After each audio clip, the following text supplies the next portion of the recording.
lobby. And then, do you happen to remember that evening whether Dawn Cooper was there as well? Yeah, Dawn was there.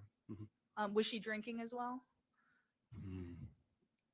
Well, at the bar, people were drinking. Okay, yourself included? Yes. And Mark Jensen? Yes. All right, so there come a point that evening where it got late enough where only you and Mark were there. Yes. And can you tell us, did you have discussions with Mark at that point? Yeah. It was,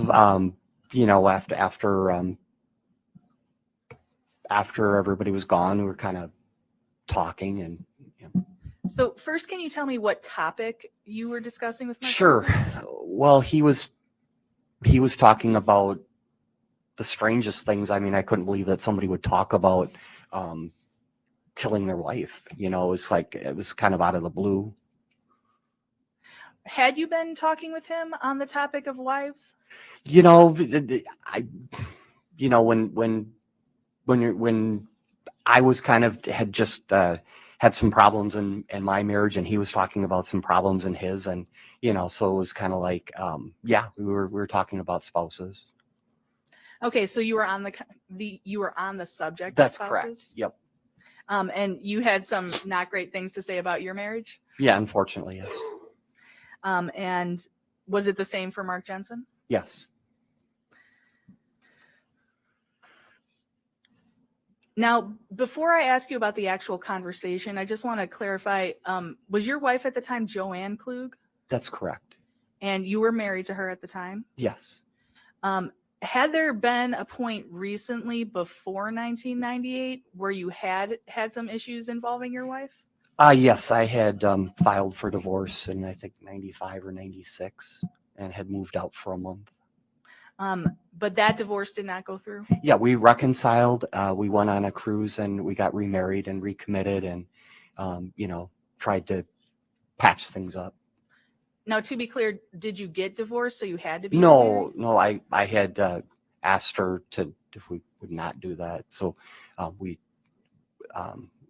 reconciled. Okay, so reconciled, not remarried. Right. Well, right. But then we went on a cruise and did get remarried. So. Oh, like renewing vows? Renewing vows. Yes. So I should say. Yeah. Now, during that time period where things were rough with your wife, did you have some kind of interest in a woman you were working with? Yeah, I had a friend, and she was my assistant. And it was one of those things where it was not a sexual relationship. It was a friendship in the fact that, somebody that understood your hectic day and somebody to talk to. Was that woman named Stacy Bauer? That's correct. And did she work with you? Yes. And what was her role or her job? She was like an office assistant. So you were interested in her, is that correct? Yeah, she was a widow and had 2 young children, and I helped her, because there wasn't food in her fridge and stuff like that. It was just, I felt sorry for the kids. And that interest caused problems in your marriage, correct? Yes. And fair to say, even at the time of this conference in 1998, there were still some troubles in your marriage? I wouldn't say troubles. I would say that more or less trying to rekindle what you had and trying to get your spouse's respect back. The trust issues.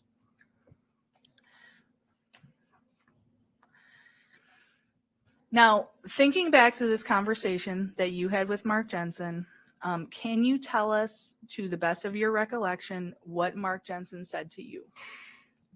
Mark was talking about how to get rid of the problem, basically.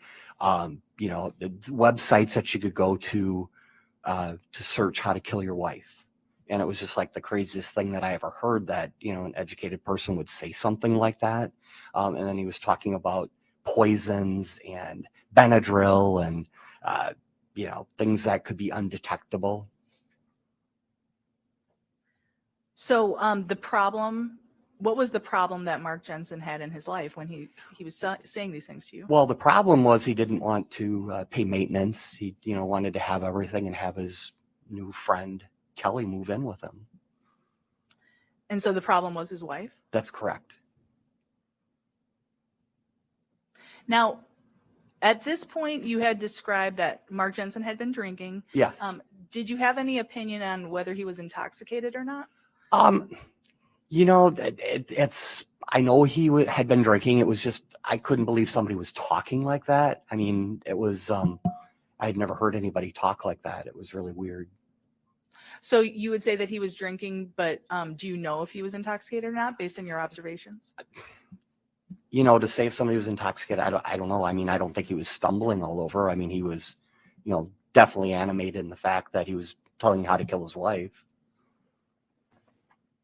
Okay, and so what do you remember him mentioning in terms of the kinds of things he was looking up? Sure. He was looking up poison, and he was telling me that you could get items that would be non-detectable in a normal autopsy.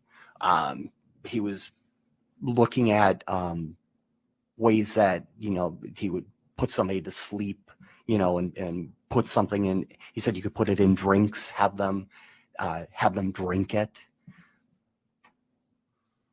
And did he mention any other substances? Well, he was talking about Benadryl and like what I look at, he said like ethylene glycol, and I didn't know what ethylene glycol was. And then it's antifreeze. So I kept looking at Benadryl and saying, well, what's in Benadryl? And I looked up the base chemical. It's polyethylene glycol, which is not toxic to you. So I couldn't understand how Benadryl would kill you. But you recall him mentioning then ethylene glycol? Yes, I remember ethylene glycol. And then you learned that that's antifreeze? Yes.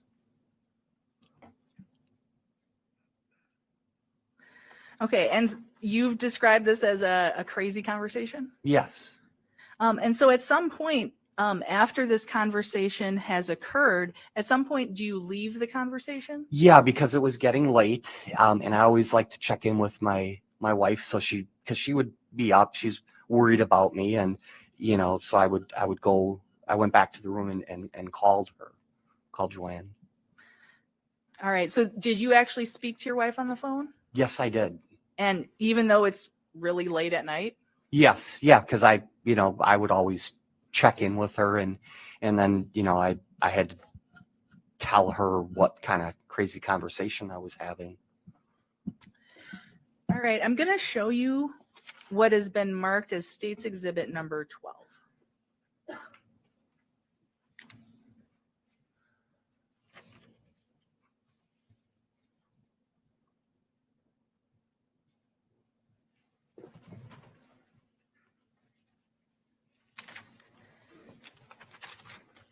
Looking at that, can you tell us what that is?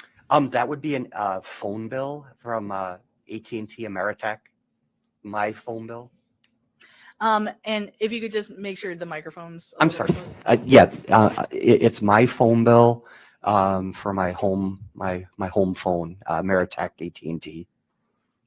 And does that show the calls that you referred to, or the call between you and your wife that early morning? Yes. It was November 7th, and it was 2:34 was the first call, 2 minutes, then 3:38, 4 minutes, 1 minute, another 4 minutes at 4:02, 4:06, another 5 minutes. Okay, and so Mr. Klug, I'm going to ask you to look at something on the screen in a second.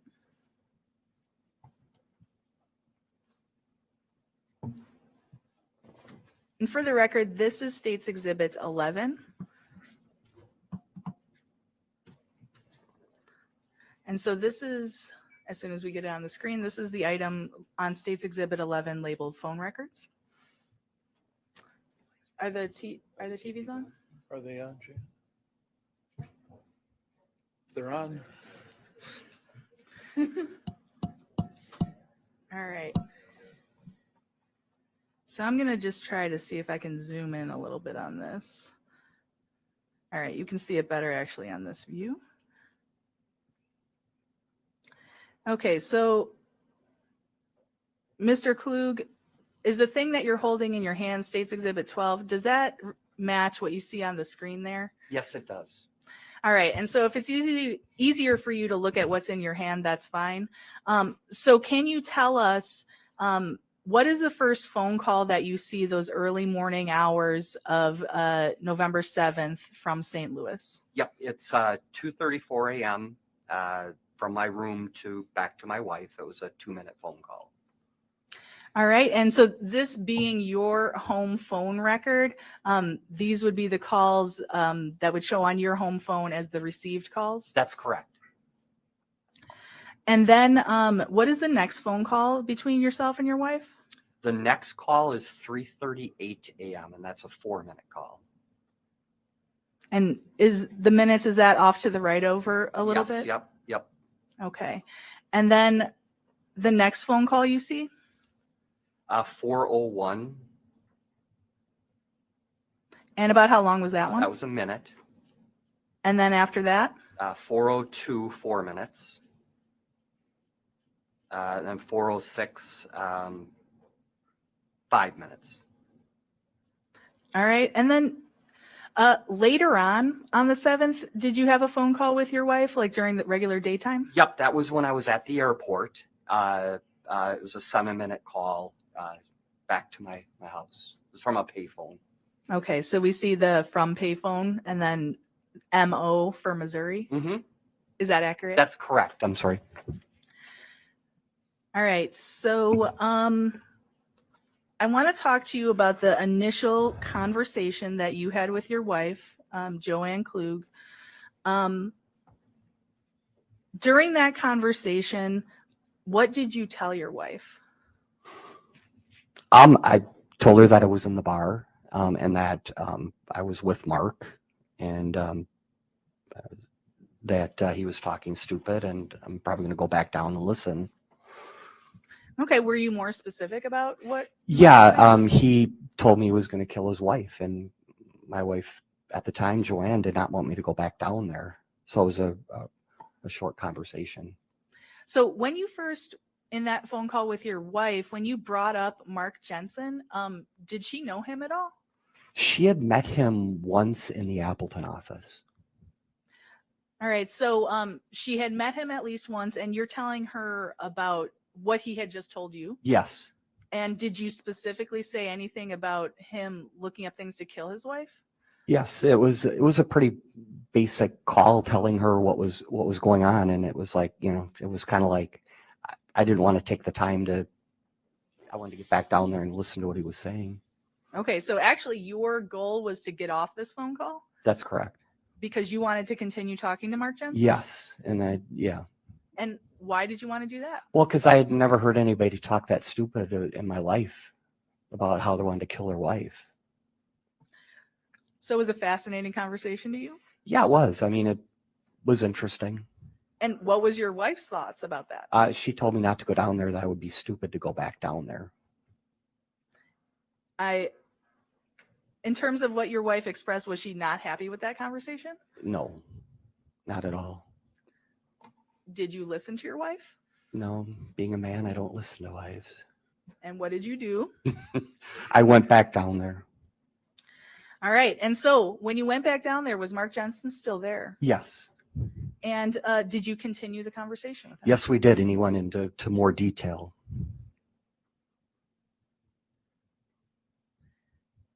Now, was the topic of that second conversation, that renewed conversation with Mark Jensen, was it the same? It was the same continued conversation about Mark wanting to get rid of his wife. And the research on the internet? In the research on the internet and all the effects of what the chemicals could do to your body to crystallize you from the inside out and not be detectable. He kept talking about that.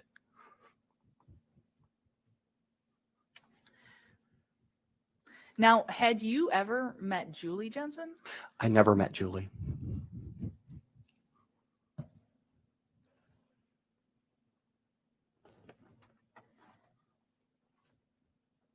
Now, when you had this conversation, the second conversation with Mark Jensen, I take it was somewhat later in the morning. And about what time do you think the second conversation was occurring? Okay, so I would have gone back down after the conversation. So this says 2:34 a.m. and then the next call was 3:38. So it was between that time that I went back to the lobby to talk to Mark. And then at some point, did you return to your hotel room for the night? Yes, at 4:01. So you believe that you weren't actually done speaking to Mark in your hotel room for the night until about 4 in the morning? That's correct. And then I had a conversation again with Joanne. It was actually 3 calls, so it was about 10 minutes worth of talking to her. All right. And what was the nature of that conversation with your wife? Explaining to her what he had talked about, because she was really like I said, she wasn't happy the previous time, so basically he started, she wanted to know what the conversation was, and I was explaining to her, because I was so surprised that somebody would talk like that, poison your wife, kill your wife, all things that I had never been exposed to.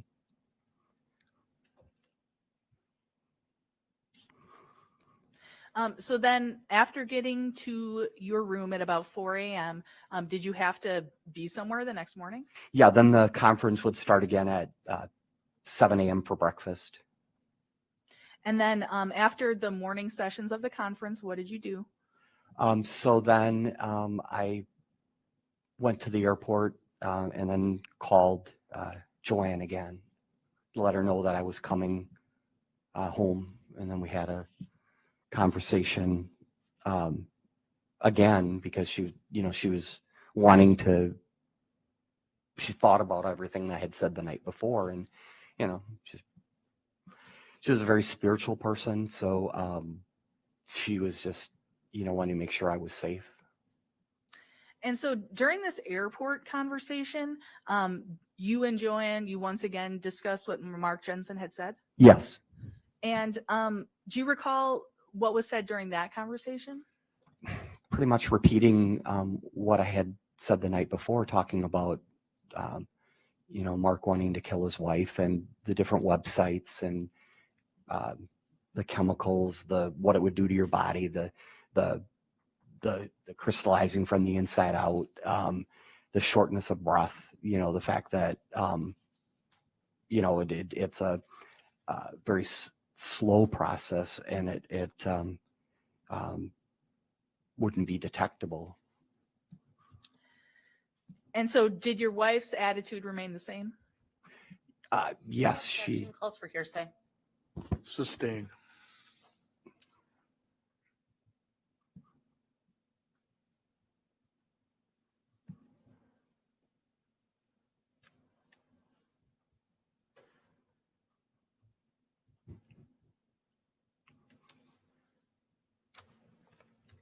Now, after you had this conversation with Mark Jensen, you've talked about talking to your wife about it. Is there anyone else during that time period that you believe you mentioned it to? Oh, yeah. Ron Ruck, who was my co-manager, came to pick me up at the hotel and at my room to go down to the meeting. And he asked what I did the night before. And I told Ron Ruck that I was up with Mark Jensen, and, being that he managed Ron, also told him that, that he was talking about how to kill wives, and he took it as I wanted to kill my wife. And I said, no, Mark wanted to kill his wife. So you described that to Ron Ruck? Yes. And then once you returned to the office, did you say anything to anyone? Yeah. So then the Monday morning after the conference, I told basically Stacy and I told everybody in the office what had happened because it was such a weird conversation. Okay, so you specifically remember telling Stacy Bauer? Yes. And is there anyone else who you specifically remember that you told or mentioned this to? I don't.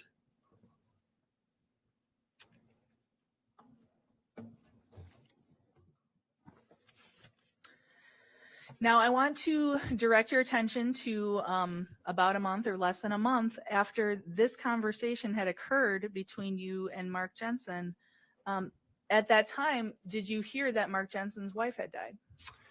Actually, from Mark himself, he called the office and told me that his wife had died. And do you remember about the time frame that you got that call from Mark Jensen? It was first thing that Monday morning after Thanksgiving. So it'd be, what's that, probably December 5th, 6th, somewhere in that range. And was it your impression that Mark Jensen's wife had just died Yes. based on the conversation? Yes. Now, Mr. Klug, what did you think about hearing that in that phone call? You know, because of the fact that the conversation we had, and he was my supervisor, and, you know, I didn't bring up any of the conversation that we had. He didn't bring up any of the conversation other than he was telling me how she was so depressed and that she was sleeping a lot, you know, and as, you know, I was a caring person. So, you know, I wanted to know how the kids were doing and, you know, how he was doing, you know, because he just lost his wife. Did you confront him about what he had told you? I didn't confront it, but in the back of my mind, I knew what had happened. And then, you know, I didn't say anything. And then after the call, I went out and told Stacy, and I said, Mark's wife died. And she said, oh my God, he killed her. Objection, move to strike. That was That hearsay. is stricken from the I record. believe that is an excited utterance, if I may lay some foundation. You for could that. start over, but the way he said it, obviously, it was an answer to your question. So if you want to lay a foundation, you can. So, Mr. Klug, Yes. I want you to think back to that moment after you had that phone call with Mark Jensen. You then go to, your intention is to tell other people in the office. Is that Yes, correct? because of the shock. And when you did so, what did you have to do? Did you have to leave your office? Where did you go? Yeah, I left my office and then went to the front reception area. And was this person, Stacy Bauer, was she there? Yes, she was. And what did you say out loud? I told her that Mark's wife had died. And did you see her reaction to that? Yes, and she's an expressive person. She said, oh my God, he killed her. Objection, hearsay, move to strike. Sustained. So without saying words, Mr. Klug, can you describe to us what you saw in terms of Ms. Bauer's expression? Sure, she was excitable in the fact that she knew what had happened because I had the conversation with her. Okay, and so then what did you observe about her body or her facial expressions? Just shock, you know, or kind of like, oh my God, you know, that type of thing. And so immediately after you said what you said, and then you made those observations about Ms. Bauer, what did she say? Objection calls for hearsay. I don't think that there's a basis for an excited utterance at this point. Essentially what we have is... Hang on. We're just arguing way too much legal Sorry. jargon. Sorry. Take a break, folks.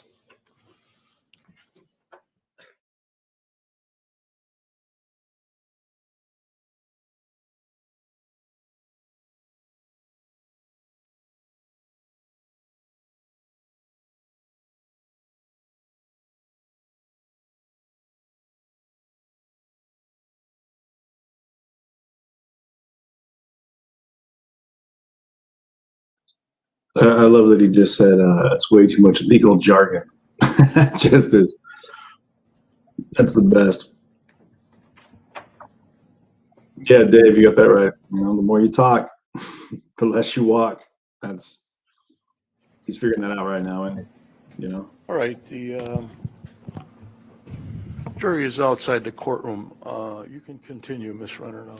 Thank Yeah, you, you Your can Honor. continue. What we have here is the state is saying that this is an excited utterance, yet we don't have any actual description of excitement. We only have the word "she was excitable," which is obvious since the state has already said this is an excited utterance. And he said shock, kind of like, oh my God, that kind of thing, I believe was his exact testimony. That none of that actually describes someone as being excited. It simply is a cumulative assessment. You want to respond, Ms. McNeil? Well, Judge, I think this is actually classic excited utterance. Classic It's legal when jargon. somebody hears something that is, stunning to them, and then their reaction to it, what they blurt out of their mouth. And the reason that this is a hearsay exception is because the idea is when someone hears something stunning, their immediate reaction to that is reliable. And so that's why those statements are allowed into evidence, because it is so immediate and because it's after a shocking event or experience or hearing something shocking. And Mr. Klug did describe Ms. Bauer as shocked. The words, there's, no magic words for excited utterance. You just have to describe that heightened emotional state, which Mr. Klug has done. Well, I agree there's no magic formula here. It is spontaneous, and it sounds like the witness or the person that made the statement was in shock based upon the description of Mr. Klug. And I think it's a classic excited utterance. I agree. So we're going to bring the jury back in the. Your Honor, before we do that, there's a possible objection coming as well that we might want to deal with so we don't have to bring them back and forth.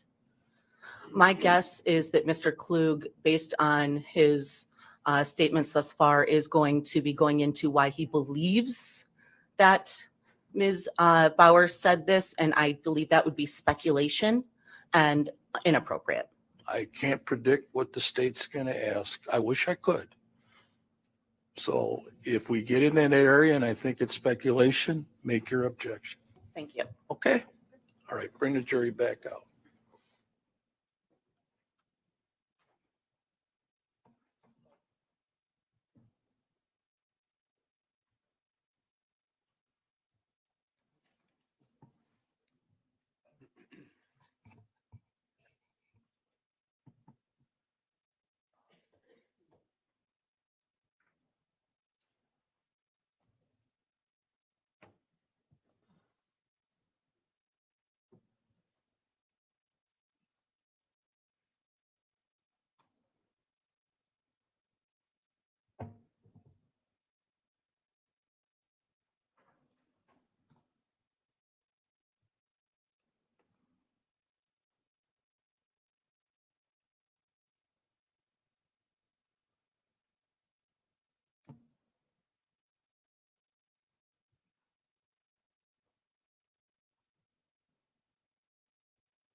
He just looks guilty. I'm just gonna say it. I mean,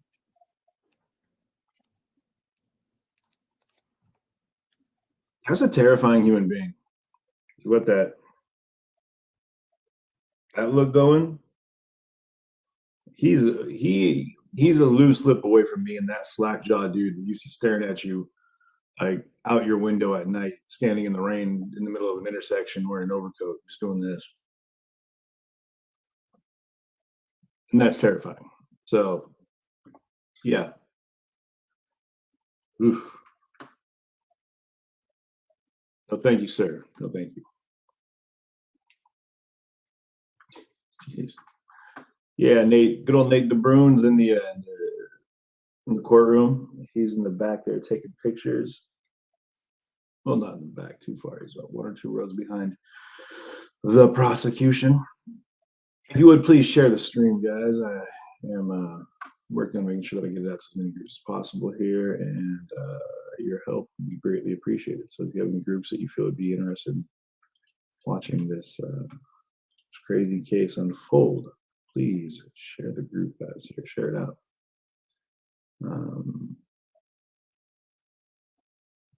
So if you have any news groups, any community groups, I know for me, it's being out here in Kenosha right now, in Pleasant Prairie, of all places. I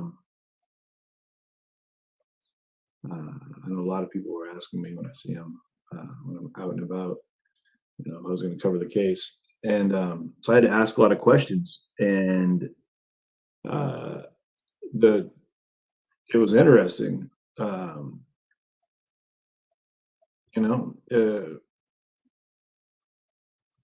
How many people have input of a personal nature out in this area on this case. I mean, that knew Mark Jensen, that knew his family, that lived by him. I mean, or they were pretty much privy to the original case that they followed the first case. And this whole in and out, the convictions being overturned, then being reapplied. It's just all, this guy has been in and out of prison, but he's been out a lot more than he's been in since '98 when he allegedly murdered his wife, right? So it's pretty wild. To me, I'm just astounded that it's so loose. You'd think that you kill somebody, they deem it a homicide, you go to prison, that's it, right? That's how that's supposed to work, isn't it? So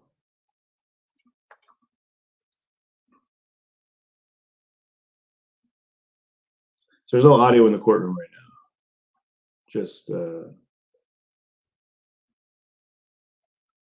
they are handling some housekeeping at the moment, I believe.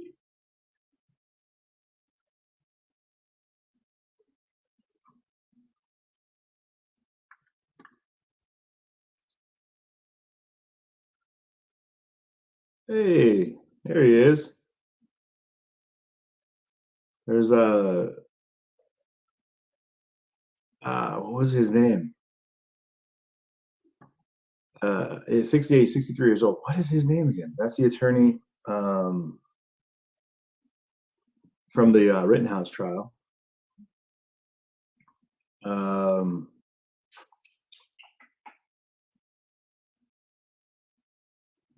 wonder why it's so what they're doing right now. That's got it so quiet.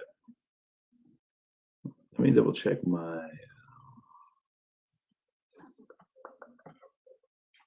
gig. My gear over here. Hold on a sec.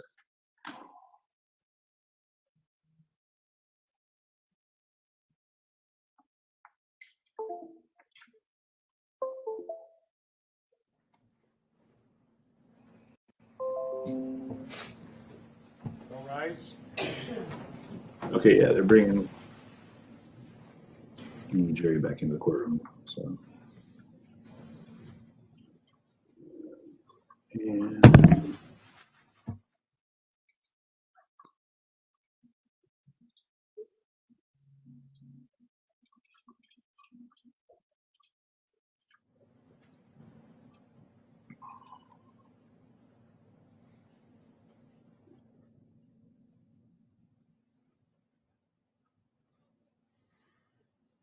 Please be seated. All right, we're back on the record on Mark Jensen's case. The jury is back in the courtroom. Thank you for your patience, ladies and gentlemen. The objection was overruled and the question will be allowed. So go ahead, Ms. McNeil. So, Mr. Klug, I was asking you, after you made that statement about Mr. Jensen's wife being dead, what did Ms. Bauer say? She said, "Oh my God, he killed her." Now, In terms of your conversation with Mark Jensen, did you ever confront him about it? I didn't. And then there was a time period when you learned that Mark Jensen had been charged with killing his wife. That's correct. And when was that approximately?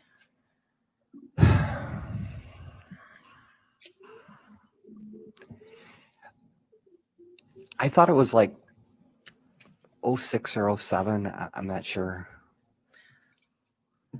Was it possible it was as old as 2002? Oh, yeah, it could have been. And then did something else happen in around 2006, 2007 related to this? Like the evidentiary hearing? Right, like someone reaching out to you about the case? Well, I had made one phone call to the Pleasant Prairie department, but the only thing they had asked me about was Mark using your computer? And I said he was, but the firm had replaced all of the computers on an upgrade. So it's kind of like I just didn't say anything after that to them. So I just want to break this down by time period. Yes, There's a time period when you learn that Mark Jensen's wife is dead, correct? that's correct. And then after that, you did not tell police or Yeah, it prosecutors was, or anyone in authority about what Mark Jensen hearing, said, correct? assisted hearing No, I device. didn't. Yeah, legal And- jury information. After that time period, did you tell your wife that Mark Jensen's wife had died? Yes. And tell us about that conversation. Objection calls for hearsay. Well, initially he's just telling us that the conversation occurred, so I don't think this question calls. Well, you're getting close. I mean, he can talk about what he said to his wife. I don't have a problem with that. Basically, I told her what had happened with the phone call from Mark, telling me that, that his wife had died. Right. And then I let her know that Mark was being charged with killing his wife, that he was arrested, and he wasn't the manager anymore of the Racine office. So during this time period, after hearing about the death of Mark Jensen's wife, and then after hearing that he had been charged with that, did your wife, Joanne, give you any advice about coming forward? Objection again calls for hearsay. This is not hearsay. This is a fact on the listener. It does not matter if it's true or not. It's what she told him. I'll let you ask the one question, but we're not going to get any more into what his wife said. Okay, you can ask this one question. Go ahead. All right. So did your wife advise you either way about whether you should come forward? She said she would support me in whatever decision that I made. And at that time, you made the decision not to tell anyone in authority about what you Yes, knew. I did not want to get involved. Now, it is true that some people that you worked with did know what Mark Jensen had told you because you had told them. Yes, that was Quinn Yorton. He was the manager of the Green Bay office, and I knew he had some police background, so I was asking him questions. And so were you seeking his advice? Yes. And after that conversation with Mr. Yorton, did you make a call either to the Pleasant Prairie Police Department or to prosecutors? I called. I believe I called the courthouse or somebody. Then they wanted to question me after that. Now, when you did that, did you talk about this conversation you've just described at the hotel at the conference? Yes. You're saying that you told in 2000.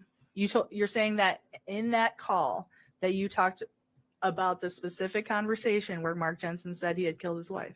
Yes. Objection. I think we need a time frame here. You want to put a date in or a year? Or... So it might help if I show Mr. Klug. I have another exhibit. This is State's Exhibit 13. All right, show him 13.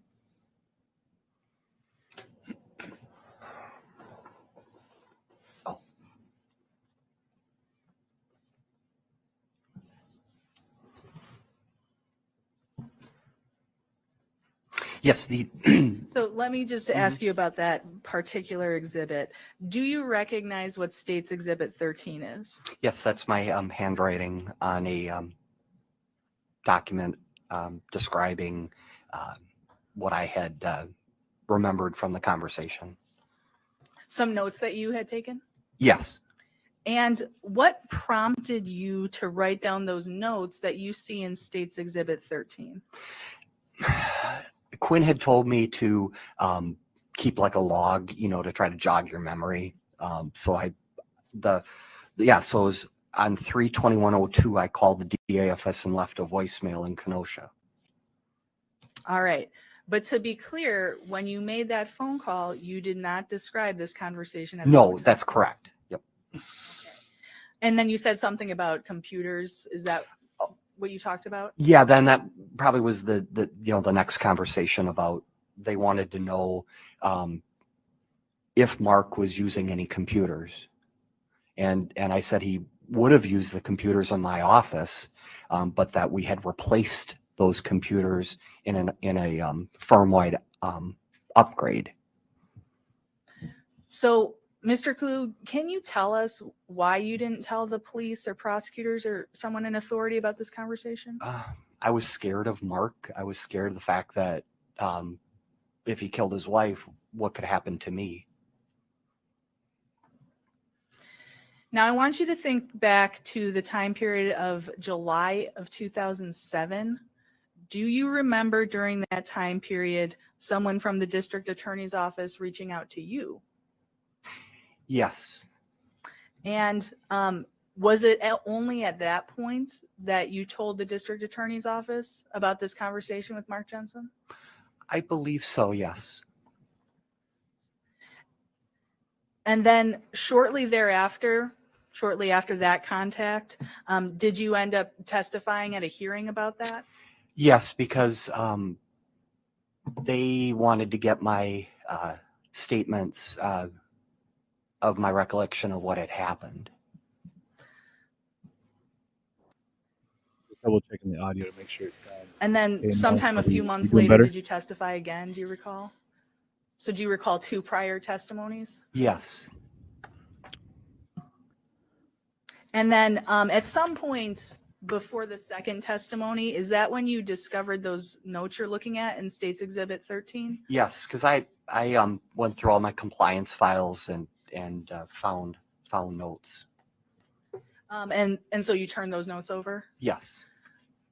And so again, what was the time period of those notes in State's Exhibit 13? The date was 3/21/02, and then 4/10/02.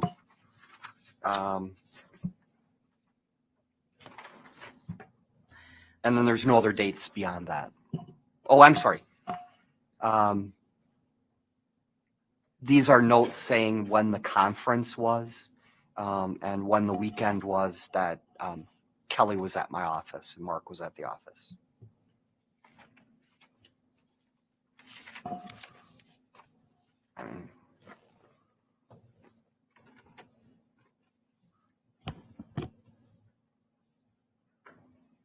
Did you want me to read the notes? Not at this moment. Okay.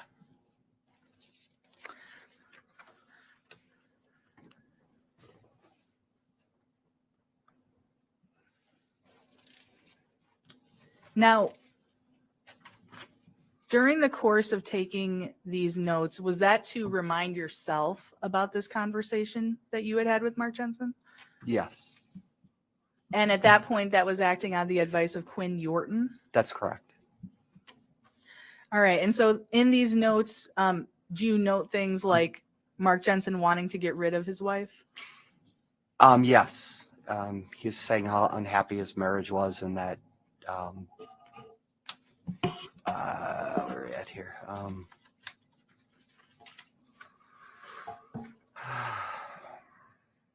He wanted to get rid of her. And I see that you wrote down the word psycho. Was that in reference to To Mark, Jensen? yes. Was it in reference to him or Oh, him referring to his wife? What page is that on? So that would be the 4th page, the top of the 4th page.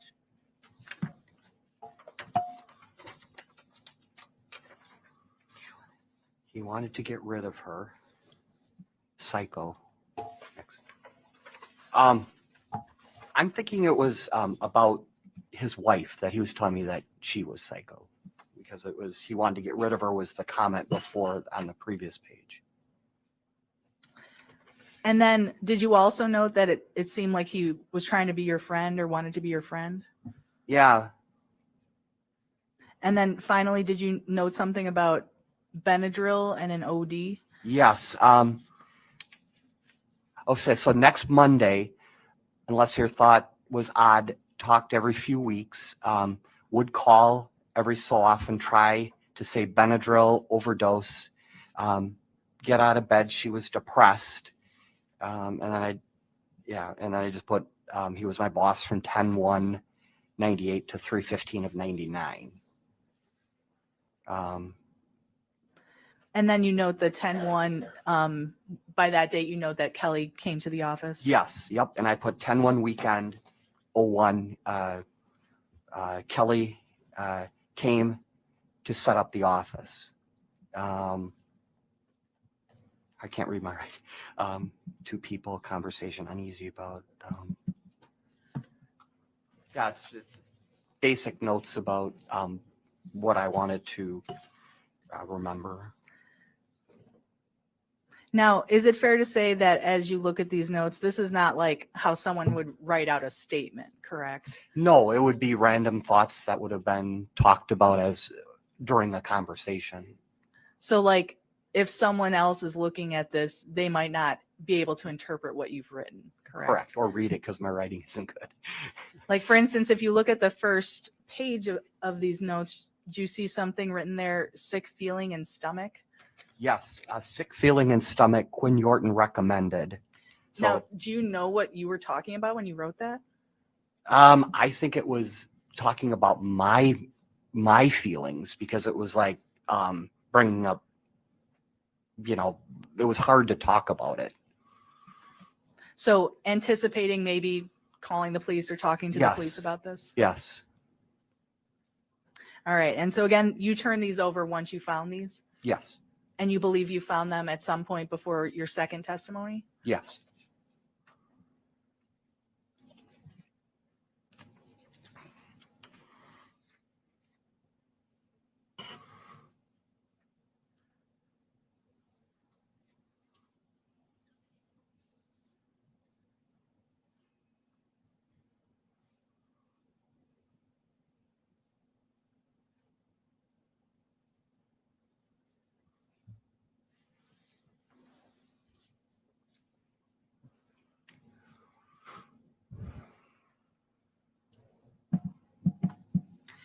Now, Mr. Klug, do you remember someone working at Stiefel Nicholas by the name of Dave Nearing?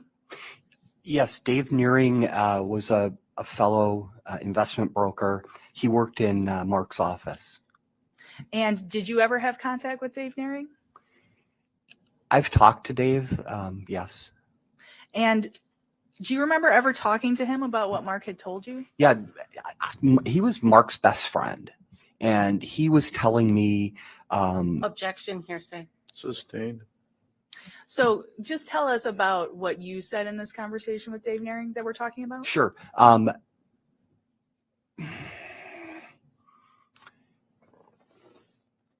Mark always would sit in his office with the door closed and the blinds closed.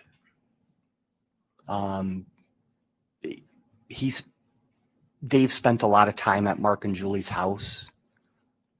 Objection, Your Honor. So, Mr. Klug, what I'm trying to ask you is whether there Can I was just sustain the objection first? It's okay. Thank you. sustained.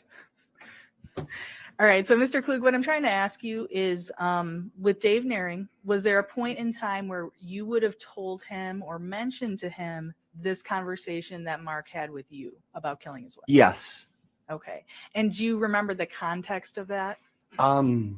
The context was, they were coworkers in the office and friends, and I wanted to tell them what was going on. So you knew that Dave Nearing, even though he didn't work in your office, you knew he knew Mark Jensen. Right, because it was another office close by.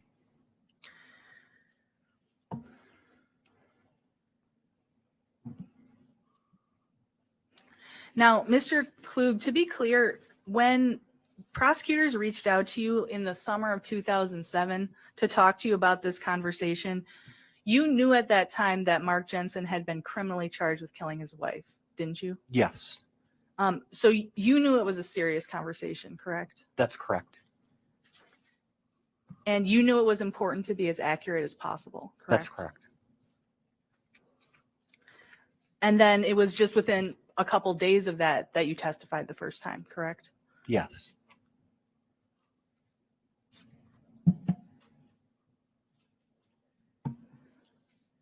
Now, I want to ask you about things that have happened more recently. Did you and your wife, Joanne Klug, did you divorce? Yes, she filed for divorce in September of 2011, and it was final February of 14. And your wife, Joanne, does she now live out of state somewhere? Yes, she does. And in terms of your life, have you remarried? I remarried in 2015.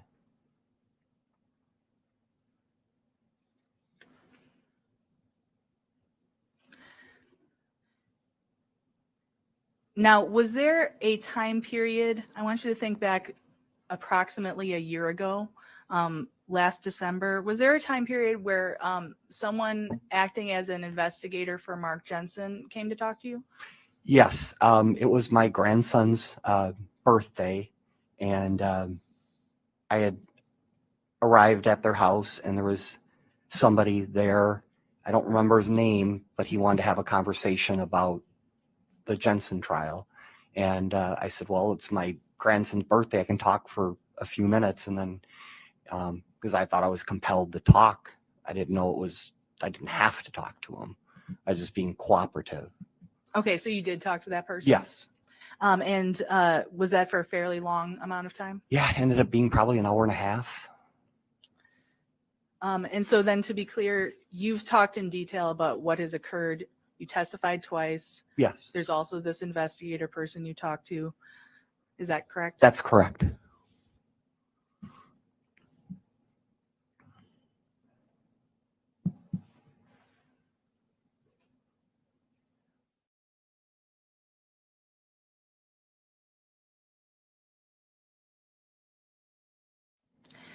Just about your observations during that conversation, do you have any idea whether that conversation was being recorded?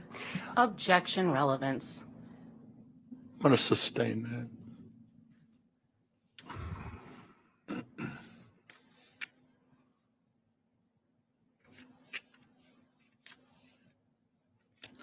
Now, Mr. Klug, do you have any expectation of getting money as a result of testifying in this case? No, And you've been a known witness in this case from 2007, is that correct? that's correct. And has it caused you to get a bunch of money? Have not received one penny. It's cost me money to be a witness.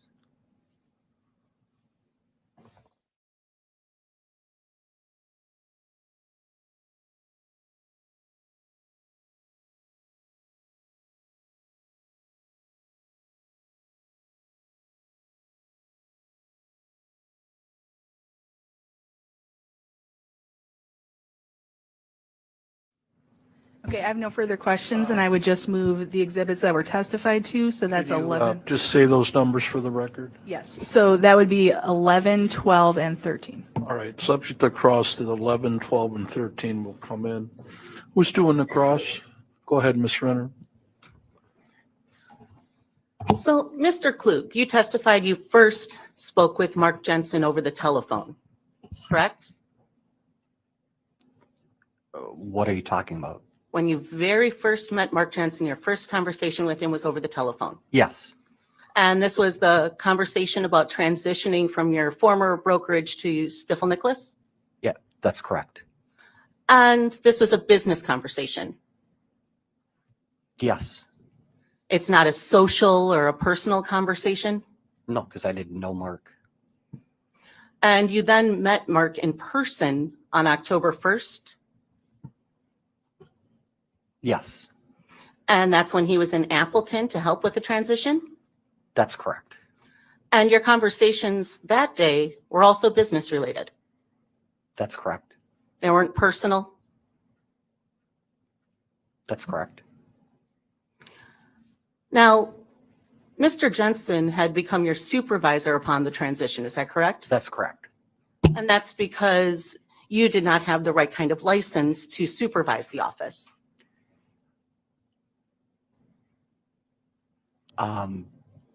To supervise the trades, he was managing the trades. I was managing the day-to-day operations of the office.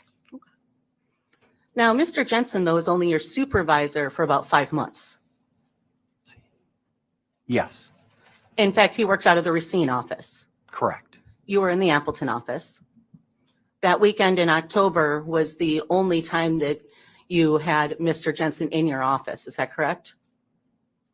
Yes, As your supervisor? yes,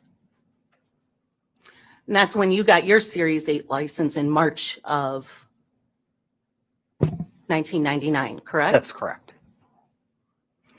And after that, Mr. Jensen was no longer supervising you in any way. That's correct.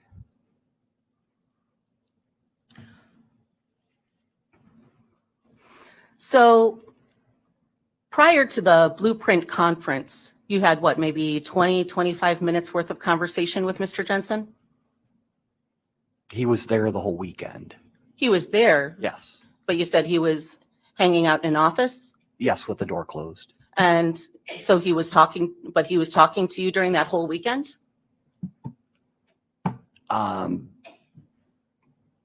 There would have been some conversation, probably if I had a question on a form or, procedures. And so those conversations would have all been business related, correct? Correct. And they weren't personal or social in nature? No,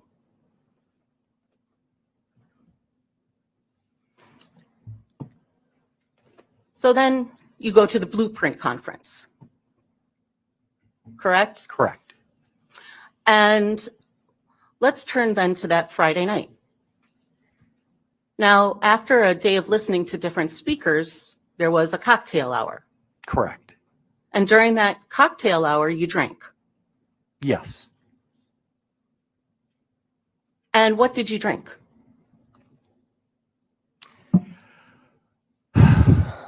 Probably, I don't remember. It was some form of alcohol. Could have been a beer with mixed drink, depending on what was there. Well, you testified previously in this matter, correct? Yes, And the testimony on July 30th of 2007, and for counsel, that's page 20, lines 4 for 12. Thank you. So on July 30th, you were asked the question, would you have a cocktail prior to dinner? Answer, yeah, that there would have been a social hour before dinner. correct. Question, and what's your usual drink? Answer, a couple of drinks. Question, and so what's your usual drink? Answer, I'll drink a Bud Light. Question, so you think you had at least 2 Bud Lights and a couple glasses of wine? Answer, correct. Was that your testimony? You're reading it. I don't see it in front of me. Do you recall testifying to that? Yes, And so those couple glasses of wine were during dinner, right? yes, correct. Now, you also testified on January 8th of 2008 in this matter, correct? Okay, yes. Well, you testified twice. Okay, And counsel, this would be page 177, lines 1 through 4 177 on the transcript, you're saying? on the transcript, And lines? 1 through 4. Thank you. So on January 8th of 2008, you testified in this matter. And to be clear, for both of these times that you testified, you did have to raise your right hand and swear to tell the truth, the whole truth, and nothing but the truth. Is that right? that's correct. And you did testify Yes, that's what you're reading. after swearing to do so, right? Yes. And on January 8th of 2008, The question was, and on Friday night, you had a happy hour? Answer, there was a happy hour, yes. And question, you had 2 Crown and Cokes? Answer, yes. Was that your testimony on January 8th of 2008? Yes. So today, you don't remember what you drank that night, It was 20 years ago. but it could have been beers and it could have been Crown and Cokes? Possibly. And as we already established, you had a glass or 2 of wine at dinner. With food, yes. And then after dinner, you went to the lobby bar. Correct. And you were drinking in the lobby bar, Correct. having about 1 or 2, probably about 2 an hour, would you say? I don't know.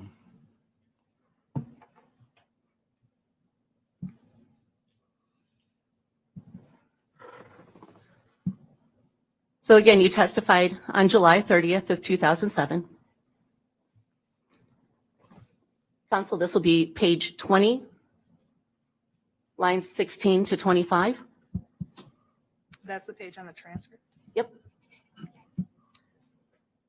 For July 30th, 2007. Right, let me just.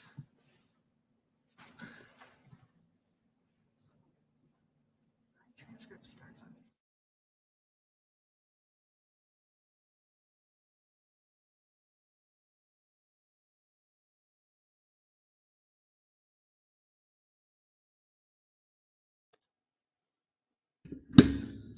Nope. There we go.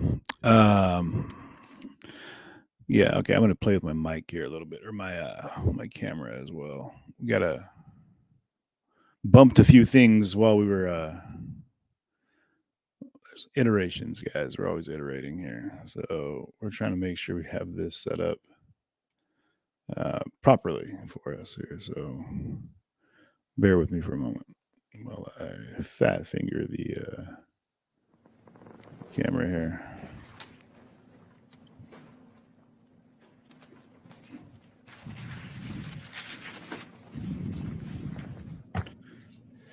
Oh. Oh. Careful now, careful. Yeah, we're getting there.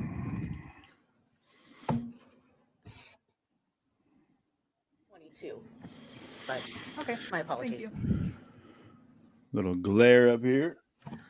So on July 30th of 2007, you testified, well, I should say you were asked, and what did you have to drink? The court asked in the lounge. Question, in the lobby. Thank you, Judge. Your answer was, at that time, I would have had a few more beers with the group. Question, and how many? Answer, 2 or 3. Question, how many were you drinking every hour? Answer, probably 2 an hour. Okay. Is that your testimony at that time? Yes. And that night you were drinking a mixture of Crown Royal and Coke and beers? Yes. Ooh, he's getting turned. So in total, you had probably 11, 12 drinks that night? Possibly. Maybe more, maybe less. Who knows, huh? And during the time in the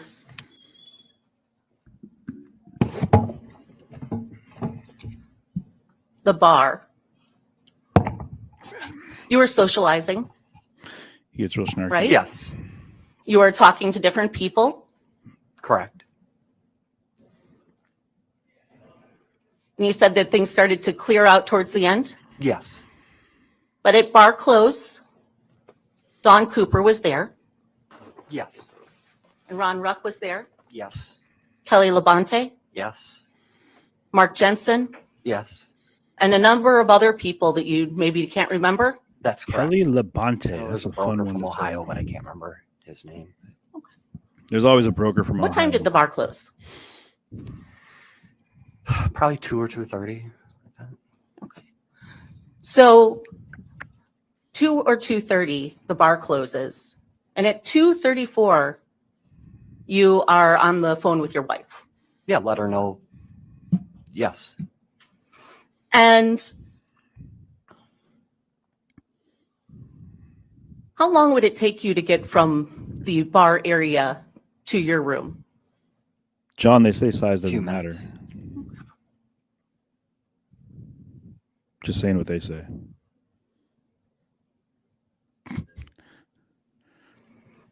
So when the bar closed around 2 or 2:30, you went to the lobby. Yes. And you were in the lobby with Mark Jensen and Dawn Cooper. Listen to Yes. my wife. Dawn Cooper was talking about her divorce that was going on. I believe so, yes. Check.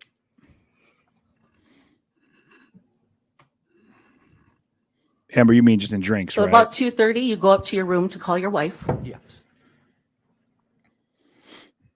And that phone call was at 2:34,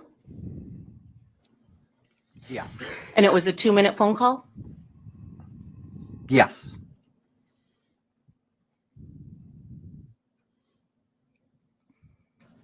Just 2 Did minutes. she call you or did you call her?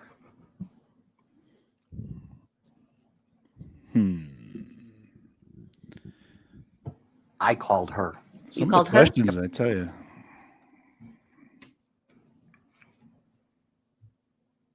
No, wait. Let's see. You're not No, wrong. You're not wrong, let's see. Tanisha. That's when you answer when they ask you about your drinking. I called I was her, drunk. let her know, and then I believe then she called me because that she must have fallen asleep. Oh. He was doing fine till now, and then it all unravels. Dun, dun, dun, dun. You have Exhibit 12 up there with you, don't you? Yes. And prior to 2:34 a.m., the call before that was from November 5th. Is that right?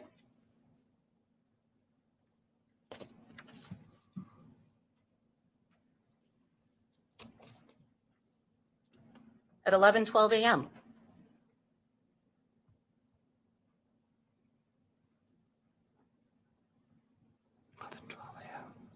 Yeah, that was a 21-minute call. But it's your testimony today that you called her and she called you back? No. Yes, you're confusing me.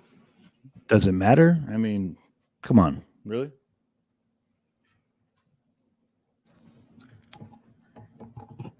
Now, it's your testimony today that during this 2:34 a.m. phone call, you told your wife Oh, I was here. that Mark was talking about killing his wife. Correct? Correct. During this 2-minute phone call. Right? I would have checked in and just said, hey, there's conversation, what's going on, and went back down. Now, on July 30th, 2007, you testified about this phone call as well, right?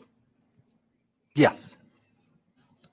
And counsel, this will be page 69, line 19.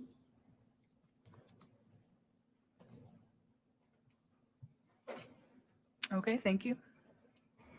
You were asked the question, and in this first conversation at 2:34, you did not talk about Mark Jensen, correct? And your answer was, I don't believe so. Okay.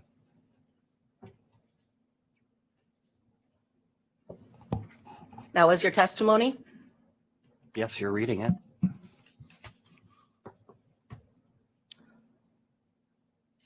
But after this conversation with your wife, you go back down to the lobby Yes. and you meet back up with Mark Jensen and Dawn Cooper. Yes. And at this point, you're having a discussion about your significant others. Yes. The three of you are talking about Dawn's divorce. Correct? Yes.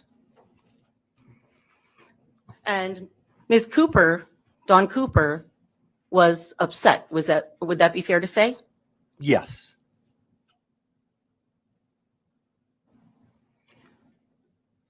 And you told Dawn and Mark that you had filed for divorce about a year prior in 1997. Okay. Is that correct? Yes.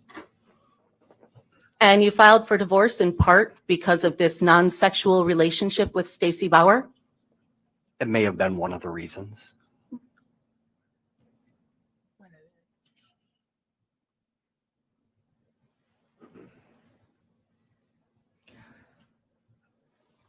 Now, you were down in the lobby for less than an hour. Would that be fair to say?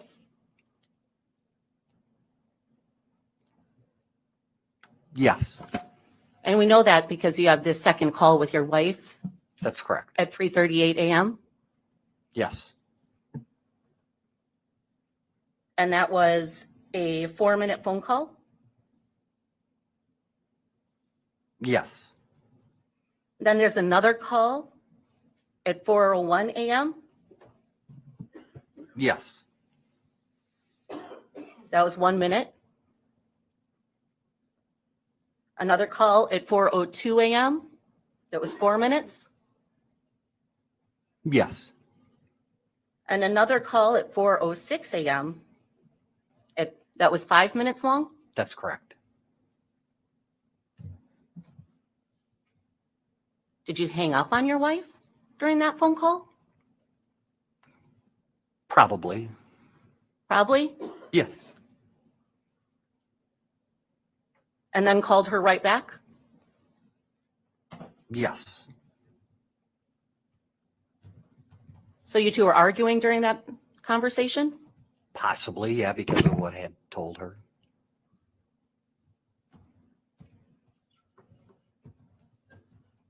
Your argument was possibly also about you being out so late? Possibly.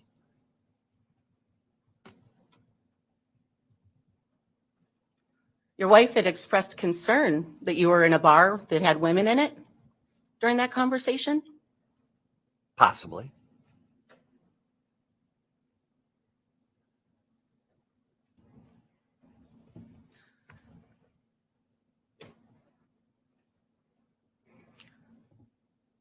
Now, your testimony today was that Mark told you about websites. That's correct.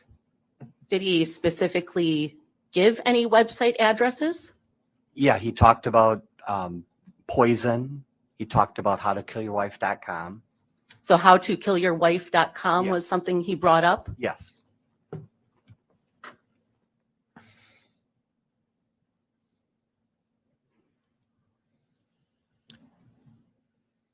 Now, the next morning, you spoke with Ronald Ruck earlier in the day. Yeah, he came to my room to pick me up to go to the conference. And at that point, you told Mr. Ruck that you had stayed up all night with Mark talking? Yes. And you had told him that you had stayed up late talking about killing your wives. Right? Yes. So you were a part of that conversation as well. What do you mean? Well, yeah, I was talking to Mark. And you were wife bashing. Yes. What specifically did you say about your wife? I don't remember. Probably this fact that I had filed divorce and we got back together and, it's having conversation. So it's your testimony today that you didn't say anything mean about your wife that night? I'm sure I did.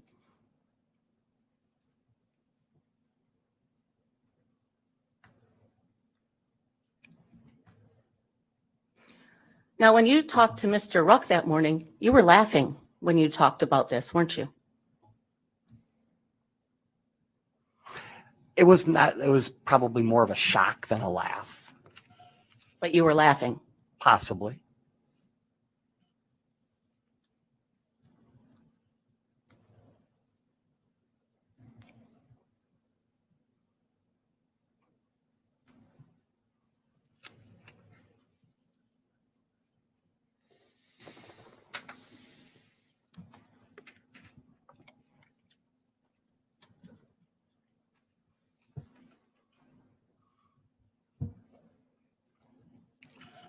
Your Honor, if you'd like, this might be a good spot to take a break and I can continue my cross after the break. I know it's 10:30 and at least some at this table would like a couple minutes. All right, sounds like we need a break from the defense side. So folks, go in the back, please don't talk about the case. Thank you.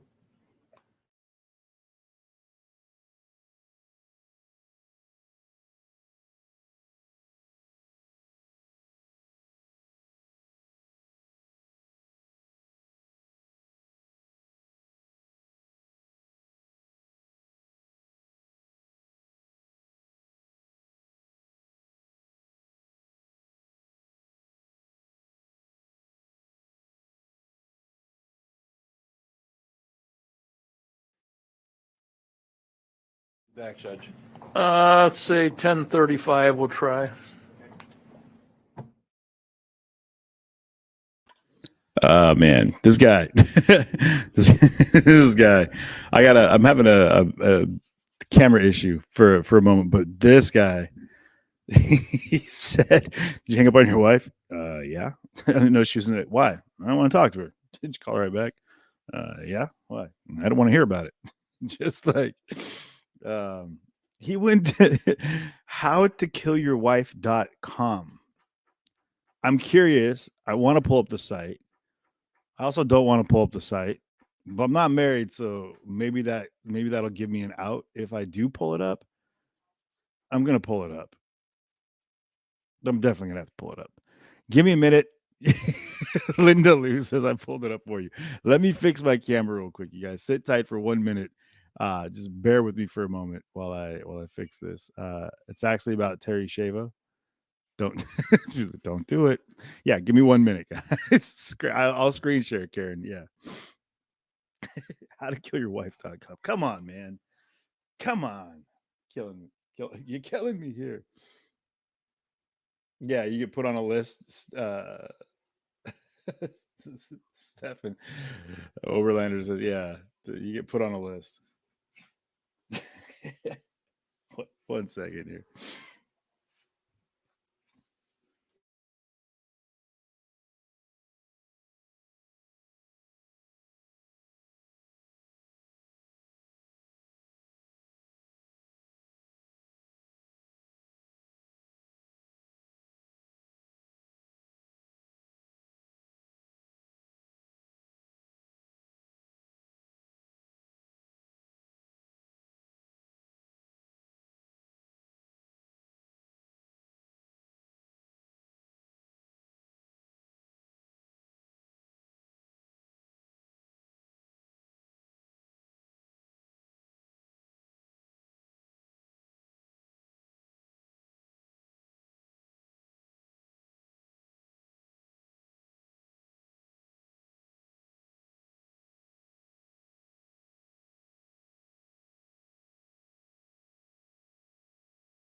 Dave said do it at the library. Yeah, right. I mean, okay, Valerie Sparkles, you say you pulled it up and sent SS. Okay, okay, here we go. I'm just gonna Google it. Here we go. We're gonna Google and see what it comes up. Yeah, Karen, it's crazy watching him like just chilling out in the on break, being like, oh man, I'm just out of my cell. Okay, let me here we go. All right, we're gonna take a gander here. I'm gonna get myself in trouble here probably, but what are you gonna do?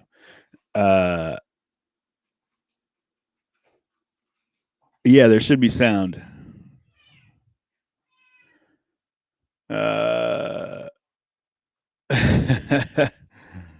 Yeah.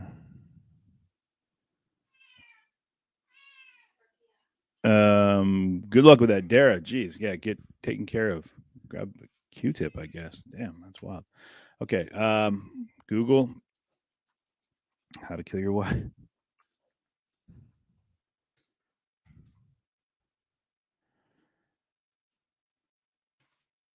In Bannerlord, how to kill your wife game, how to kill your wife in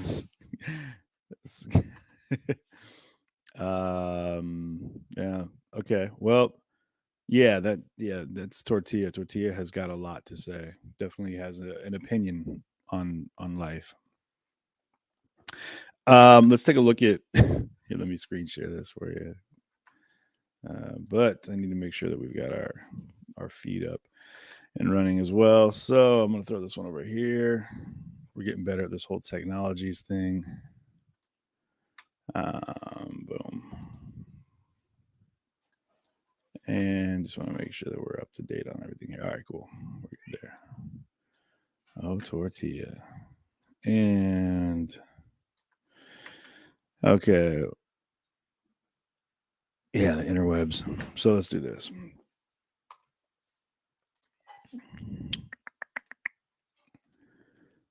Yeah. that's Tortilla for you. All right, we're just gonna do a screen share here. All right, so this is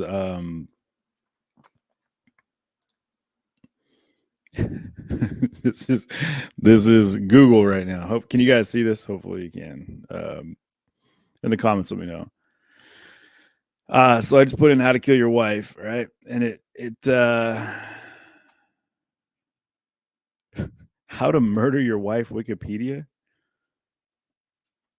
Okay, so it was a comedy. Okay, there was a film about it. Okay, so in 1965. All right. How to Kill Your Wife and Get Away with It. PD James and John Mortimer gave me tips for the perfect murder. 10 Ways to Kill Your Wife. Hudgens, Steve, Amazon.com. If you're looking for the top 10 ways to kill your wife, stop what you're doing and seek psychiatric help immediately. That's for $6.99 on Amazon. And then IMDb, okay. Rotten Tomatoes. So we're still talking movies there. This is nuts, man. And okay, so it's movies. Well, I'll bite. Imagine the look on your wife's face when she sees you reading this book. If you're really looking for the top 10 ways to kill your wife, stop what you're doing and seek psychiatric help immediately. For the rest of you, bring some humor to your day. This book is about the reactions you get when someone sees it sitting on your bedstand, or the witnesses you actually reading it. Take it on a trip, chill out with it in the living room. The creative possibilities of being seen with this book are in the creative possibilities of being seen with this book. Doom, I just howtokillyourwife.com. Are we talking Doom? Okay, on YouTube. How about this? You go to howtokillyourwife.com and tell me what are you talking about, Diana? You don't get viruses from P-Hub. Do you? Do you get viruses from P-Hub? Shit, I gotta delete some stuff. I was kidding. But doesn't say what's inside the book, though. I'll say this, though. Inside Joe Biden's mind. I believe that's the name of the book. Inside the Mind of Joe Biden. an in-depth exploration of the man himself. I believe. Who is this? Brendan Myers. I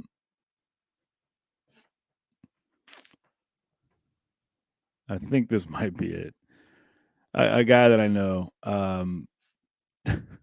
told me that he had written a book, and he told me that he's like, oh yeah, it's Inside the Mind of Joe Biden. And it was apparently 100 plus pages in the book. The 100 just blank, just blank pages, which I thought was pretty hilarious. Just as far as marketing, yeah, Steve's book. Yeah, I was talking to him the other day, and he was like, "Yeah, man, I got this book out." I was like, "What's up? What is it?" He was like, "Let's check it out. It's the Inside the Mind of Joe Biden." And he was like, "Yeah, it's it's just basically it's like a diary, if you will, a journal, a diary. We can call it a diary, right?" Yeah, it's definitely a funny situation there. Either way, how to kill your wife on Google here. Yeah, that's the oldie.co.uk.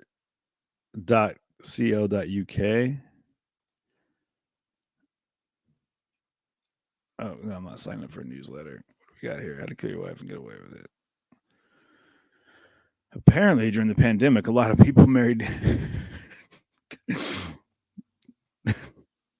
I can't.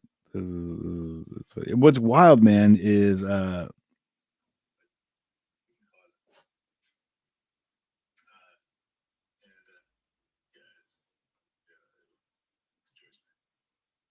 I'm not sure what that was about, Shelley.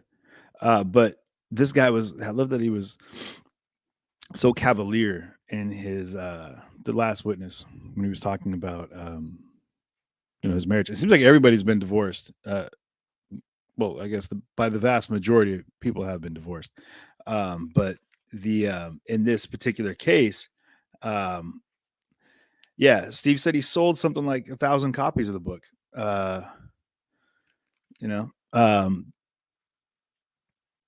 Archive.org.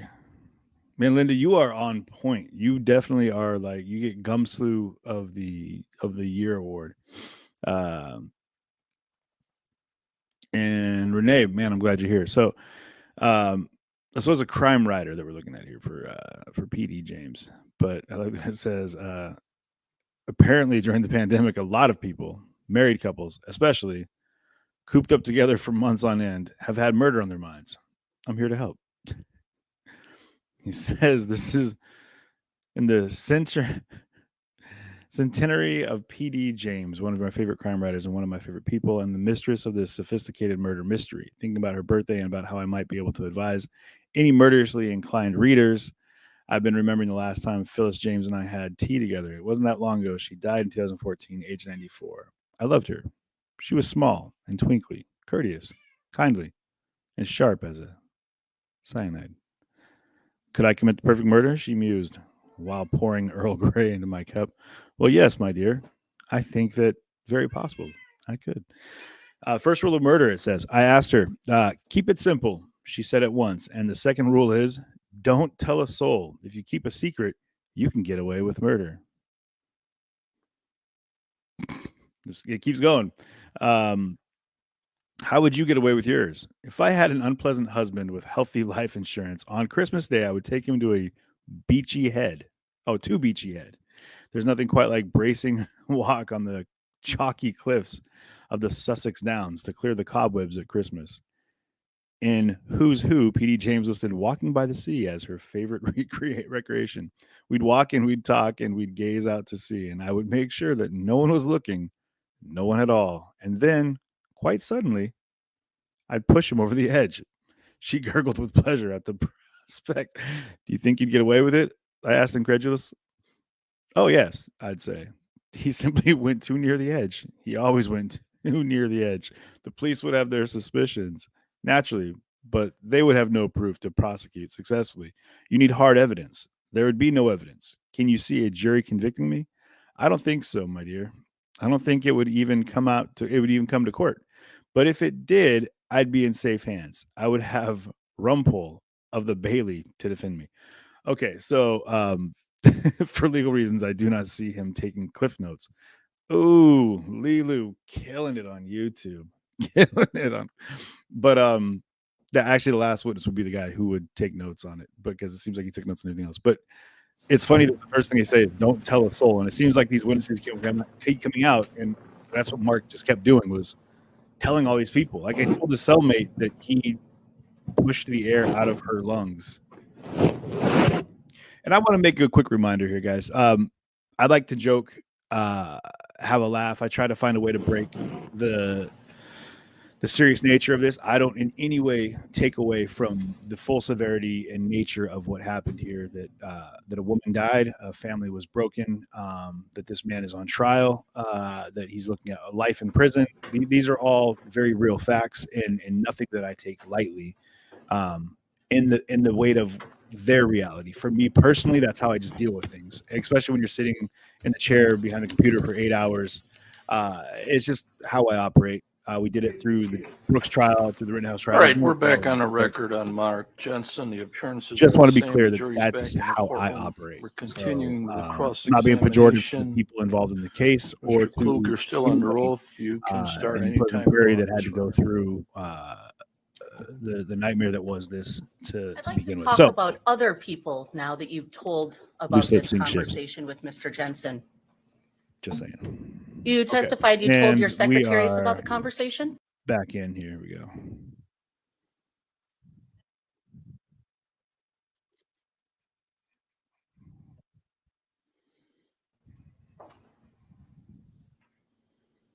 And we're back. And it's your testimony today that you told them the Monday after the Blueprint conference?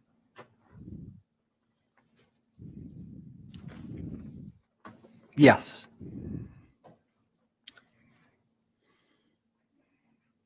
And again, you testified on July 30th of 2007, right? Yes. And at that time, you swore to tell the truth. I'm objecting. This is asked and answered. Just go to the line. Where are we going again? What subject are we at? We are talking now about his conversations with jargon. other people regarding the conversation with Mr. Jensen. Oh, So if the, Go ahead. just to clarify, so if the question is about something previously said in testimony, just go there. Instead of all these preliminary questions, you testified before, you swore to tell the truth. I'm objecting. Are you trying to impeach him with prior testimony? Yes. And what was his answer? What did he say different? On page 68, line 24, Which date, Council? the 30th of July, 2007.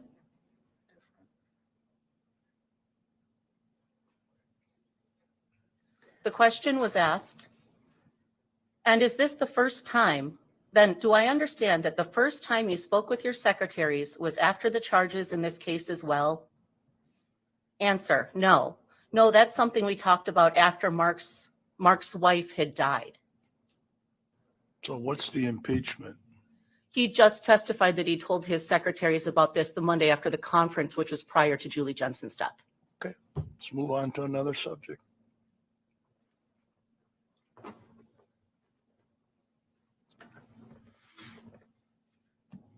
Prior to testifying today, did you review any documents? Yes. What did you review? I read the transcript. The transcript from your testimony on July 30th of 2007? Whatever was provided. Your testimony on July 30th of 2007 never mentioned ethylene glycol or antifreeze. Is that correct? I don't recall.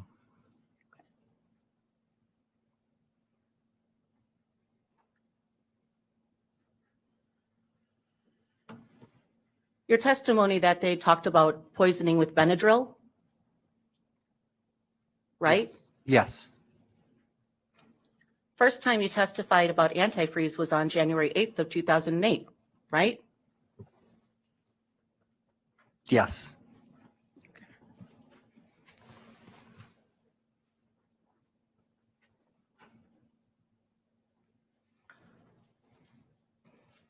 Now, in addition to telling your secretaries about this conversation, you testified you told Ron Ruck, correct? Correct. I'm sorry, what was that? Yes. After testifying in these cases, you also would tell clients about your testimony in this case. Not that I recall. You don't recall indicating that you were a star witness? Is there a specific client?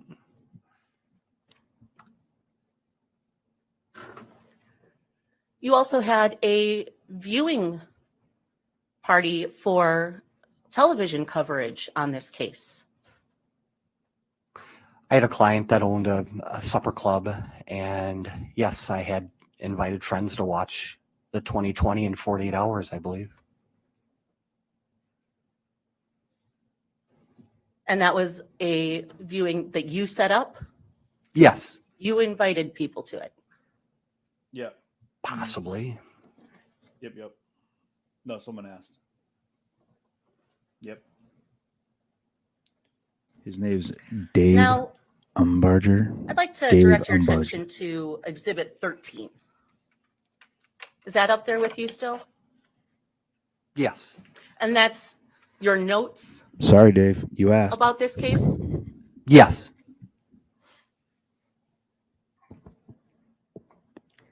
And today you testified first that you wrote those in 2007.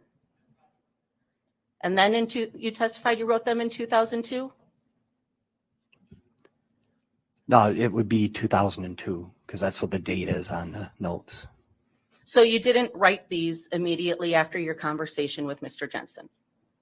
No, You didn't write them in the year after 1999? no, You didn't write them in the year 2000? no, You didn't write notes in the year 1963. 2001?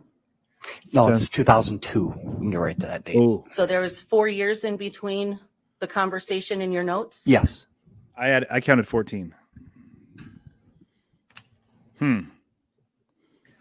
1873. And in your Linda Lou, notes- you win. You write, she was depressed. That was in reference to Julie Jensen, wasn't it? yes, Because Mark was talking about how his wife was depressed. yes, I would say this guy feels he's having a non-sexual relationship with the attorney as well, which may or may not have led to his divorce. Just saying, You also, non-sexual in nature though. But they were outside. in these notes, talk about Mr. Jensen being unhappy in his marriage. yes, Sorry, it happened.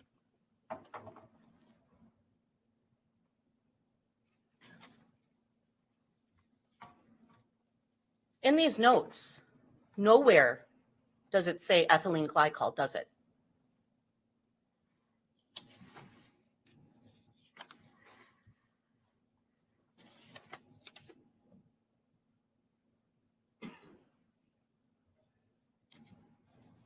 no, And nowhere does it say antifreeze. no, The only drug mentioned in these notes is Benadryl. that's correct.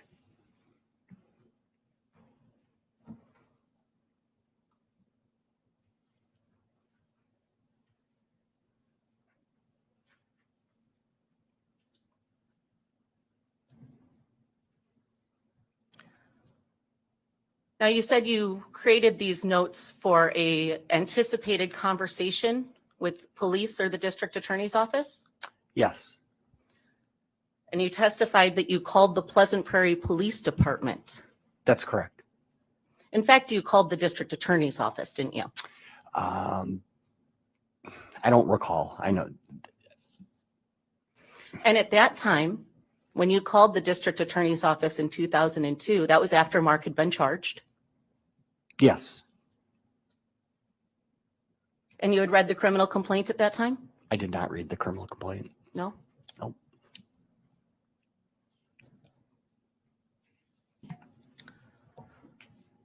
When you spoke with the district attorney's office in 2002, you did not bring up this conversation, correct? I think I was telling them that the conversation that we had and that they wanted to talk to me about more information. No, you in fact called them and said that you thought they should check the computer in Appleton. Possibly. You didn't tell the district attorney's office or law enforcement about this conversation until 2007 when they reached out to you, right? Possibly.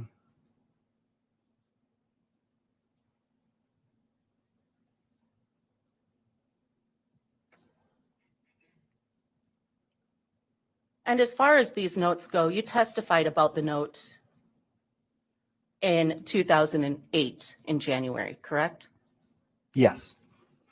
But you also testified on July 30th of 2007. And page 23, counsel, beginning at line 19.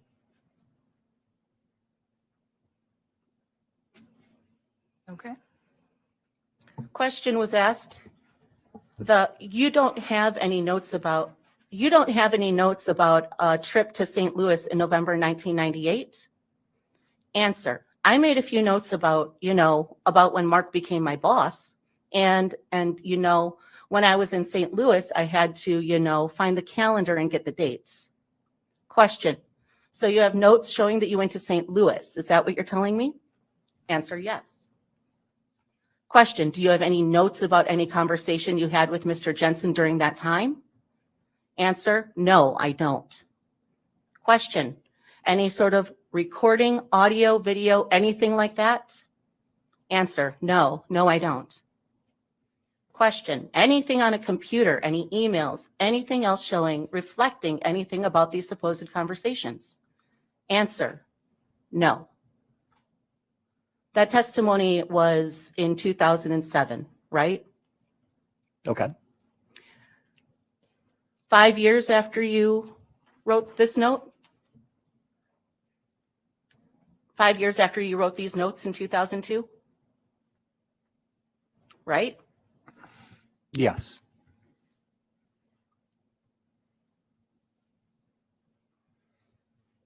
And looking at these notes,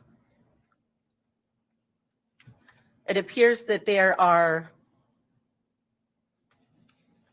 places where you added more information after writing the initial piece. Is that true that you did that? Those are my notes. I don't know if things were added. You don't know if things were added, I don't know. but they're all in your handwriting? They're in my handwriting, yes. But most of it is in cursive, but some of it is printed? Possibly, yes. And most of the lines start along the left, but some of them start in the middle of the page? Yeah. Those would be things you added later? Or after I read it.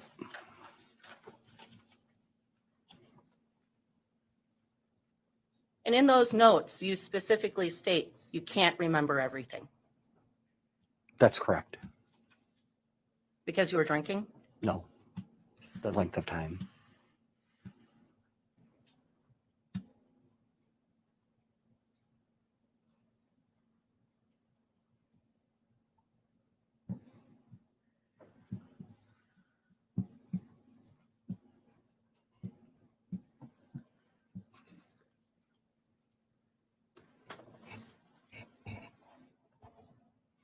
Now, Mr. Klug, you're no longer a stockbroker, right? That's correct. You're not working in real estate? I'm a realtor, yes. And while you were a stockbroker, there are times that you would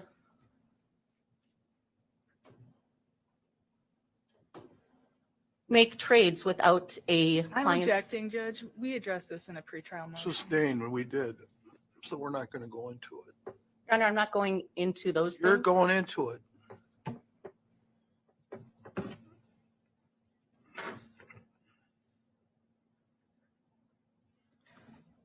From 2013 to 2015, you worked with a woman named Shelley Burnt.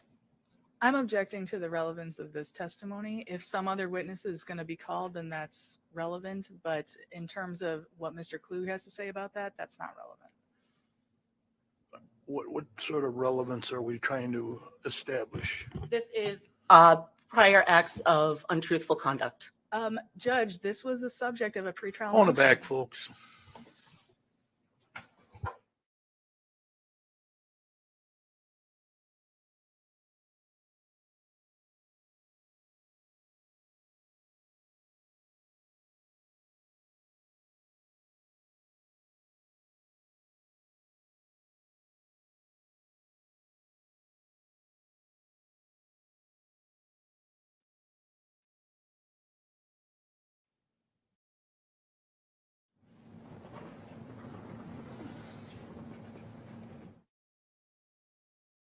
Jury is outside of the courtroom. I thought we had a motion hearing and I said nothing's coming in and suddenly it's all coming in. Your Honor, that was about the FINRA documents and the 2016 criminal case, with neither of which I have asked about at this point. What I am planning to ask about is what I have a good faith basis to believe that Mr. Klug would make illegal trades where he needed a signature to make those trades, and he would do those without a signature or have his secretary forge signatures. Sounds like another act. So Don't you don't say anything. Sounds like another act should have been brought up so we Your could have discussed it. I believe this is it's not an other act. It is a instance of prior untruthful conduct for which I do have to accept Mr. Klug's answer. I do not get to impeach upon it. Sounds like another act. So, Judge, I believe that Ms. Burnt was mentioned in their pretrial motions, and this is part of what the court denied. Am I incorrect about that? I Thought remember. I signed an order to that effect. I don't believe there was anything about Shelley Burnt's testimony. Yes, in there that. was. Shelley Burnt was in the pretrial motion. I looked at it this morning. She's listed in the pretrial motion. We're going, we're not supposed to. I understand the court's ruling. Well, we had a hearing about this. We discussed it. I signed an order, and I'm always amazed when we get in a trial, people still try to get in evidence that's been denied. Judge, Attorney Krause, my concern is that this is specifically about the untruthful conduct of a witness, which Should have is been not, brought up prior to all this. it's not specifically in other acts. You're trying to It's- get it in a back door. We're not trying to get it in a back door. This is information that the prosecution has. This is not a back door. It's not They coming, have this it's information. not coming Judge. in. It should have been in a pretrial motion. Under 90608, we have the ability, we have the right to cross-examine a witness under sub 2 and sub 1 about their characterful truthfulness, and that's what this is. Well, we had this massive motion hearing, and we talked about all these issues. The only thing that was talked about was FINRA and that one prior conviction, We which talked about more than that. not as it related to Mr. Klug. I believe that we did. If we pull up the defense motion, it specifically references Shelley Burnt and what she would have to say about Mr. Klug.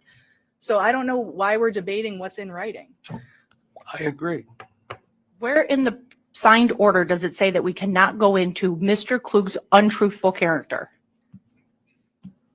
I'll look it up. We had a motion hearing. It was all brought up. I signed the order, and now it's not coming in. So the court's not going to allow the defense to cross-examine this witness about specific instances of untruthful character. Well, you should have brought it up when we discussed all these other acts. Judge, I'm just asking a question so we can clarify the appellate record. You're not going to get an Court's not answer allowing that us you to. want. I just want to know if we can You cross-examine. understand that? I do, Judge. You're not going to box me into something. I'm not trying. I'm not going to play that game. I'm not trying to do that. You Judge. are. I'm just trying to clarify because there I are. told you we had pretrial motions. Judge, I want to know. You so were that- here. I know I was. So was Miss Renner. I want to know for when we call witnesses. So I need to clarify this so I can determine. Maybe look whether at the order I signed in the motion you filed. It's not coming in. Bring the jury back.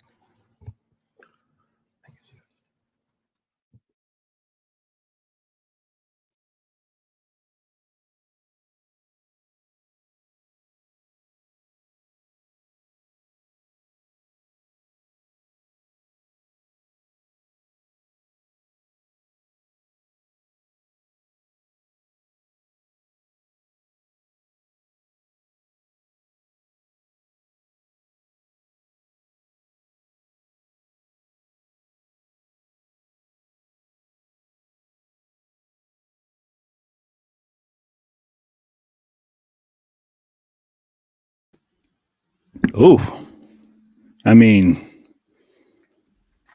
if I might drop a tribute to our original judge in this case. That was before the Don't princess get went. brazen with me. Ooh, Judge Rowe was not playing. Seems like we're having a similar take on how he's going to preside over this case with our current counsel. 2002 CF 314, the appearances are the same. I sustain the objection, so let's move into something else, Ms. Renner. I have no further questions. All right, any redirect?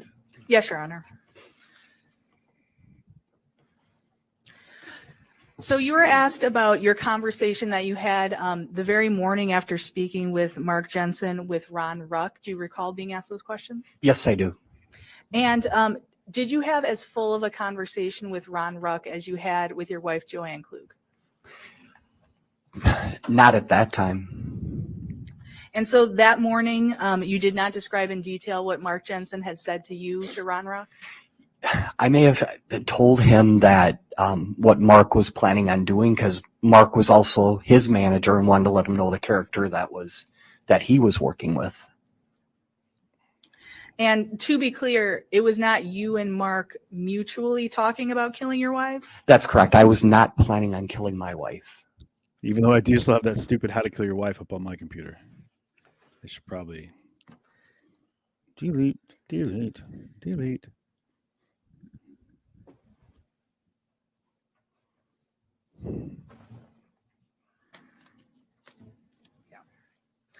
So, Mr. Klug, you were asked questions about your initial testimony in July of 2007 and whether you specifically mentioned ethylene glycol. Do you recall those questions? Yes, I do. Now, at that forfeiture hearing, you did testify about Mark telling you about a substance that would slowly crystallize you from the outside. Is that correct? Inside out, yes, correct. Or inside of your body out? No. That's correct. Okay, so you recall Sure. at that time not saying ethylene glycol, but talking about crystallizing. That's correct, because I didn't know what that chemical was. And to be clear, at that hearing, you didn't just testify about Benadryl, correct? That's correct. You talked about poisons. That's correct.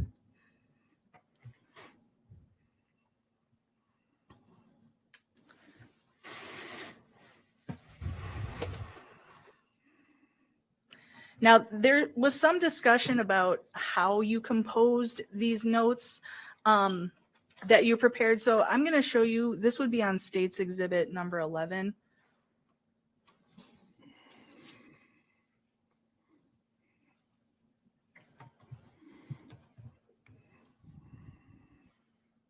He said, "You're not going to box me in." Whew.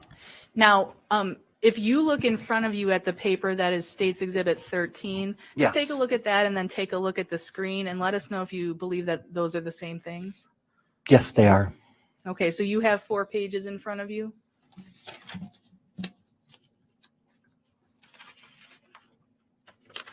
Yes. Okay.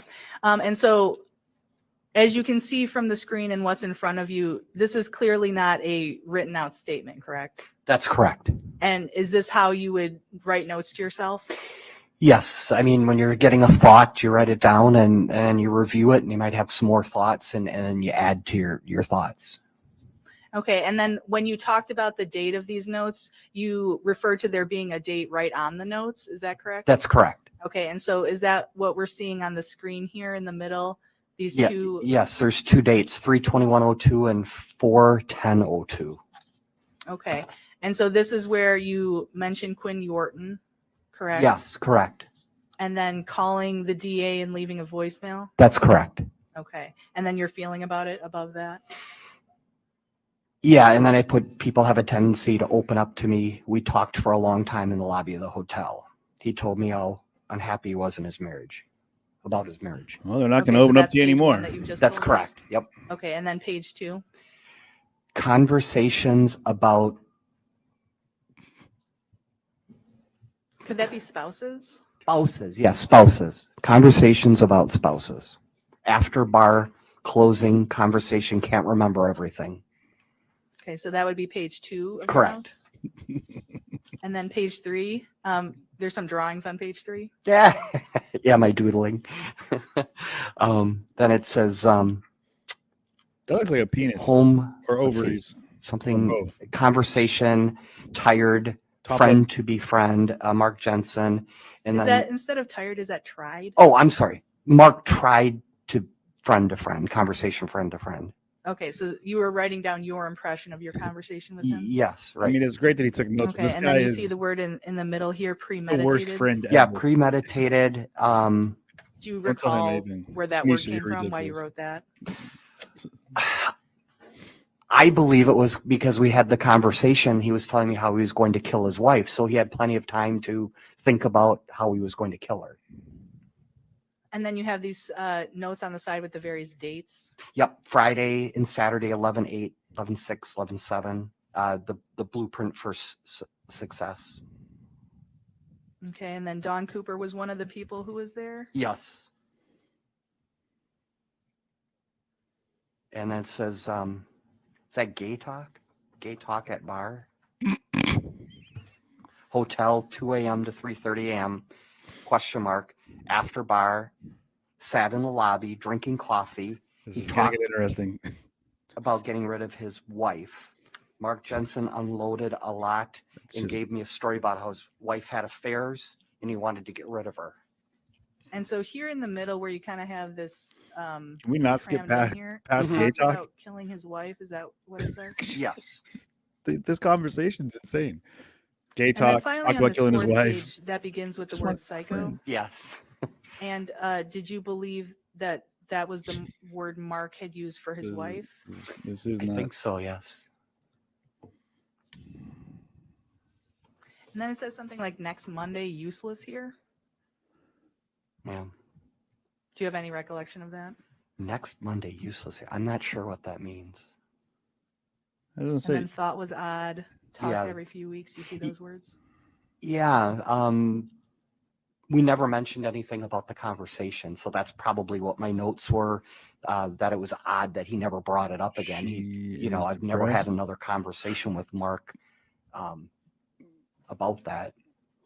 And so when the defense is kind of asking you about stuff written off to the side, that would be like this phrase here, she was depressed. Yes. Yep.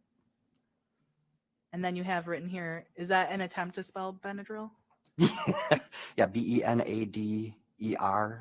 and then /OD overdose / get out of bed. And then Benadryl. you made note of when the time period when he Benadryl. would have been in charge. Yeah. 10/1 at boss from 10/1 of 98 to 3/15 of 99. Okay. And so you think that was actually 3 March and not February? Yes. Yes. Yeah. Because it looks like I had 2, but then I changed it to a 3. All right. And then what is this next part here under the line? Is that talked? That Talk, word? TAL. Yeah, talk to people, conversation, uneasy about. And then the 10/1 Ben one, drill. Sorry, man. weekend. See, Kelly came to, so actually I put 10/101, but that would have been 10/1 of 98. So that date would be wrong on there. And then Kelly came to set up the office. Dawn Cooper was best friends at Kelly. I called her back. More gay talk. Is that back, forth, backed? Maybe Rockford? Oh, called her Rockford. Maybe she worked in the Rockford office or something. I'm not Or she sure. liked that show, Rockford She was Files. setting up- That was pretty dope. She was on another transition. She was setting up the Rockford office. Why They is were he taking so many converting a notes? Baird That I want to office know about. Stiefel. Okay. And then you have some note about here, like above the gay talk again. Yeah. And then finally, remember. Yeah, I think something? that the gay talk was something about Mark drawing pictures of penises or something. It was a really odd conversation that they kept a diary, Mark and Kelly, about all the. Objection, Your Honor, calls for hearsay outside the scope of this. witness's Sustained. knowledge. Let's go to another question. Did you had an obsession with penises? So I read that in one of the documents. again, when you were one of asked the about earlier, maybe adding court things or filings. whatever to the notes, I mean, this is what it looks like. This is what it looks like. My handwriting is horrible. And there's some things in here that even you We're looking can't at I really- it. can't even read some of my own writing. Okay. We know Now, better. and when you were asked about these notes, you were asked about your first initial testimony after you had been contacted by the DA's office. Oh, guy And talk. to be clear, the time frame there, you only had a couple days between Well, for him, guy talk talking to and the gay talk DA's can be office one and and the same. testifying, correct? That's correct. Okay. And you found these notes later. Yes. Okay. So were you trying to be misleading about not having notes?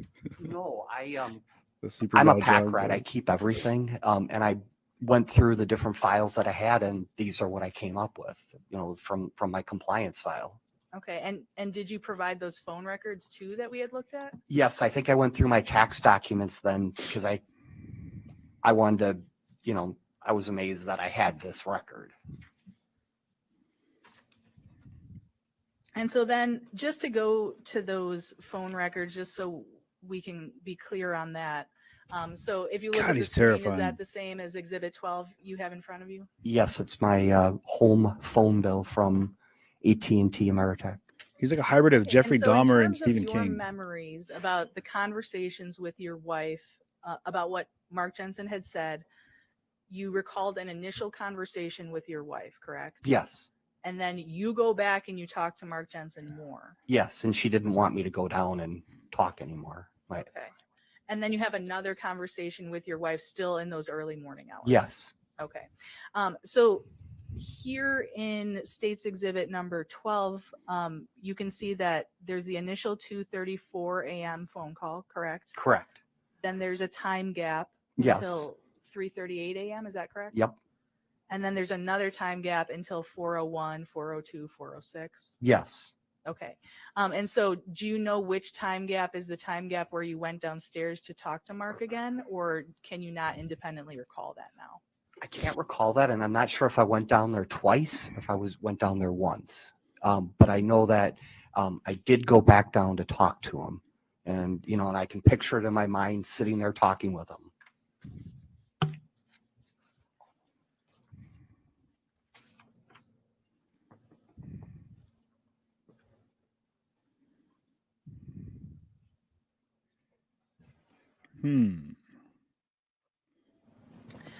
Okay. So I want you to think back still to that late evening conversation at the bar with Mark Jensen. So you just reviewed the notes that you have provided, that you eventually provided. So in those notes, there is a reference to gay talk. Yes. Okay. Do you recall anything that would have matched that note in your conversation with Mark Jensen at the bar or after the bar? The only thing that I remember was the fact that they were talking a lot about penises. Okay, and that's you and Mark being a part of that conversation? Yes. Okay, and that's downstairs at that bar? Yeah. Okay, and you said they were talking a lot, so what do you mean? Well, it was Dawn and myself and Kelly, I believe, and me. Okay, so you at least remember those four people? Yes. They were talking about penises. I wasn't. I wouldn't do that. I don't talk about penises because I'm not gay. Okay, so you remember those four people as part of that conversation? Settled. Gay talk. Yes. Candace Before Olson. the other people cleared out and you were with Mark? Yeah, that was after bar close. It was drinking coffee. It was, just having conversation. Typical penis Now, conversation during setting. that You know what I mean? conversation, do you recall anything about drawings or diagrams or anything? Drawings or diagrams. He's like, I didn't draw a penis. If that's what you're getting at, he drew a penis too. They had a don't. penis drawing competition.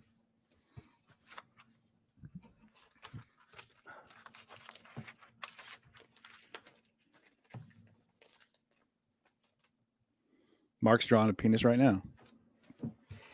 Definitely. Okay, so, in terms of any reference you've made to drawings or diagrams, is that anything that you heard from the defendant?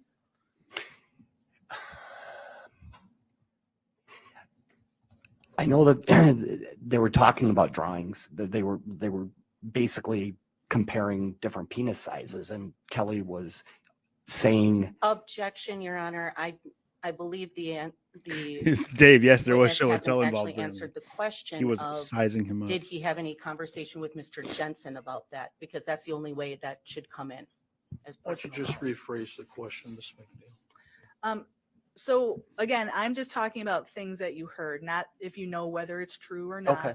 but whether anyone in those conversations that you were having either at the bar or after the bar, whether you heard anyone talking about diagrams or drawings of penises. Yes. I don't think you'd Okay. see that, And Karen. what did you hear about that?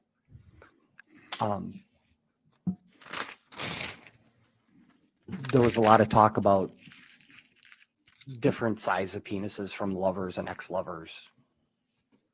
Okay. And you remember Kelly Labonte being a part of that conversation? Sorry, bud. I hit my dog with a penis picture. I mean, I don't recall. an alleged.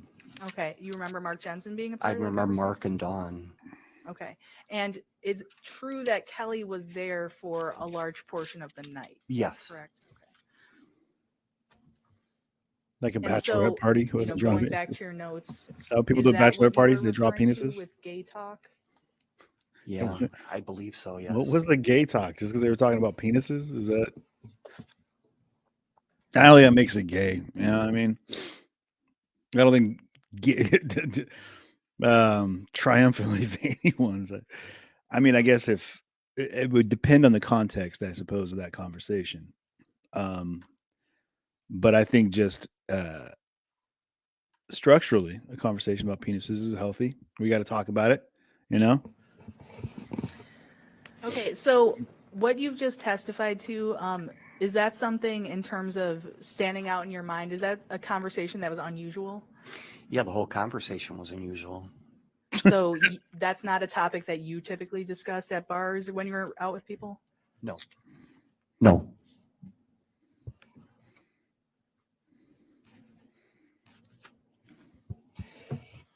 So Judge, I have no further questions. Any recross? Thank you. Mr. Klug, Kelly Labonte actually left at bar time, didn't she? I don't recall. There's so much penis stuff happening. I can't keep track of people. Man. And as far as the notes, which is Exhibit 13, you said you testified you wrote these in 2002, Tete, Candace. right? That's correct. But you didn't turn them over to law enforcement in 2002. That's correct. You didn't turn them over to law enforcement in 2003. 2004. Do it. You didn't turn them over in 2004. You didn't do it in 2005. You didn't turn them over in 2005. Let me guess. You didn't do it in 2006. No. You didn't turn them over in 2006. No. But in 2007. And it was only after your testimony in 2007 that these came to light. That's correct.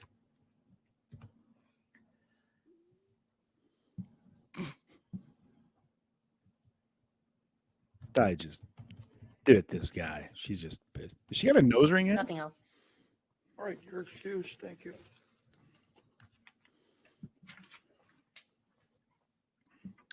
Here's the thing about all the questions that these attorneys ask, and this is what She's 32. My distinguished co-counsel says it's number 32, Your Honor. Thank you. he slipped on the 2010 debate. Yes, it What is gets me is 32. that they ask all these questions, but they got to remember that they're playing to the jury that's presiding. I mean that's not presiding, but it's got to make the decisions in this. So, end of the day, like you can ask a bunch of legal jargon, as a judge called it. RJ, nothing better than a couple old fashions with flaccid and erect penis talk on the side. I mean, when you're right, RJ. You know, it's coffee talk. It's coffee talk. You talk about penises. It's what you do. We all know it. You know, it's penis time. You know what I mean? Man. But these questions they ask, they pander to their own, I guess, like need to feel like they're, superior to the other counsel, the other attorney. Because really, I mean, what did the jury's not gonna be like, oh, why didn't he turn those over? They don't care really. I mean, if I'm on jury, I don't care. Let's just talk about who killed who and how they did it, when they did it. Did they say they did it? or the fact that he talked about killing his wife. I mean, but the fact that he was doing a lot of penis drawing, very suspicious. Very suspicious. Thank you. You can have a seat. Penis As close drawers. as you can to the microphone. Spell your first and last name for the reporter. Ms. Klug, did you hear the question? The judge instructed you to spell your first and last name for the court reporter. She leaned into Joanne. the microphone. JOANNE Klug, KLUG. She just found out a lot And about her husband. Ms. Klug, do you know Ed Klug? Yes, I do. Could you tell the jury how you know Ed Klug? I was married to Mr. Klug this is for 29 The years. ex-wife. Oh, it's happening. And you say that in the past tense, so you're no longer married to Ed Klug? That is correct. And who filed for divorce, you or him? I did. Take a guess. And on when that. did you file for divorce? That was in 2011, And when was your divorce final? 2013. Not So it 2012. took almost 2 years to get divorced? Correct. And was it an amicable divorce or was it a rancorous divorce? In the end, it was amicable in the end. Let's But just say Ed earlier did a lot on, of was not crime. so amicable? No, not during the 2 years. Where do you live these days? I am in Wyoming. Hey. So, and when did you move to Wyoming? That would have been shortly after 2013 when the divorce was final. And so you've lived there since 2013? That's correct. So it's quite a trek for you to get here for the trial. Yes. What was the weather like in Wyoming as you were leaving? We had a storm the night before. I lived in So, Wyoming for a while. What kind of a storm was it? A snowstorm? Or? Well, it was a snowstorm. I had gotten 7 inches of snow, but it was wet, heavy snow. And the main highway from my town to Casper, where I was supposed to fly, it was dangerous roads and there were crashes. And It's there gotta was be a in chance Sheridan. that it would be closed. Sheridan, Wyoming. So it was a struggle to get here. Objection, relevance on this Yeah, other right. question. What kind of snow was it? Was it wet snow? Go on to something else. We're done with this here. The judge was Thank you, curious, Honor. though. He wanted to know. So, Ms. Klug, you were married to Ed Klug back in November, This is December gonna of get good. 1998. Is that Share the true? stream, guys. That Share is the true. stream. This is going to get And interesting. do you remember a time in November of 1998 When when he your hung up husband on you? Ed Klug had gone to St. Louis for a conference for his place of work at Stifel Nicholas? There was Yes, I ladies do at the remember. bar. And what was it that stood out about you? And what was it that stood out in your mind about that trip that he took to Stifel Nicholas? Was there anything unusual about it? It was in the early morning hours of November 7th, anywhere from 2:30 to 3:30. I had 2 phone conversations with him. About And penises. so, Sorry. I probably talked to my wife back in November of 1998 too, but I don't remember the conversations. What is it that would cause you to remember these conversations now, 24 years later? She took notes as well. I had placed a phone call to the hotel and they transferred me to his room. And he picked up the phone. And do you remember anything about that conversation? Yes. What do you remember about the conversation? He said he was having the weirdest conversation with Mr. Jensen and that they were talking about wives. And from there, he said that Mr. Jensen had said that there were websites that you can go on how to kill your wife. And so when your husband told you this, gave you this information, do you remember what your response or what your reaction was to that? Let me think for a moment here. After he had told me that, he had mentioned the word Benadryl. Was this during the first conversation or the second This is conversation? the first conversation. So after he'd mentioned the word Benadryl, do you recall what your response was to these statements that your husband was making to you? Mr. Klug wanted to go back to the conversation. And I basically told him that he was stupid to do so. And did he listen to you or did he go back to the conversation?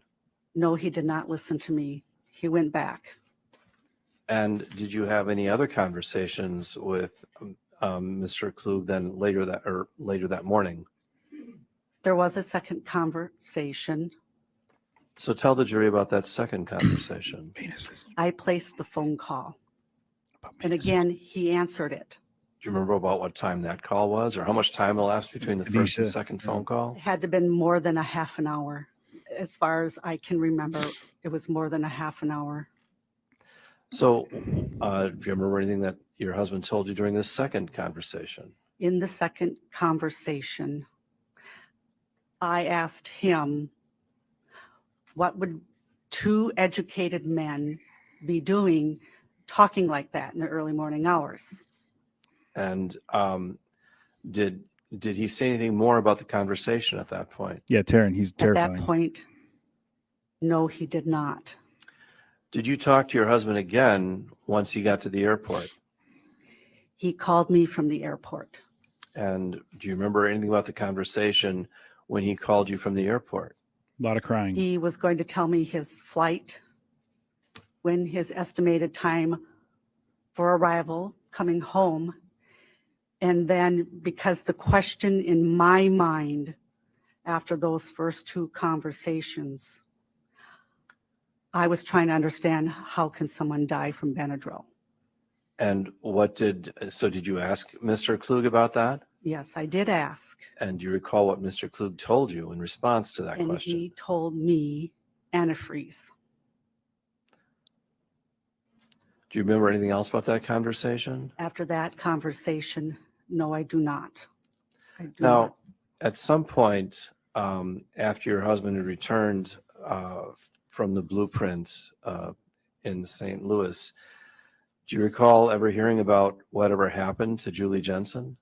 That was December of 1998. And how did you hear about what had happened to Julie Jensen? I heard it from Mr. Klug. And what did Mr. Klug tell you?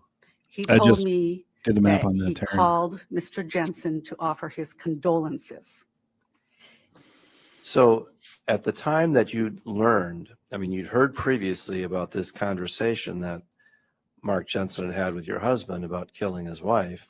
And then just a month or so later, you hear that Julie Jensen is dead. Did you and your husband discuss whether he should go to the authorities and tell them about this conversation? He had asked me what he should do. And did you have any insights as to what he should do? He put the ball in my court. I put it back into his court. So what do you mean by that? He was there that evening. He heard the conversation. Then he was relaying it back to me. And I remember telling him that if he goes forward with this, that I would stand beside him because he made me party to that conversation. But did your husband come forward at that time? No, he did not. Now, at some later time, you had heard that Mark Jensen had been charged with the murder of Julie Jensen. Is that true? Yes. And how did you learn that Mark Jensen had been charged with the murder of Julie Jensen? That was from Mr. Klug. He told So me that. when Mr. Klug told you about that, did you and he again discuss the likelihood or the appropriateness of him to step forward and tell the authorities about that conversation that he'd had with Mark Jensen? I did not offer any more advice on it. It was like having an elephant in the room. You didn't want to talk about it. I didn't want to talk about it anymore. So he did not come forward in 2002, did he? No, he did not. And when was the next time that anybody talked to you about this conversation that you'd had with your husband, Ed Klug, on November 7th, 1998? Do you remember when the first time you ever spoke to a law enforcement officer or anybody from the government about this? 2007. And what transpired at that time? That was when I was called to talk to Detective Bratsberg, and he asked me questions and he wrote things down about my conversation. And then you testified in 2007? Yes, And you testified again in early 2008? that's correct. And now you're testifying again in 2023. That's correct. As you're sitting here today, is there anything else that you remember about those conversations that you had with your husband back on November 7th, 1998? Is there anything else that you can remember that you haven't disclosed already? Well, in 2007, no, I have no recollection of onward of having a deep discussion about the conversation. He didn't want to talk about it. I did not want to talk about it. So, but what I'm asking you now is right now today, Oh, is there anything else about that conversation, those conversations that you had with your husband in 1998? Is there anything else that you can remember about them that you have not already disclosed? well, December of 1998, when he told me that Julie died, and he gave the condolences to Mr. Jensen, he said that Mr. Jensen told him that she had been sickly and taking too much Benadryl. That's And at that point, did you ask your husband if you confronted Mr. Jensen about the conversation that you had with him on November 7th? no, In December of 1998, did you know what the relationship was, the business relationship was between your husband and Mark Jensen? well, he was senior vice president of Stiefel Nicholas, Mr. Klug, and he was transferring clients from Robert W. Baird. And Mr. Klug did not have his Series 8 license to sign off. And then Mr. Jensen, he was supposed to be doing that, helping him with the office.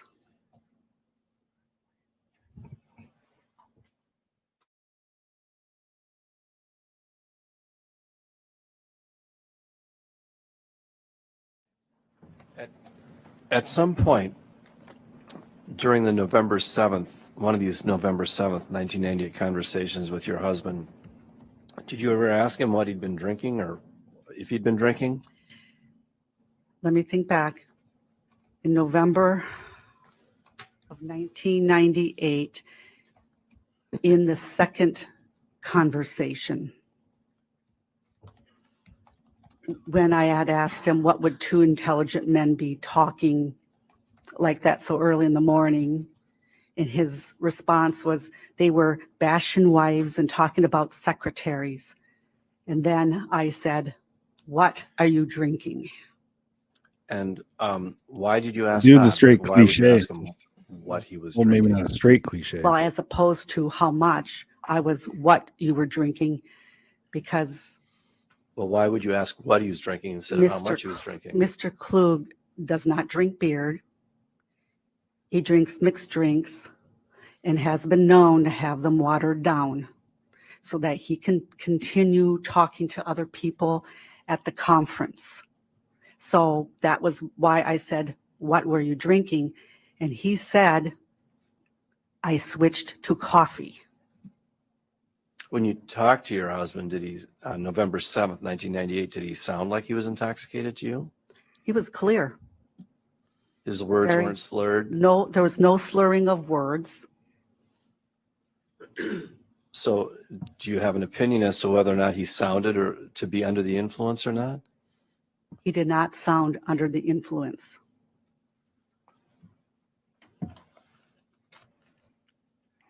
Now, since Seems you moved inter- to Wyoming, have you had any conversations with anybody about this case? No, Do you recall anybody from the defense team reaching out to you?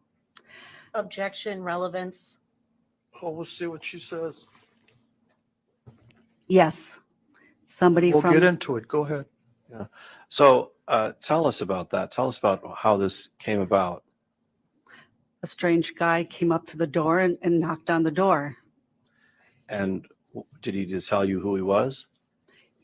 I- Objection, Your Honor, relevance. Well, what if the prosecution had somebody talking to your witnesses? Wouldn't you ask that question? Who asked that question? So I'm supposed to be neutral. We're getting into it. So Ooh, tell us about when this person knocked on your door. What did he tell say? him, Judge. I stepped outside and She he took a deep breath. addressed Got real hot. who he was. And I think I asked if he was defense. And he said he was. Defense. He wanted to talk about my testimony. And I said, no, my testimony stands as it was in 2008. In fact, I said it 3 to 4 times to him. He didn't want to go away. And he achieved that by sitting on the picnic table. And then he wanted to ask me about 2 witnesses. And I told him that I don't know what their opinion is. I don't want to know what it is. And that my testimony from 2008 stands at it as it is. And he left. So when this person, you live in kind of a remote area of Wyoming, is that Yes, true? it's rural. It's Wyoming. So you're not accustomed to strangers coming to your door. Objection, Your Honor, relevance. Let's move on to something else. Go ahead. So did this person, when they knocked on your door, had they called you first to set up an appointment? Objection, relevance. Who were they? Just tell us who they Well, were. try to get to the point, Mr. Jensen. You can answer the question. No, he just showed up. So when you testified in 2007 and 2008, at that time you were still married to your husband, Correct. and now you're divorced from your husband. Correct. Is there anything about your testimony that would change? Is there anything that you would change about your testimony from 2007 and 2008 to today? No, So you stand by your previous testimony. that's correct.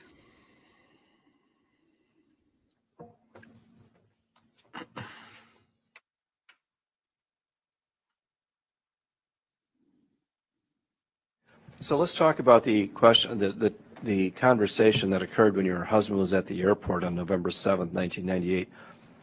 Tell us what it was that you were confused about again.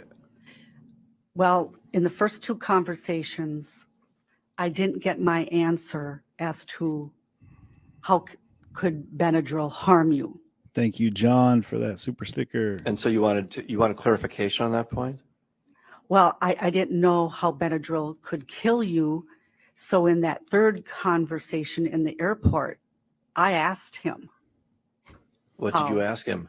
I asked him, how can Benadryl harm you? And he said, antifreeze.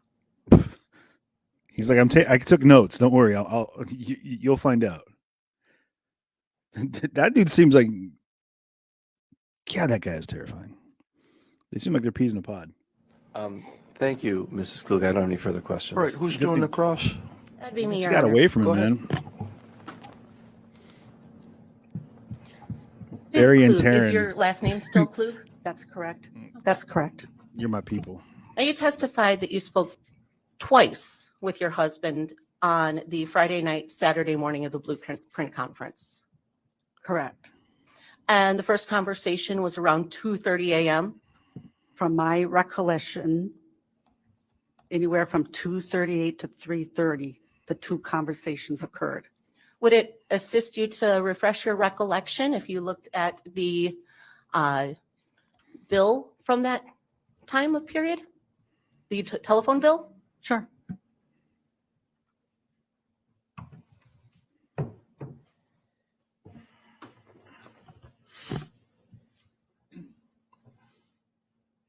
Ms. Klug, I'm showing you Exhibit 12 here. If you could review that and let me know when you're done.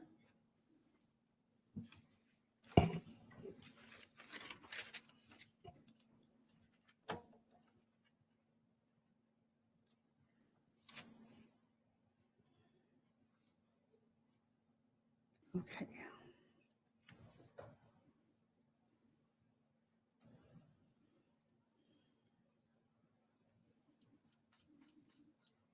I'm showing 2:34 and 3:38. Correct. So the first conversation was at 2:34 a.m.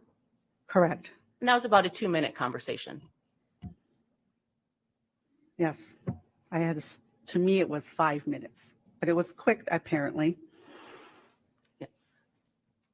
So again, you're looking at Exhibit 12 right there, Yes, and that's what's showing you that it was a 2-minute conversation? correct.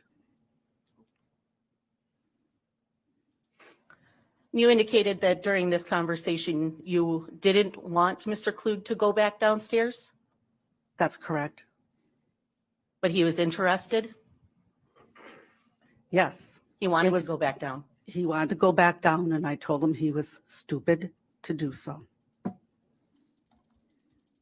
Did Mr. Klug sound like he was having fun during that first conversation? No, he was just amazed at the type of conversation he was having.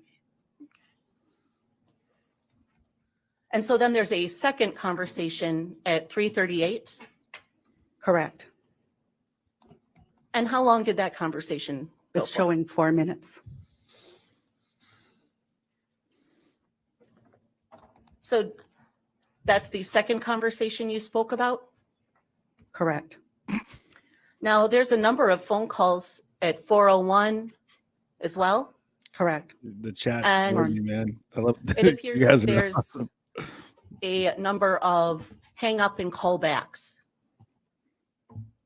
Yes, I was checking to see if he came back to the room, but he did not pick up the phone calls. Big for shout out to those the chat series of on phone calls. YouTube and Well, for that you guys series are- of phone calls, I ask that you look at Exhibit 12 and tell me how Yep. long those phone calls each were. Let's see. 4:02 is 4 minutes and 4:06 is 5. So Mr. Klug did pick up during those, didn't he? I can't recall at 4:02 and 4:06 the exact time, but maybe it was later than what I thought.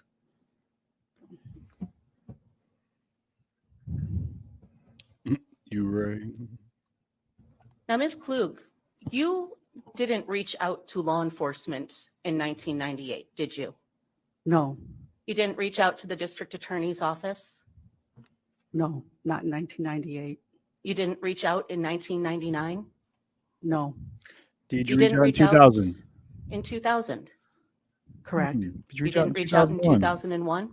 2001? correct, You didn't reach out in 2002? correct, You didn't in reach out in 2003? correct, Let me You guess. didn't reach out in 2004? Wait for it. correct, 1873. You didn't reach out in 2005? correct, My money's on And you didn't 2007. reach out in 2006? correct. Now, you heard in 1999 that Julie Jensen died. Yes. Yes, It's 2007. Or you actually, was it in 1998 or 1999, if you recall? December of 1997. Now you're irritating her. 98? Sorry, Or- Pam. December of 1998. Okay. Yes, It's okay, it's a long time ago, right? correct. 22 years ago? Yes. Answer the Or question. 24 years? 20, yes, 24. Not Sorry, 23, Council's math is not so great today. not 22. It's your council. Your counting is fantastic, Council. You're doing great there. Now, you first spoke with law enforcement about this case in 2007. Not Yes, 2006. Now, you also were aware in 2002 that Mr. Jensen had been charged with this case. yes. And in fact, you had looked it up on the internet. The internet was a reporter, but that was way back in 2007. So from 2002 onward, I got on with life. Yeah. I mean, I had a 20-year-old who moved back home, but he took a girlfriend who had an 18-month-old. I had a daughter in high school, a son in middle school, and their lives were active. So you had your own life going on. So I did not address that situation. I got on with my family. But you were made aware of the charging in 2002. That's correct. Now, you first spoke with Detective Ratsberg on July 31st of 2007, right? It was July or August, one of the two, from Feel what free I to can remember. let Pam Well, it know was the how day things after your operate here. husband testified in this case? It may have been, And Yeah. you were aware of your husband testifying? yes, he told me he was going to testify. And you spoke with your husband about the testimony? I didn't ask him about his testimony. But you did speak with him afterwards? Afterwards, when he came home that day, I just asked him how he felt about the situation, if he could do a recall, but he was reticent. He didn't want to talk to me. And I was fine with that because I didn't want to hear anything. Now, when you spoke with Detective Ratsberg, he reached out to you, correct? Yes, And you knew how serious of a case this was. that's correct. You knew that you had to tell the truth, right? Yes, And you had to tell the detective everything you knew. from my recollection, yes. Right.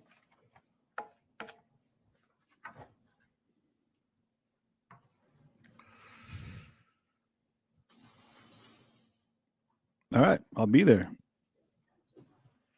Stephanie, good looking out. Appreciate the email. I'll put it on the calendar.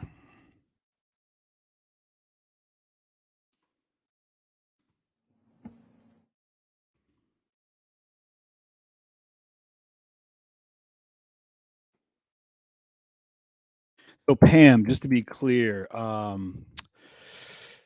yeah, I'm going to talk mostly just because of the name on the bottom right corner and the top left and the fact that it's CJTV. So yeah, I'm going to say a few things, but when I'm saying things about 2005, 2006, 2007, you're not missing much. As So Exhibit D14. welcome Do to you the show. recognize this document?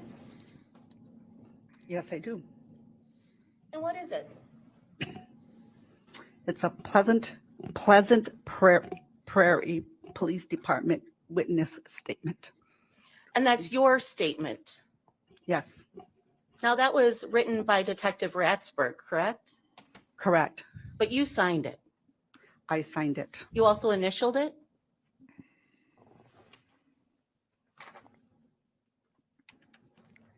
Just a signature, no initials are showing on here. Now, this statement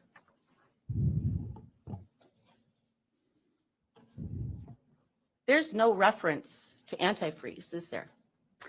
That's correct. You don't reference ethylene glycol? No, The only thing talked about is Benadryl, correct? correct. Now, you made sure that this was an accurate statement when it was written for you, right? Accurate at that time that it was written. And you made sure it contained all the information you thought was relevant? At that time, but there was still something missing. And I could not put something in if I could not remember it. And this statement doesn't include anything about a conversation when Mr. Klug was at the airport, does it? That's correct. It's not in here.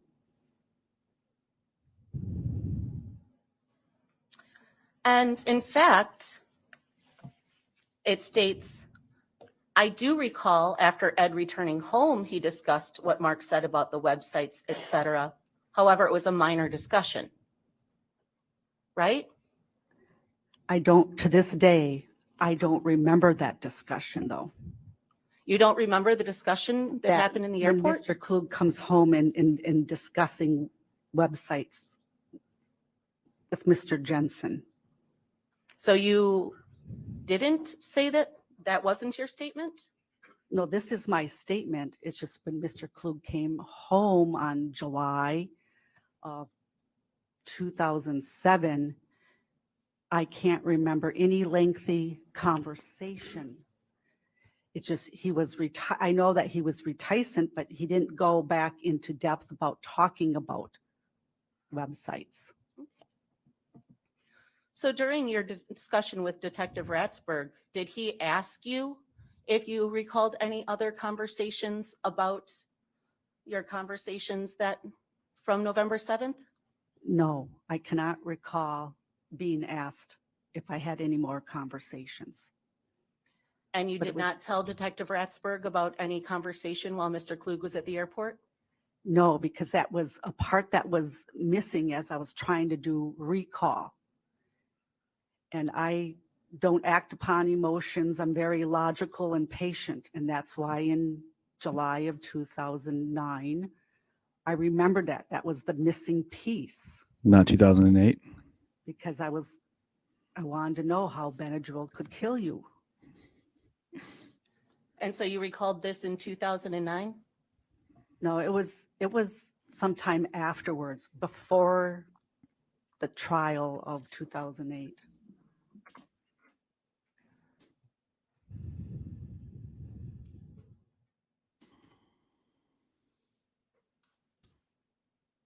And in Ms. Klug, in your testimony, no, strike that.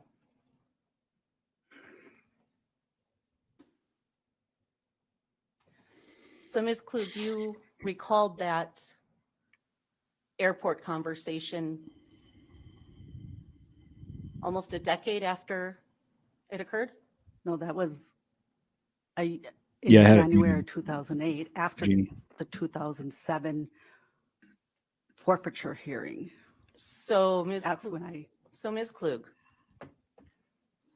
you gave a statement in 2007 to Detective Ratzberg, right? correct, On July 31st.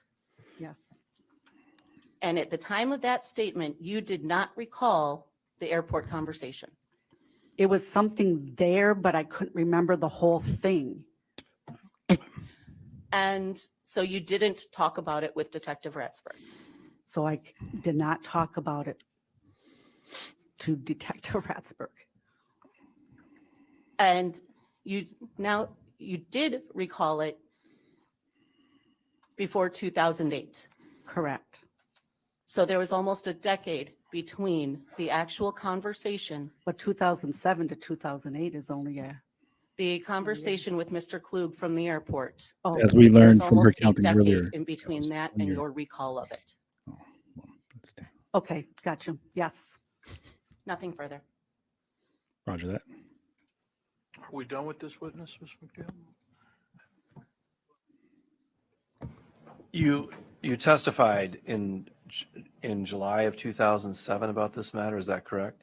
Correct. And in July, I think it was July 31st, 2007, I'm sorry, August 30th, 2007, you testified then about the conversations that you had with your husband, both at the hotel and then later at the airport. Is that true? Can you repeat the question, please? Okay, so when you testified in August 30th of 2007 at a hearing in this matter, at that time, you did relate the conversations, both conversations that occurred at the hotel and then the third conversation that had occurred at the airport, correct? Correct. And one of the proceedings. Yes, and that was essentially the same testimony that you've given today. That's correct. You testified in August of 2007 that he had called you from the airport, correct? Yes. And it was at that time you'd asked him, how could Benadryl kill you? And he said it was the antifreeze. Correct. He said antifreeze. And that was your testimony on August 30th, 2007, Yes. about the conversation that you had November 7th, 1998. Because November 7th of 2007 was the forfeiture. So yes.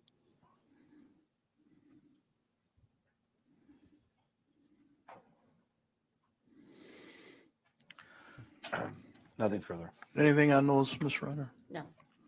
All right, folks, I got to talk about some legal issues with the attorneys, so they're going to get a Uh-oh. shorter lunch than you. So Legal 1:15, jargon be time. back. They're going to lunch. Going to lunch.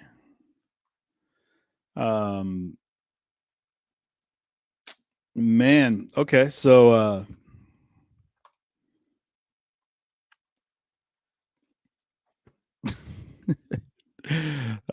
so far the tete on tete has been pretty amazing. The whole penis talk, the coffee and penis, just I was dying, man. I was dying. And the judge, if you guys check out The courtroom. I had a chance to review everything on the issue of Mr. Klug as to what Miss Renner was trying to ask and what Miss Krause was asking me. Here's the record.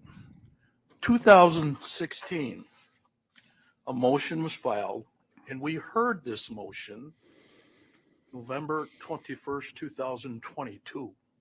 It says, defendant's motion to admit specific instances of conduct of Edward Klug. It's signed by Miss Renner. On page 5 of the motion, it says we're going to talk about two different evidentiary reasons. One, other acts. Also, 90608, which is character and conduct of the witness. So we had the motion here. And thank God the transcript is in front of me. Usually it's not typed up that fast. And what does the transcript say? This is Miss Renner. Page 36. Your Honor, under the rules of evidence, we're also able to get into specific instances of untruthful conduct. And we went through all the facts of the untruthful conduct, the financial dealings. The allegation was he was signing documents that clients didn't know about. He was doing all this illegal activity. We argued it.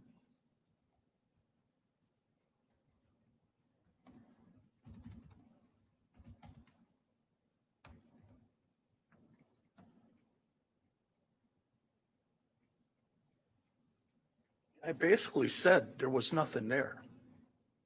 There was a complaint filed by some client that was going through a divorce.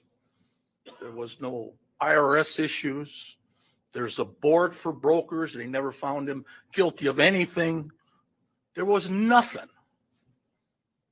So then we all decide, well, let's put that in writing. Let's put that in the order.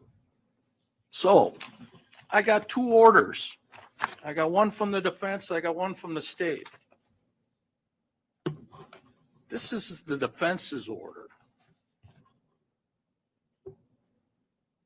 Number 10, in regards to the defense motion regarding Edward Klug, the defense is precluded from questioning Mr. Klug about the FINRA allegations, but may question him regarding some criminal allegations, and that issue went away. So this is your order saying you're not going to be able to get into it. Don't interrupt me. And then we got the state's motion, their order. Tanisha.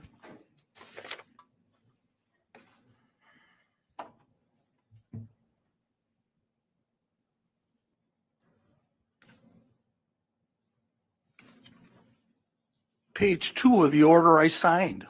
Besides the defense's order that says we're not going there, their own order.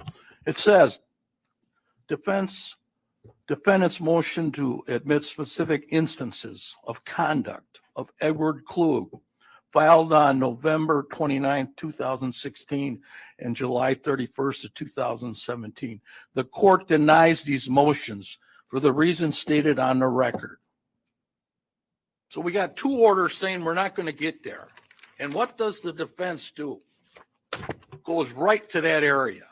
And what does the other counsel do? Well, explain your order, Judge. It's in writing. It's part of the record. It's here. It was denied. It was heard. Now, if the state had done something like this, the defense would be screaming. That's the problem sometimes with cases. The state can't appeal some issues. The defense can. So it should not have been gone to. It's in the record. And I'm shocked that you're telling me, well, wait a minute, Judge. That's not what the order says. Look at the statute. Read the transcript. Have a good lunch. We'll see you at 1 Your Honor, o'clock. may I make my record, please? We're going to lunch. What time are we due back, Your Honor? 1 o'clock. Thank you. Judge, at some point, can we talk? In chambers. Judge. I don't know if the jury's gone, so hang on. They're all gone. Okay, he can go. Thank you. Judge is not having it. Not today. Well, let's have the defense.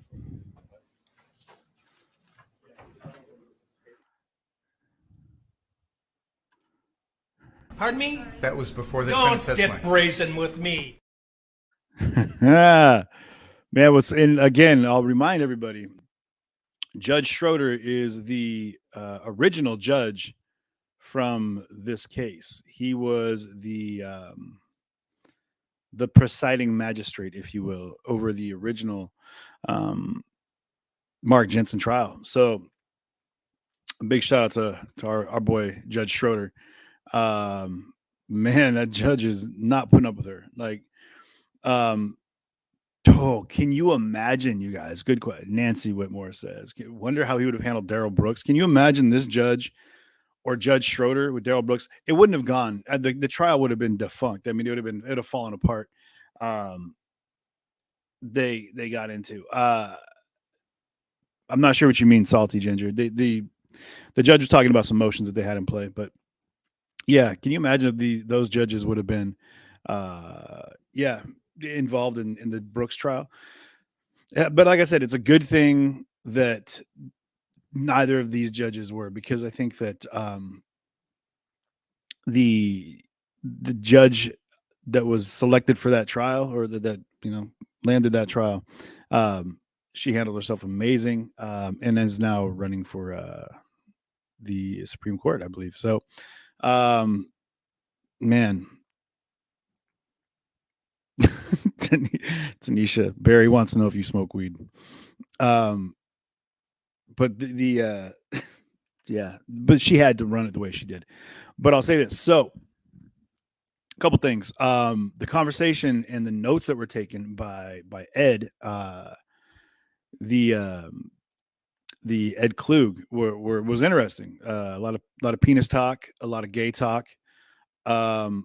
And if you look into the notes moving into, let me upload it for you guys. So Mark had an apparent session, if you will, with penises. And I'm not just saying that because Christmas lights, pens and pencils. Nope, we're gonna go with penis. Is I don't know. Never really written penis is. Mark Jensen, conviction of his wife. Okay. Other acts, evidence that penis-focused pornography was okay. So I'm going to read this from the court docket from. Here I'll just show you guys, because we're not at. We are no longer at live right now. So, I mean, we're live, but they're at lunch. We're going to be at lunch till 1:15. So we have about an hour to fill, but I'm going to take about a 30-minute lunch. I got to take my dog out, go to do the business. But also I'll have to cut the video and then come back in. So all 96 of you that are in here, or however many are going to come in, set up notifications. And if you have them in set up already, turn them off, turn them back on if you're on any of the Facebook channels, because Meta did whatever they did and it screwed things up. So now we're here. So So this is okay. This is in 2021. So this is the appellant court. I'm just going to read through it, and I'm going to pull it up here so you guys can see it too, and we'll look at it together. Because I'm not exactly sure what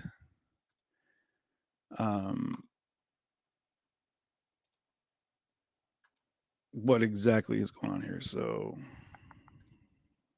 no, wrong one. Where are we at over here? There we go. So the let me zoom in on this here.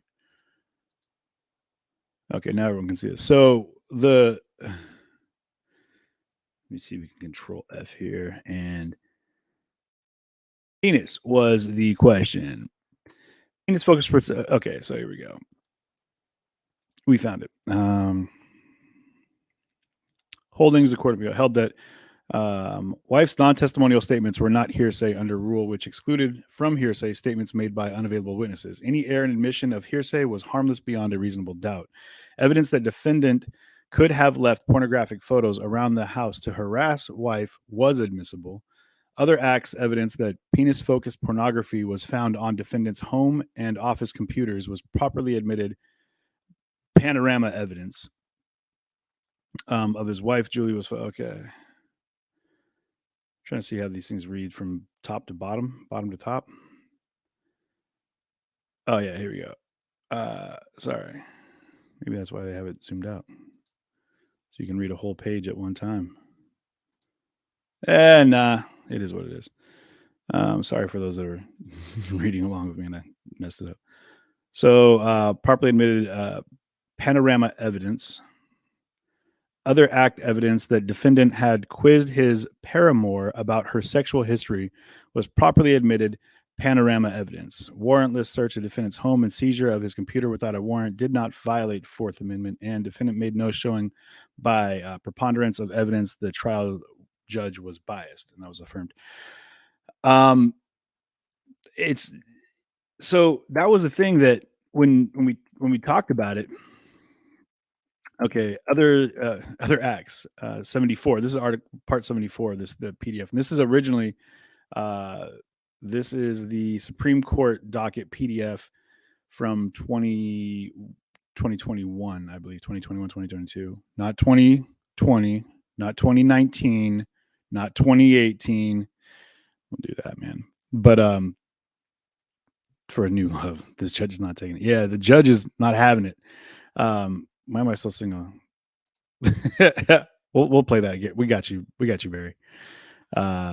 Barry. Okay, so we got Barry McCockner and Taryn Dixoff.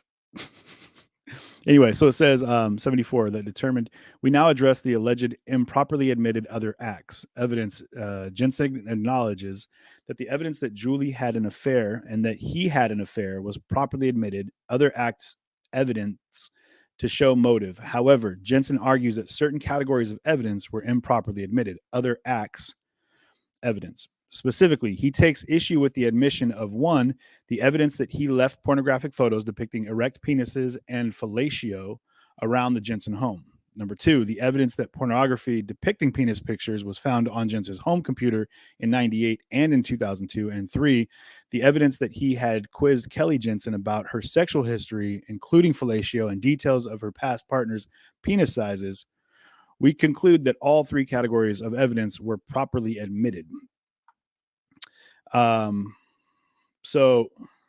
where are we at over here? And sorry, Barry, I got to bop into here. Boom.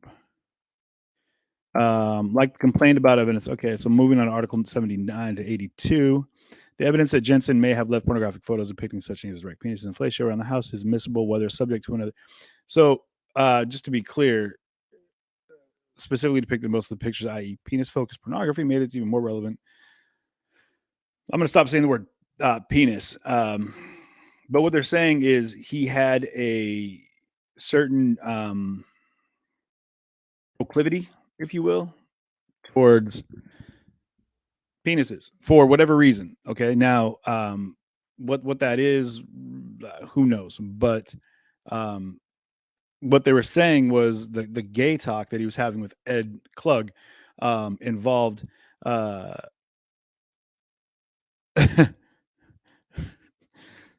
Darren, you're legit my people. You and Barry, forever and always.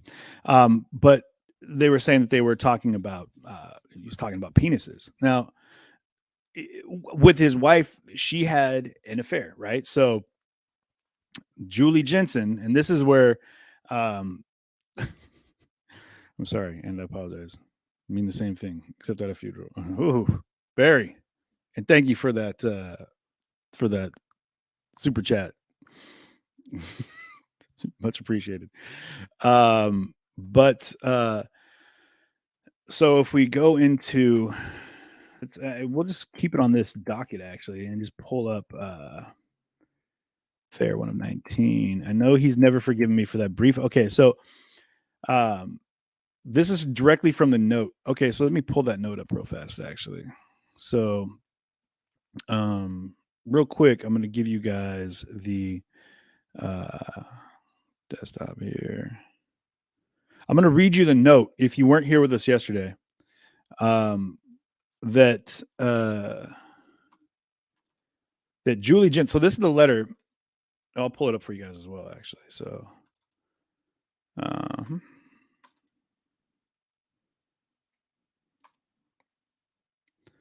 so let me blow this up as well because it's.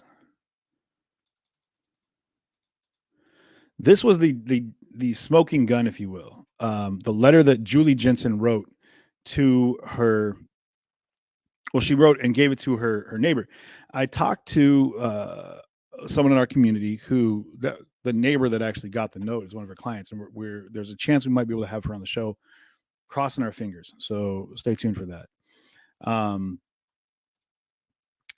So this is the letter that she wrote that was the damning evidence, if you will, and they call it the letter from the grave. That was kind of what put Mark away. And this is the same note that's brought into question right now, which they're saying is inadmissible because it's hearsay. And there's voicemails as well. What I'll do for you guys over the weekend is I'll put together I'm going to have to hold myself to this. I'll put together a compilation of evidence that is not being admitted into this current trial. Now, we're not the judge, we're not the jury, so it doesn't matter if we have our biases. I know everyone that I've talked to out here in Kenosha and Pleasant Prairie about the case, they already 100% have their bias. But what I will say is that the information, and this is where it's odd, what they're saying is inadmissible. And I understand proper proceedings. But what they're saying is inadmissible is this letter. And I'll show you guys if you didn't know about it, which is wild. Okay. And these voicemails. Now, the things that they're pulling out that they're saying, which is when Mark Jensen was released from prison. I'll give you a timeline as well, because the timeline is very chalky as well as to when he got arrested, when Julie Jensen was, when she died, 10 years later, when he was found guilty, convicted of murder, a couple years later, when he was released from prison because of the letter not being admissible because it was considered hearsay. Then a couple years later, saying by another judge saying that it would be admissible, and then the original conviction being reinstated. And then now the retrial, because the now flip-flop information and evidence is now being deemed inadmissible. This, however, is the letter, the actual letter written by Julie Jensen that she gave to a neighbor that was, in fact, it was, well, here, titled Pleasant Prairie Police Department, Ron Cosman or Detective Reitenberg. I took this picture, plus am writing this on Saturday, 11/21/98. Now, in the comments, anybody wants to pull up, because I'm in my screen right now, go ahead and post up the date that Julie Jensen died. If you would, please, for me, I'd appreciate it. So you can do a comparative as to when she wrote this, when she died.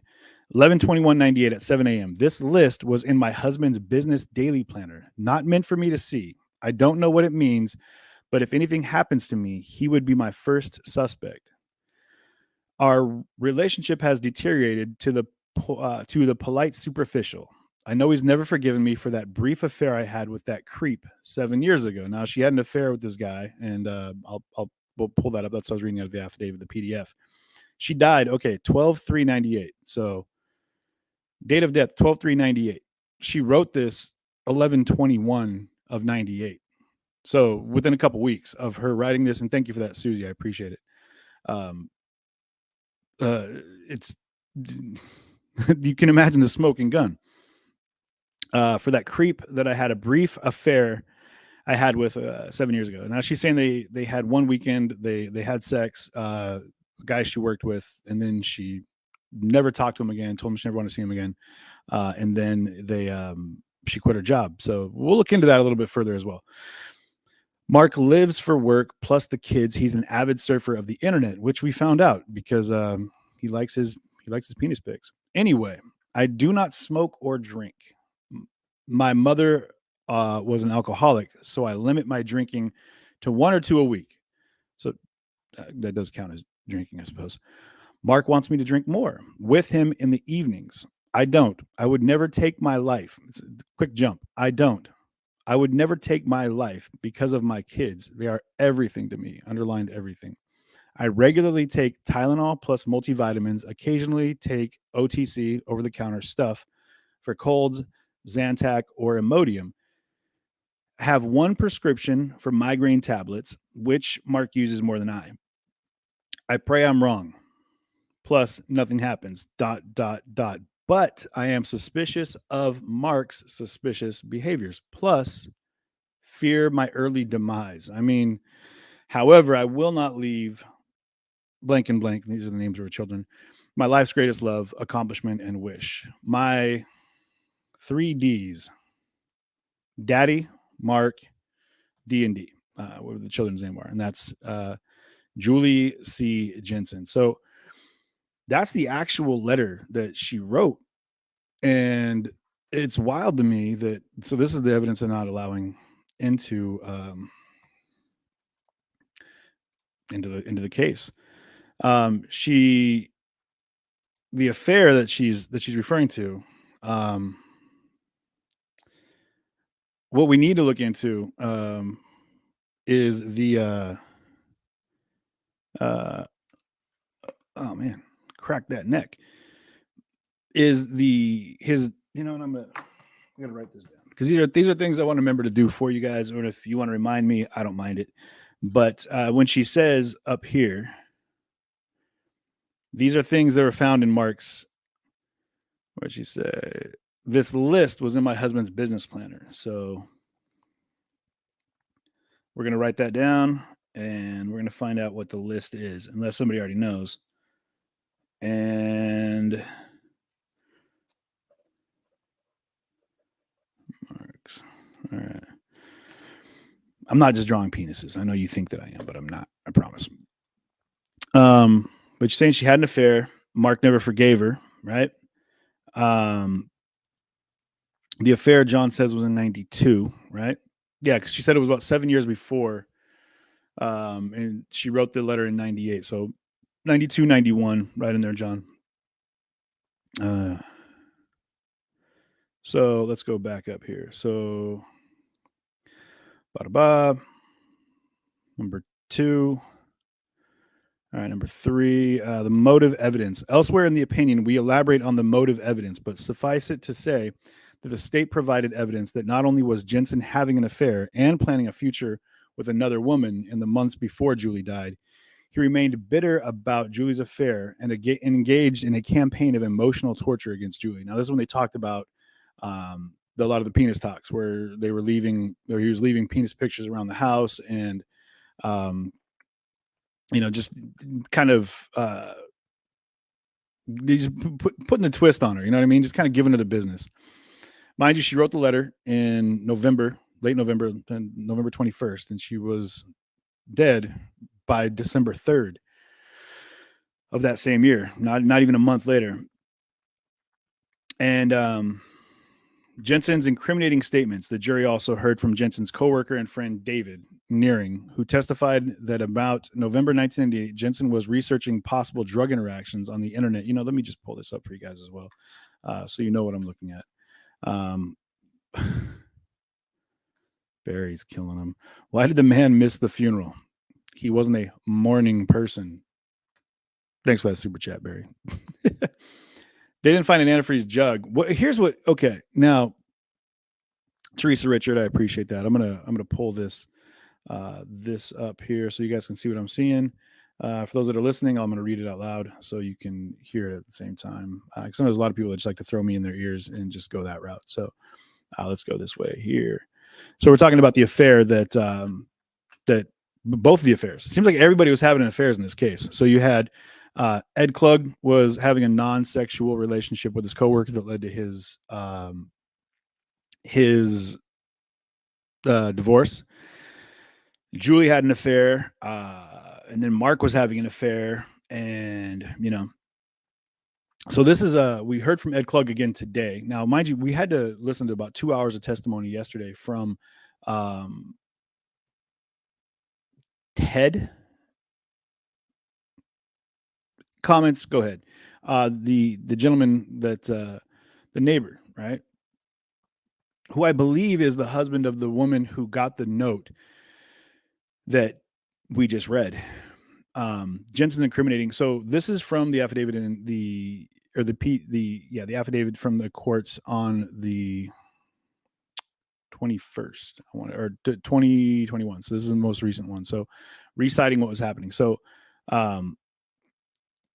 So please outline, without the letter, what admissible evidence is there? Any new evidence? So, Penny, we're going to read through this right now. So this is, there are some things. We also had the forensic pathologist who came on yesterday and testified to his findings with the autopsy and said that he feels that the cause of death was homicide due to his medical expertise.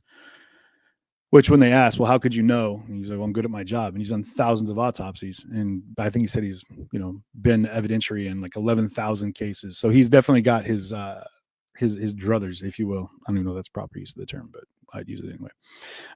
In addition, the jury heard from Nearing, who testified that around November 1988, Jensen was researching possible drug interactions on the internet several times a day, and told Nearing that he was doing it in order to find an explanation for Julie's allegedly unusual behavior. Okay.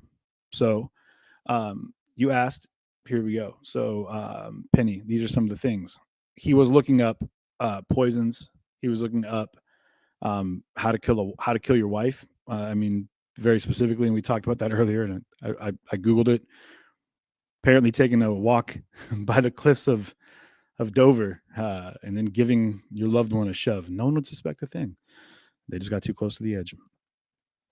So eloquently worded. In addition, the jury heard from Ed Klug. So this is back before. Now, a fellow stockbroker who attended a national sales convention with Jensen November 5th through the 7th, which was about 2 weeks before Julie wrote the letter, right? Klug testified that during a late night gripe session about their spouses, Jensen told him that if one wanted to get rid of his wife, there were websites instructing how to kill her, how to poison her with things that would be undetectable, which comes into play because the original autopsy, they didn't find that glycol, yada, yada, antifreeze was in her system. So I think they had to go back to that and look into it when they re-evaluated. And that's what I'm not sure about. I don't know why the original autopsy didn't find this, which is, so John Scalera says, prosecutor Robert Jambos, however you want to say it, contended that Mark Jensen poisoned his wife, Julie, then 40, with ethylene glycol or antifreeze, and then suffocated her in the garage of their home on December 3rd of 98. So they're saying when they found her body, she was on a mattress in an odd position and could have asphyxiated. So that's, I think, is where they just nudged it off as a death, involuntary death, or not a suicide and not a murder, but just that she died. So anyway, Klug, and we'll start crystallizing you from the inside out. Klug said that this was not a discussion of how to get rid of one's wife in the abstract, but rather that Jensen was telling me that he was going to be doing that. So, Penny, to answer your question, there was witnesses that say they talked to Mark Jensen and he was basically saying, here's how you can, and this is multiple people, more than one is multiple people. Anyone you tell that you're planning on killing somebody is telling the world, you know what I mean? Because if somebody tells you they're planning on killing somebody, first, maybe tell that person not to do it. Secondly, tell the person that they plan on killing that they might want to, I don't know, go visit their sister in Albuquerque. And then maybe let the police know, like, hey man, unless maybe that person hurt your family and they were just going to do it because they had to get, justice for their family. I'm just saying in those cases. But the medical evidence. So this is the other part of it. The medical evidence. The jury heard medical testimony that Julie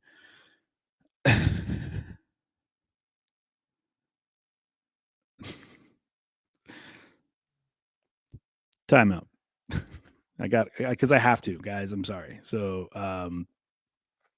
Barry, mind you guys, Barry's a good friend of mine. He feels like I'm always covering murder trials and negative stuff. I should think about covering something uplifting like wiener dog races. Stay tuned, because there's a mini wiener dog right there that I'm going to take out for a walk here in about 30 minutes. So I'll record him running, and you can go ahead and enjoy that. Her running, pardon. But thank you, Barry, for that super chat. I appreciate it. So the medical evidence. The jury heard medical testimony that Julie suffered from ethylene glycol poisoning and died of asphyxia. Dr. Michael Chambly, who also was he did the original autopsy. He was also at the trial yesterday as a witness, who conducted the autopsy, testified that he believed the cause of death to be asphyxia by smothering. Dr. Mary Mainland, a medical examiner for Kenosha County, concluded that Julie had received multiple doses of ethylene glycol, an indicator for homicide rather than suicide, and testified that Julie's cause of death is ethylene glycol poisoning with probable terminal asphyxia. So the other side would say that she took her own life and then set her husband up to look like he did it. So, and the miscellaneous evidence. The jury heard evidence from Jensen's coworker Nearing, and Jensen reported his work computer, the computer on which Nearing had seen Jensen look up drug interactions, had been fried, and he'd have to get a new one. And the jury heard that Jensen said this on the Monday following a Friday conversation during which Nearing remarked to Jensen, to number 465, I guess a placeholder for an individual, Jensen, that he was surprised that the police had not seized Jensen's work computer. The jury, okay, let's just take a look at this the timeline here. So the jury heard evidence that from Jensen's coworker Nearing that Jensen reported his work computer, the computer on which Nearing had seen Jensen look up drug interactions, had been fried, and he'd have to get a new one. And the jury heard that Jensen said that this on the Monday following a Friday conversation during which Nearing remarked to so-and-so, Jensen, that he, maybe Mark Jensen, that he was surprised that the police had not seized Jensen's work computer. The jury learned that on the day Julie died, Jensen did not call an ambulance, despite Jensen's description of her as almost incoherent, having very labored breathing and needing help to sit up in bed. Instead, Jensen drove one son to daycare, came home for a while, and then ran a work-related errand. Nearing testified that Jensen told him after picking up the boys from school, something didn't feel right when they arrived home. So Jensen told the boys to wait in the car. With the above illustrative,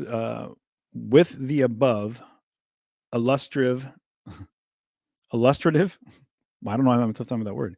Illustrative summary of the other untainted and undisputed gripping evidence against Jensen, from which a rational jury could alone conclude beyond a reasonable doubt that Jensen cruelly planned and plotted and in fact carried out the murder of his wife, we move on to examine the admitted testimonial evidence for a determination as to whether the assumed error in admitting it was harmless or reversible. As already noted, we conclude that the state has met its burden of proving admission of the testimonial evidence was harmless beyond a reasonable doubt. The state deftly dissects the challenged testimonial evidence and is able to point to admissible, duplicative, and corroborative evidence in the record. We begin with Julie's letter. All right. So I will put a link to this, so you don't have to listen to me read the whole thing. But it really breaks down all of the key points as to why this is such a, why it's leaning towards Mark. They're saying that, so Jensen's attorney right now, they've argued that Julie Jensen was depressed and killed herself after framing her husband for her death. Now, one of our viewers and a member of our community here works in the mental health sector. In her opinion, that's not how people with mental issues handle life, or death rather. It's not about framing people. It's an implosion, if you will. You don't look to externally saturate. I mean, there are people that do that, but in these times when you take your own life, you implode, right? What is Voight? There you go. Yeah. So it was Ted Voight is the neighbor. And his testimony is pretty damning because he was not able to personally be there yesterday to testify. So they played the testimony that he gave. And I'll put that link up as well. It's pretty long. It's pretty lengthy, but I want to make sure that you guys have it. So I'll put that link up as well in a breakdown summary this weekend, probably today, of the trial to now. And I want to make sure that you are able to see what we are talking about. If you have any questions, Ted White's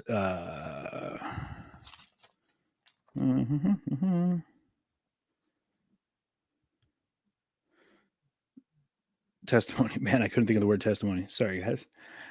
Testimony link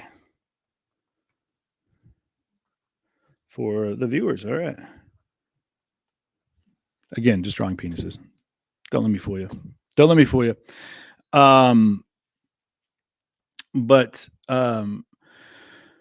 So if you remove the letter and the voicemails, so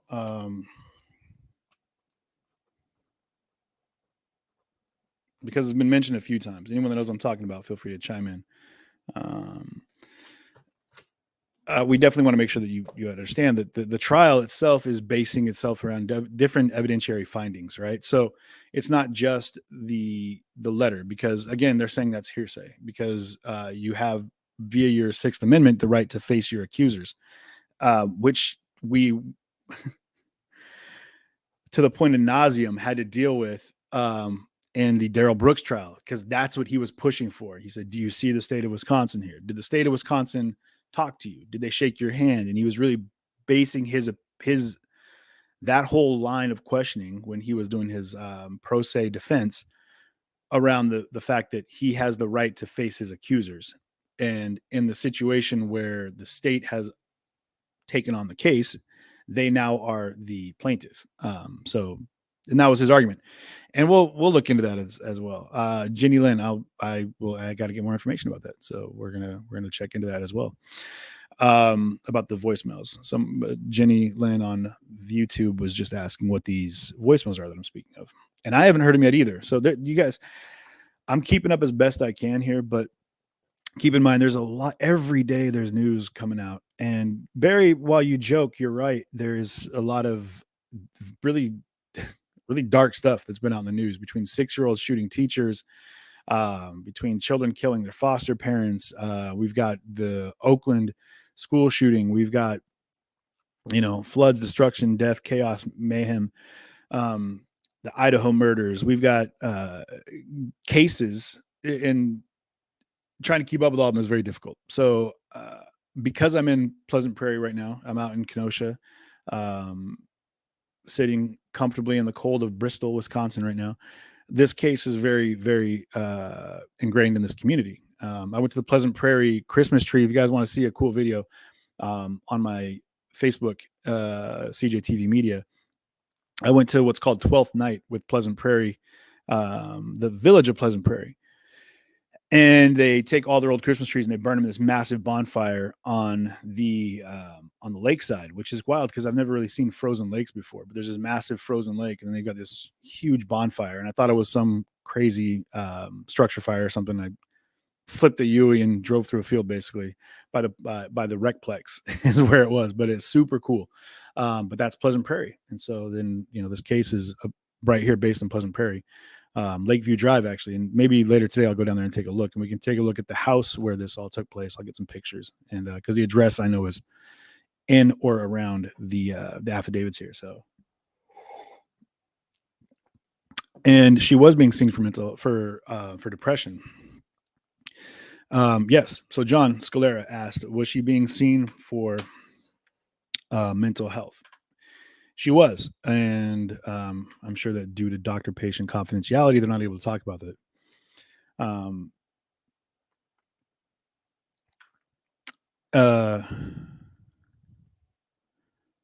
Okay, Tina Marie says, interesting. Okay, Tina Marie says, I don't know what this story is about other than antifreeze poisoning. My friend was asked if someone was poisoning her, and it turned out nobody was. She had a very rare condition that made her kidney. Oh, okay, you're talking about your friend. I thought you meant the Julie Jensen here. But she had a very rare condition that made her kidney shut down. Some gene both parents had passed down. Her labs indicated antifreeze poisoning, though. So that was the first thing I thought of when I see antifreeze poisoning. She ended up on dialysis, and everything is fine now. Well, Tina, that's it's blessings to her.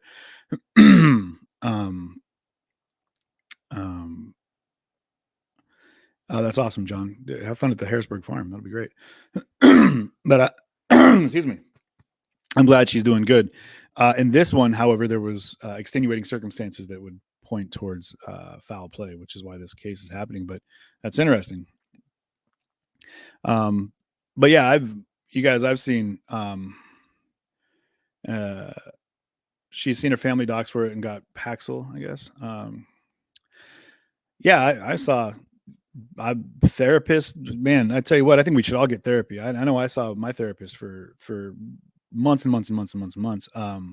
Following an incident in Seattle where I was stopped a mugging, got stabbed in the liver 5 times.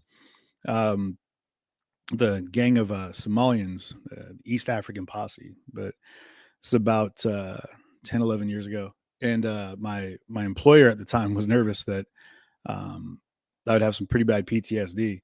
And so they had me go see, a therapist. They're like, oh, we need you to go talk to somebody. Before you come back to work, we'd love for you to talk to somebody.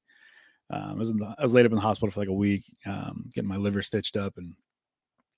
And what's interesting is I got there, and the therapist that I talked to was like, man, you're good. You're very well adjusted.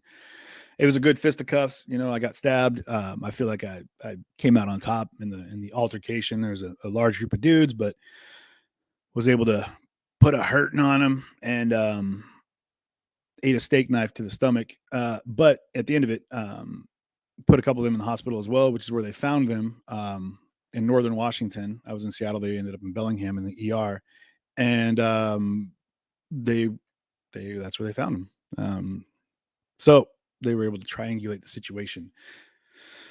But my therapist at the time, the one I'm talking to, was like, you're fine on this physical altercation, but man, you've got some other issues we need to dig into. And I was like, man, since I'm here 2-3 days a week, sometimes more, I would go in a couple hours and we'd chat, and dare I say, it was incredibly therapeutic. It felt great. So yeah, just seeing somebody for mental health is no indicator that you plan on hurting yourself, though.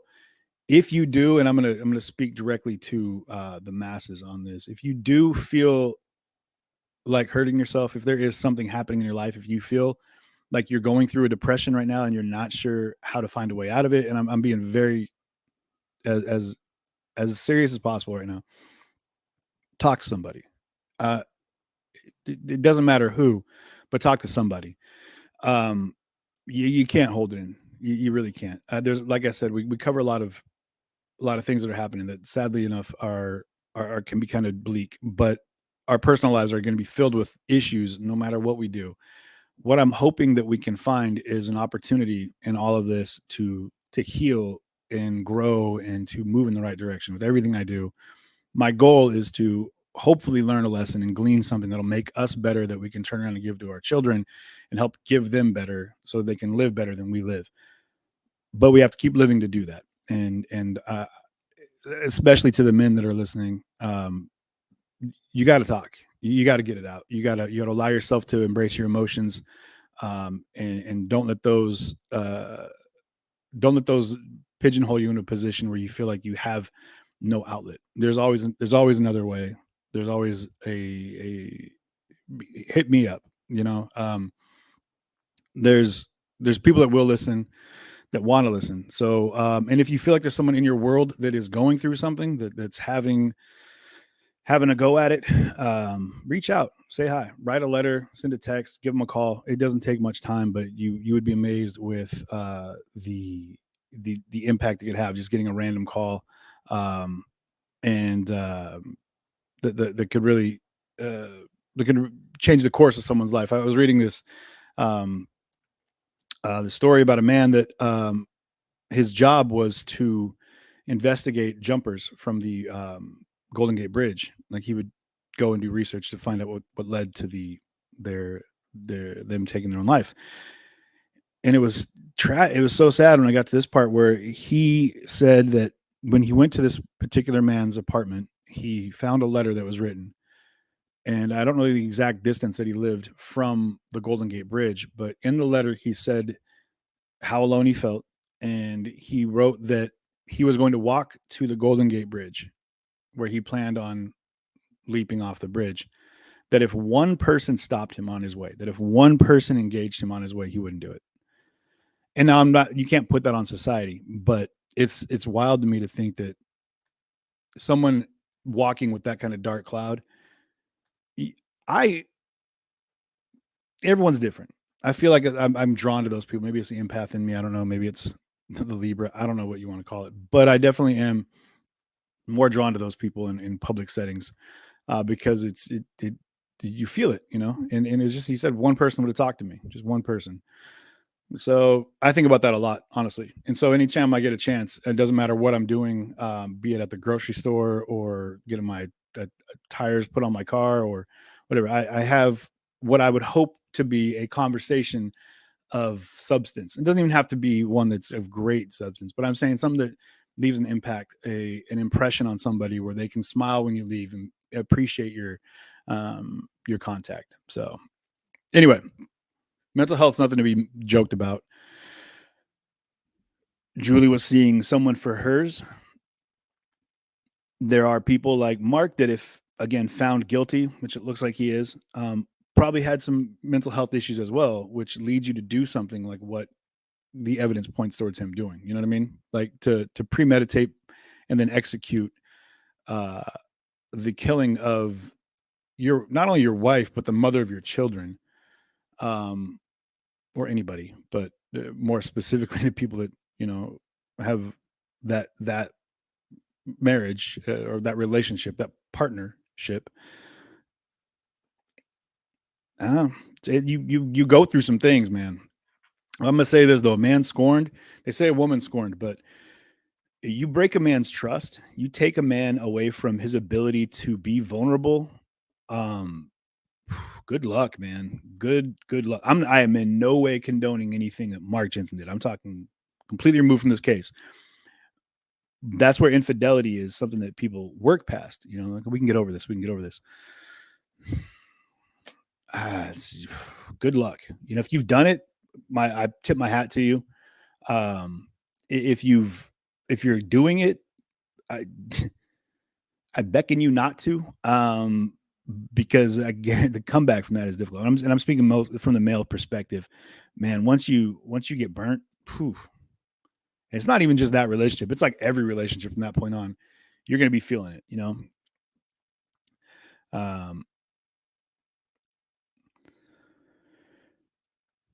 Wow. John, do you mind if I post that comment? I feel like you're speaking right to what we're talking about. And, you're actively involved in our chat. And I feel like to be, so that I'm not just talking from, the some story that I heard. Well, you wrote it, so I'm right. But John wrote, yeah, he's been there. It reminded me of 1980. He was going to jump. I was going to jump, and the next car stopped and asked me if I needed a ride home. This was after his girlfriend had passed away. So yeah, man, it's wild. You know, they say that people send us angels. Well, you may not realize, but you might be the angel that's being sent. So keep that in mind. John, thank you for sharing that. I appreciate it. I'm glad that you didn't, and I'm glad you're still here with us because I really do appreciate your input, and I appreciate you just being a part of our community here. It means a lot. And you got sober in 81. Man, congratulations to anyone who's got their sobriety under your belt, man. Whew, well done. I know my addiction stole almost a decade of my life. And the last 5 years have been the most amazing that I've ever lived. I don't have everything that I want. I don't have all the money that I'd like to have. I don't have the status or the accomplishments, but I know that my joy and the level of happiness that I have is something that I never would have had before because I had to go through all of my darkest darks to appreciate all the good stuff. And so any good thing now in my life is exponentially more significant and powerful because you go from that place where you're every day killing yourself and you're watching people around you die and you're in that light, you're mired in this darkness, but your sobriety, man, that story, the sober story, I don't care. You know, I know a lot of people aren't trying to sit side saddle for this one, but that story is a big one. So, but we are here for this case. We can do that on another trial or another stream. So there's plenty of evidence. And again, I'll put the link to this PDF that we're looking at right here. I want to make sure you guys can see it. So, which I believe is the affidavit for this trial that we're in right now in 2021. Man, but yeah, it talks directly about Ted Voigt, and his testimony was pretty solid about how terrified his wife was, or his neighbor Julie was. And Voigt testified that about 2 weeks before Julie died, she told him that Jensen was chasing her with a glass of wine, trying to get her to drink it. The Jensen kept following her with the wine, would put it next to her. And this went on for until the morning. Julie told Voigt that the same night she also saw their nightstand drawer left cracked open, and inside the drawer she could see syringes. Julie told Voigt that she and Jensen had a huge fight that night, and she refused to drink the wine and was afraid that Jensen put something in the wine and was going to inject her with something else. That's why the syringes were there. Get the syringes, then take them, throw them away. Like, give them to the neighbor. You know, you're sharing everything with this. The neighbor Voigt was very involved in his testimony about his interactions with Julie before she passed and the time with her. But Voigt further testified that Julie told him she was scared and was going to die. That Jensen's going to poison her, as mentioned earlier. Son David's teacher, DeFazio, testified that Julie said, "I think my husband is going to kill me." DeFazio also testified that Julie told her that she feared that Jensen was going to try to give her an overdose of drugs or something by putting in her food. Jensen's sister, Coaster, testified that Julie told her in the fall of 98, which would have been October, November, that she thought Jensen might be planning to kill her. And that's when she wrote the letter, was in November 21st of 98. And mind you, that's just a couple weeks before her death, when she, in December 3rd of that same year. Okay, so this is the assumed inadmissible evidence. Okay. Sentence 4 and 5 of Julie's letter states, "Our relationship has deteriorated to the polite superficial." I can't do it. To the polite superficial. I know Mark Jensen's never forgiven me for the brief affair I had with that creep 7 years ago. That's an assumed inadmissible evidence. Oh, because she's saying, I know Mark's never forgiven me for the affair, right? So that'd be hearsay because she's not there. She doesn't know what Mark's feelings are about it, right? Admissible, duplicative, corroborative evidence in the record. Jensen admitted to Detective Ratzenberg that their marriage was never the same after Julie's affair. Voigt testified that Julie repeatedly told him about marital problems she and Jensen were having. Dr. Richard Borman, the family's doctor, testified that 2 days before Julie's death, She was in to see him and alluded to an affair that she had in the past and said she believed that Jensen had never really forgiven her for it. You know, if she was seeing a family doctor, Richard Borman, she was saying that the neighbor was saying, Ted Voigt, that she was having trouble standing up, and she was trying to do gardening, but she kept falling down, and she couldn't even climb the steps, and that she looked like she was like having major health issues. And then a couple days before her death, she's in seeing a doctor, and she's very aware of the fact that she's very expressive about the idea that her husband, Mark, might be trying to kill her. All of these things adding up, you'd think that doctor would be like, well, let's take a look at let's run some panels. Let's see what's going on. Maybe you got something in your system right now. Who knows? But if you feel that way, you're looking this way, maybe all roads point towards, you know what I mean? Nearing testified that he first met Jensen in 90 or 91. This is one of his friends from work, I believe, and became friends with him and continued that friendship thereafter. He said they talked on the phone regularly, both about business and personal things, and they did family outings together. Nearing testified that soon after he met Jensen, sometime around 1990 or 91, Jensen told him about Julie's affair. Nearing acknowledged that 8 years after telling him about the affair, neither Jensen's anger nor his hurt diminished. He said that Jensen remained upset about the affair and distressed over it for as long as I knew him. Additionally, DeFazio testified that Julie told her that Jensen never forgave her for that affair. I wonder how he found out about the affair. Anybody know that in the comments? I'm curious to find out how the affair came to light. You know, like, did Julie admit it? Because she said, apparently it was just it was a weekend fling. It was like a weekend sexual romp, and that they never saw each other again. And she quit her job directly thereafter. I don't know.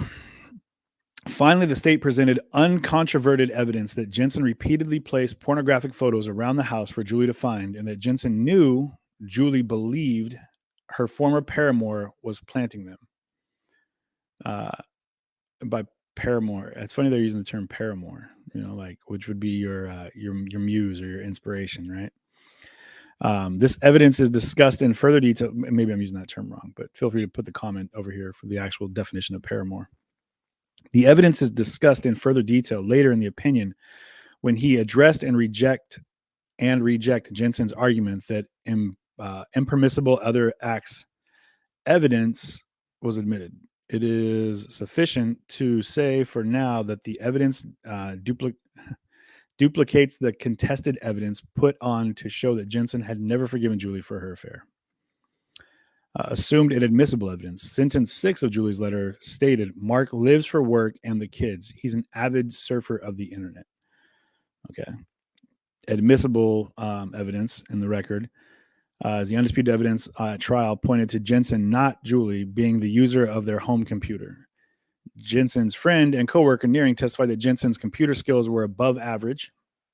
Noting that Jensen was always buying and replacing computers and usually owned 2 personal computers at any time. Nearing testified that before Julie's death, Jensen conducted internet searches on drug interactions on a very frequent basis. DeFazio testified that during a school open house in August of 98, she asked Julie if she could use a computer because she wanted Julie to help in the computer lab with the children. And Julie said, "Oh, I can't do that. I don't even know how to turn one on." DeFazio also testified that David told her that he was teaching his mom how to use a computer because she didn't know how. The illicit partner of a married person. Ooh, a paramour. Secret or illicit lover. Thank you, you guys. This sounds like the affair guy told him. Ooh, John. There you go. So John's stating that the affair guy, the guy that Julie had an affair with, maybe told Mark, and that's which would be harsh, man. If you get cheated on in your partner's paramour,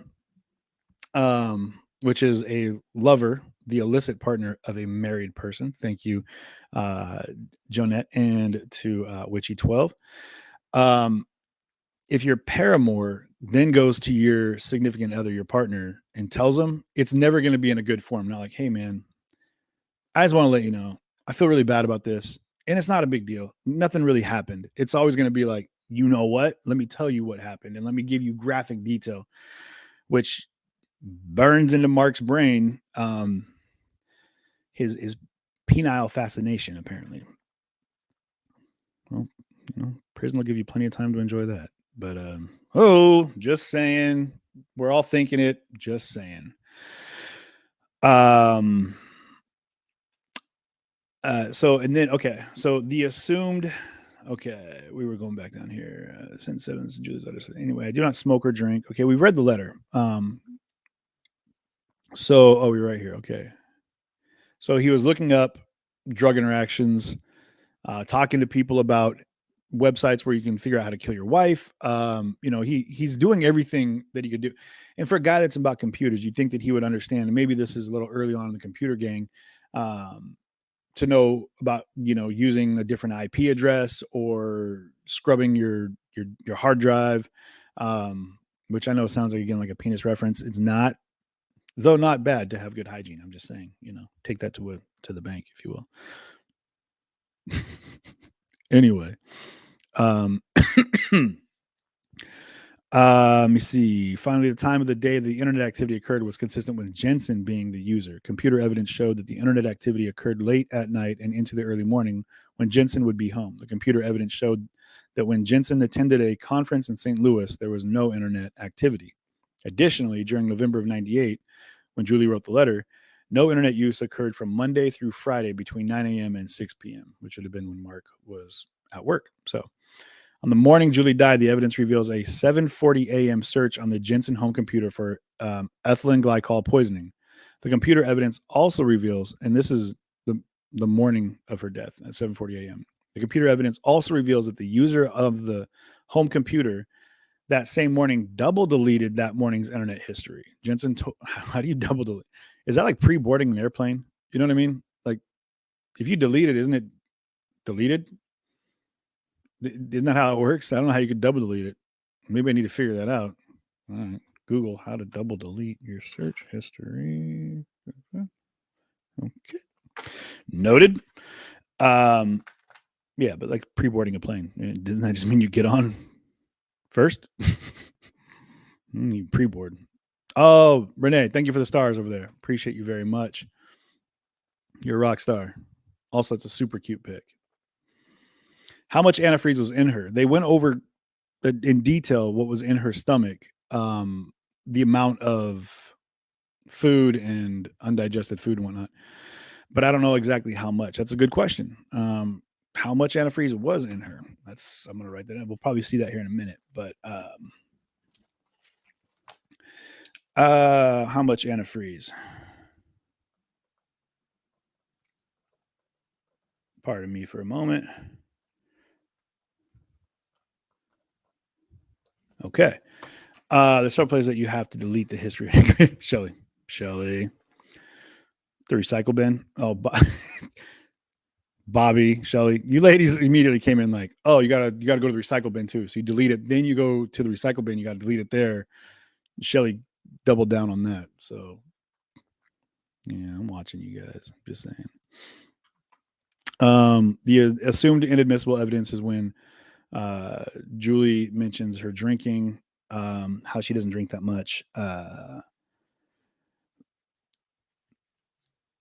But the admissible aspect, or the duplicative corroborative evidence in the record, Dr. Boardman testified that Julie denied smoking, stated that she drank alcohol occasionally, and told him that her mom had alcohol problems, so she's careful about alcohol consumption. Julie's brother, Paul Griffin, testified that their mother was an alcoholic and that Julie rarely drank. Sentence 9 and 10 from the letter that's inadmissible is Mark wants me to drink more with him in the evenings. I don't. The admissible or the corroborative evidence is that Nearing stated that Jensen told him that on only one occasion did Julie accept a drink of wine, and admittedly following taking a sip of wine, she fell over sideways. So you're seeing the pattern here, right? Like what she's saying in the letter as not being admissible, but what they're saying is that, okay, well, that's not admissible. The testimonies of these other people that are evidentiary are admissible, and they should be brought into the trial. inadmissible as anything she says because directly because there's a black squirrel. I know I just did that squirrel, but you don't see those back in Washington. She says, I would never take my own life because of my kids. They're everything to me. Important thing in the world to her. DeFazio testified that Julie told her she gave her neighbors a note saying that if my husband ever kills me, please believe that I did not commit suicide. I would never do that because I love my children and I wouldn't do that to my children. So that's in his wording. They talk more about the letter, the sentences. So Cosman, okay. Other acts, here we go. Jensen acknowledges that the evidence that Julie had an affair and that he had an affair was properly admitted. Other acts evidence to show motive. However, Jensen argues that certain categories of evidence were improperly admitted. Other acts evidence, specifically, he takes issue with the admission, that he left pornographic photos. And this is when we get into a lot of the penis talk about him leaving pornographic material.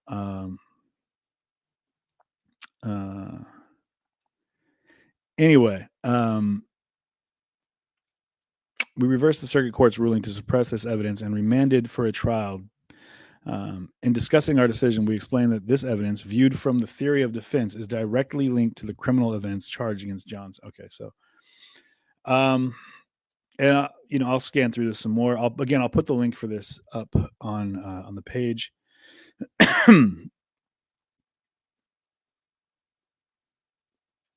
But this is 91 pages. So, we're not going to read through it all. Is there evidence of suffocation? That is, they're saying asphyxiation is what she died of.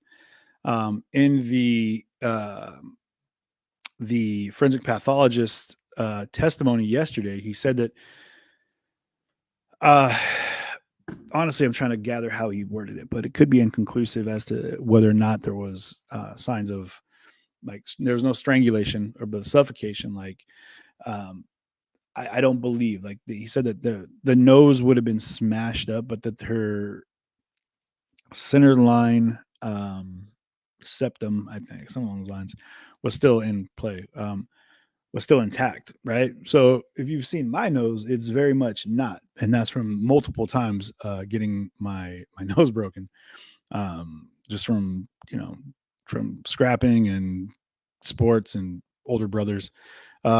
So yeah, but never was it smashed from someone smothering me or anything. But what apparently Mark did say in a statement that I think will probably come out in witnesses' testimonies with one of his cellmates, he had, during the questioning, and this is interesting how they worded it. If he hasn't catch this, I'm sure it'll come up later. During the questioning of the forensic pathologist, who did the original autopsy, and the medical examiner, the expert medical examiner, he said in this, and it's not word for word, but if Mark had said to his cellmate that he had pushed on Julie's legs and chest until all of the air had left her body, would that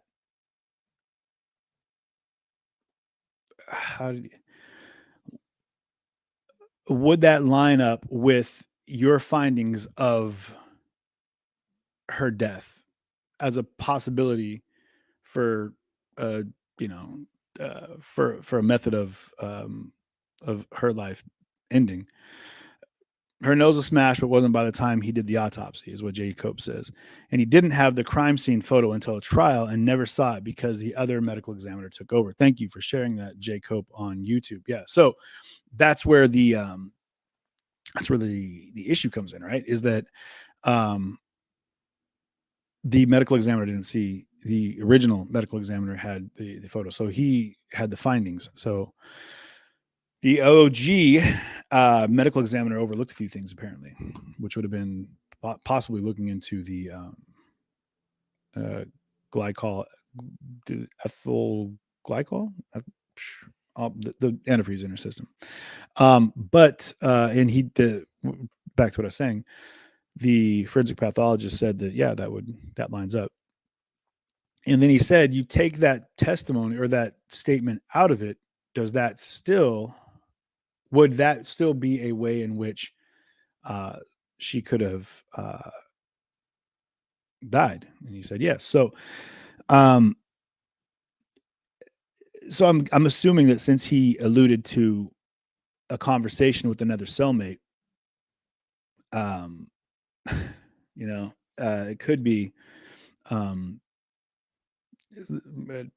foreshadowing for an upcoming testimony from another witness that could have been involved in his cell with him. So this gives you State versus Jensen. This goes back to the 2007 trial. So, and sorry, the audio just kicked back on. Just want to make sure we're not. All right, we're good. They're messing with the audio in the courtroom. So I'm just double checking to make sure we're not missing anything.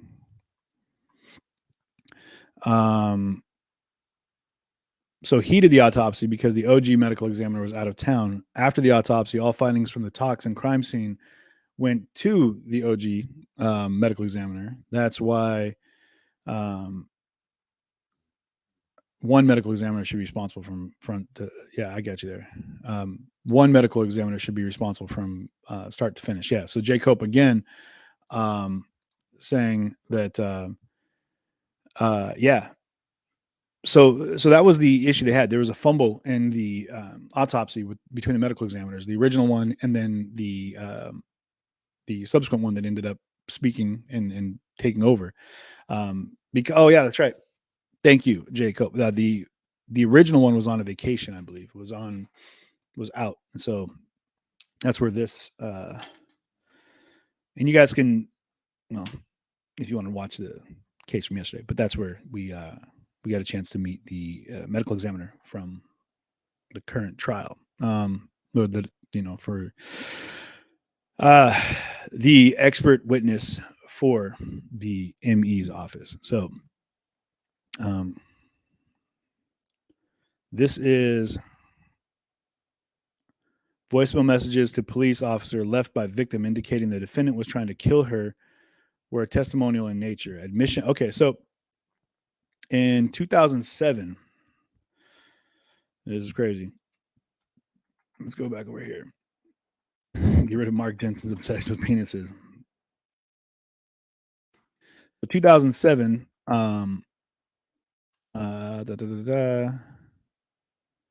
where we at over here? I believe that's when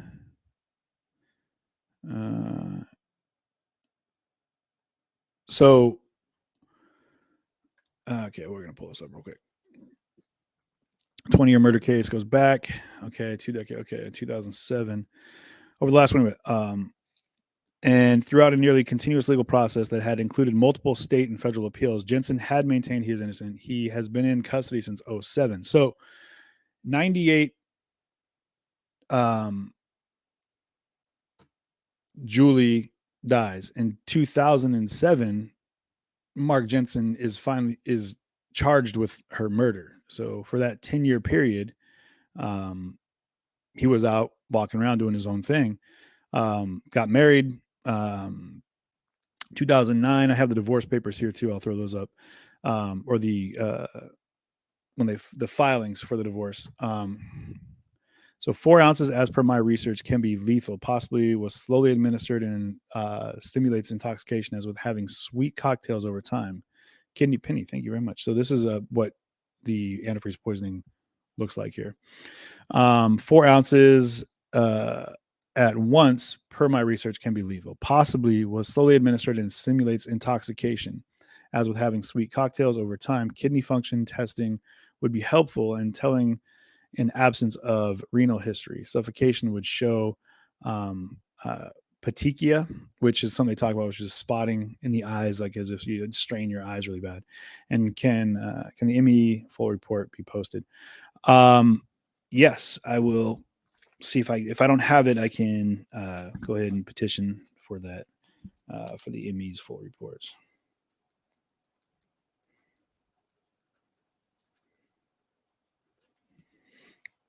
Thank you, Penny, for that information, and I will definitely follow up with the ME reports. The petechia was something they talked about quite a bit. They said it could be in signs of suffocation, heart attack, things where there's been an excessive amount of like stress, but it's spotting in the eyes. So it says 2007. Okay, I want to just again because the dates, man, I get all backed up on the dates. So in 2008. So here's where it gets weird. So 2007, 98. Always lost some of our lights here. Oh well. Now it's putting dark shadows on me. It makes me look like like undead. What are you gonna do?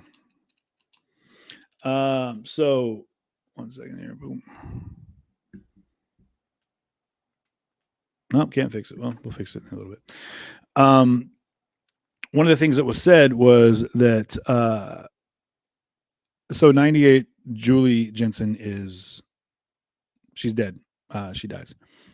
2007 to 2008, the tail end of 2007, 2008, Mark Jensen is finally arrested and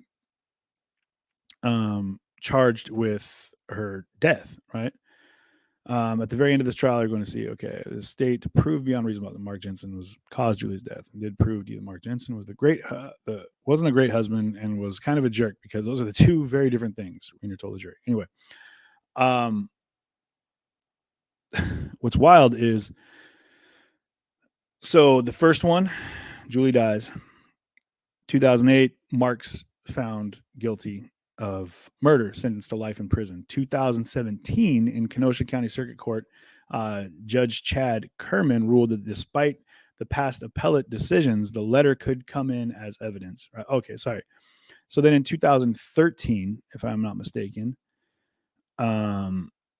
this is where it gets crazy. It's just wild. I'm going to call it 2013. Because, let me see. All right, boom. Okay, yeah. So we'll just pull up the Wikipedia. So in 2013, a judge ruled that let's do this for you guys here. I'm just going to pull it in Wikipedia here.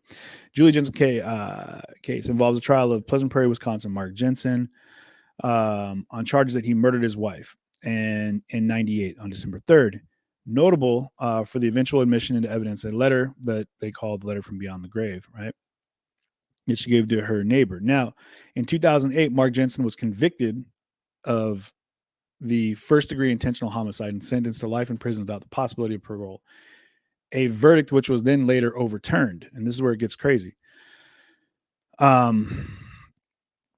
So 98, we moved to 2000, and here we go.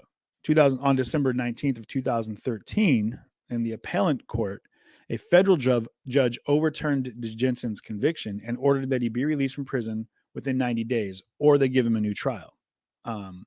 Because the court agreed with Jensen's argument that the state's use of his dead wife's words violated his constitutional right to confront witnesses testifying against him, which is his Sixth Amendment right. So in 2013,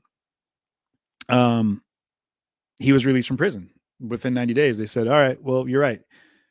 The case in 2008, they say, yes, he's found guilty by a jury of first-degree intentional homicide, sentenced to life in prison without the possibility of parole.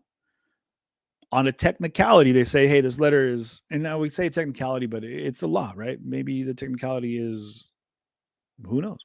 Either way, on a technicality, a judge in Kenosha, the circuit judge, says, hey, you're right, man. That letter is hearsay. we got to throw it out.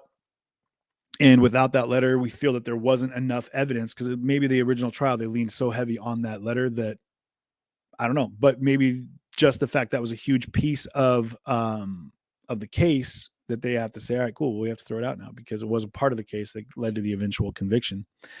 They threw it out. So 2013, that was the 19th. So early 2014, within the first 3 months of 2014, because he had 90 days to get out of jail, he's released. Feeling good, right? So that's 2014 up until 2015, right? Where the United States Court of Appeals in the Seventh Circuit upheld the district court's decision on September 8th of 2015.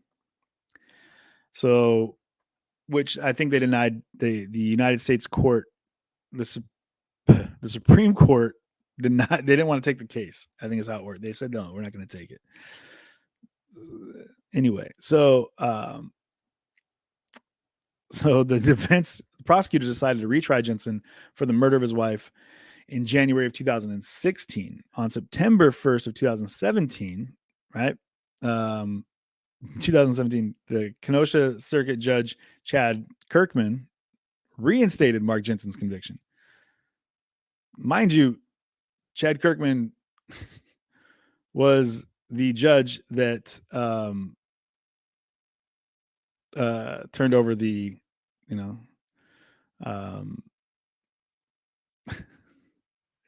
this is wild. So so Kirkman up here, he says, so Kirkman said, where are we at here? There's just so much, such a crazy case, man. Okay.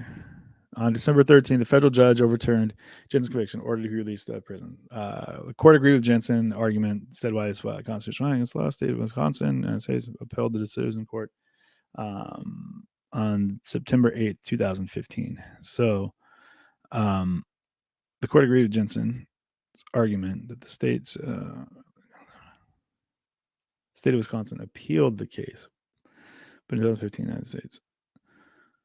So they appealed the case to the United States Court of Appeals, right? The Seventh Circuit. But they upheld the district court's decision on September 8th of 2015. Prosecutors decided to retry Jensen for the murder in January of 2016. I know we read through this. On September 1st, 2017, Kenosha Circuit Judge Chad Kirkman reinstated Mark Jensen's conviction. So on February 26th of 2020, Wisconsin Court of Appeals District 2 issued a summary disposition reversing Judge Kirkman's decision to reinstate the conviction. The matter was remanded to the circuit court for further proceedings, including trial. Evidence contained in Julie Jensen's letter and voicemails will not be admissible. Jensen is expected to stand trial. Okay. Which is where we're at right now. So in, out, right? He's just in and out of prison. And let me double check. I think that they are not back yet, but let me pull it up. Negative. We are not back in yet. So, yeah. I wonder if the kids will be called to testify. Good question. It's, who knows, man. So, yeah, he's been out of prison longer than he's been in prison for first-degree intentional homicide with a life imprisonment without the possibility of parole. So apparently Julie Griffin was working at a Sears department store in Oshkosh when she met Mark in 1981. Both were students at a local college. Mark graduated, but Julie did not. The couple moved to the Carroll Beach neighborhood of Pleasant Prairie, Wisconsin, beautiful area, and had 2 children, David and Douglas, 2 of the D's out of the 3 D's, which are Daddy, Mark Jensen, according to her letter, David and Douglas, aged 8 and 3 at the time of Julie's death. Mind you, this is in 98. So, yeah, 23, got 31, and yeah, 26. That's rough, man. Ooh. At the time of her death, Julie worked a part-time job for the Port Authority in Chicago, while Mark Jensen was employed as branch manager of the Racine, Wisconsin branch of a St. Louis-based financial firm, Stifel Nicolaus. They are coming back in now. Yeah,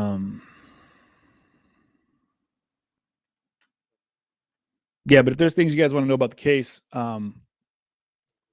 let me know, and I will do my best to get those points for you. I also got to fix my lighting here so I don't look like a zombie, which happens. Boom.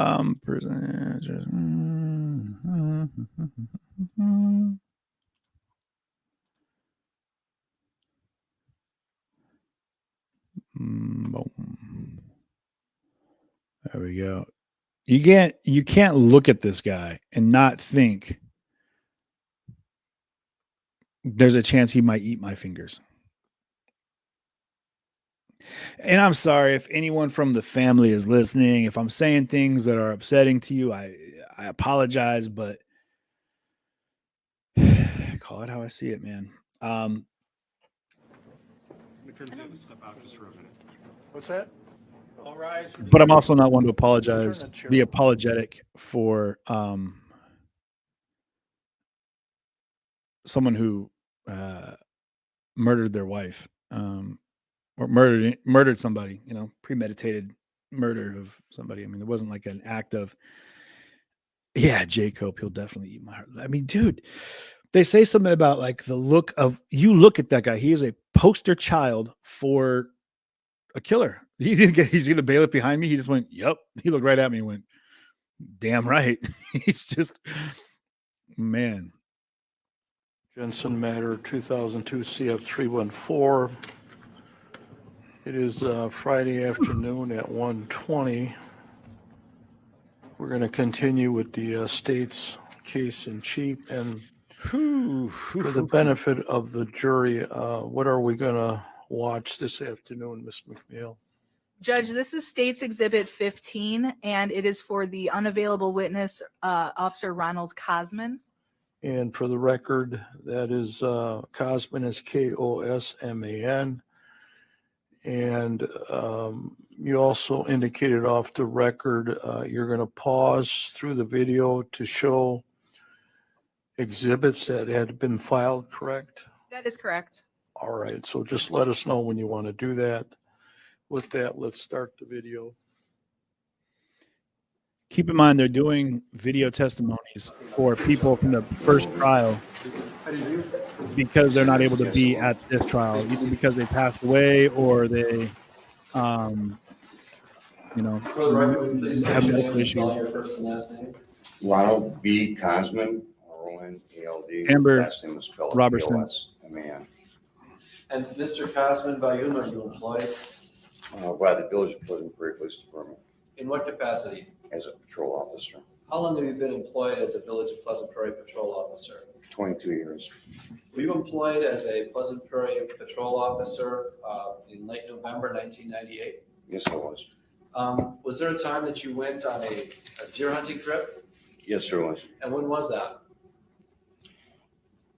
Would have been the weekend before Thanksgiving of November of 98. When you returned from your hunting trip, did you discover that you had any voicemail messages for you at the police department? Yes, I did. These are the Tell us about voicemails those voicemail messages. from Julie. It was a message from Julie Jensen. So when you got that message, do you remember what day it was that you got that message? Would have been the 24th of November. What did you do when you got that message? I immediately went to our chief of police and to Sergeant Rasberg and explained the situation. And I then contacted Julie. Tell us about the contact that you had with Julie. I gave her a phone. She asked if I could stop over after 10 o'clock. She wanted to talk to me. She sounded confused, a little afraid. And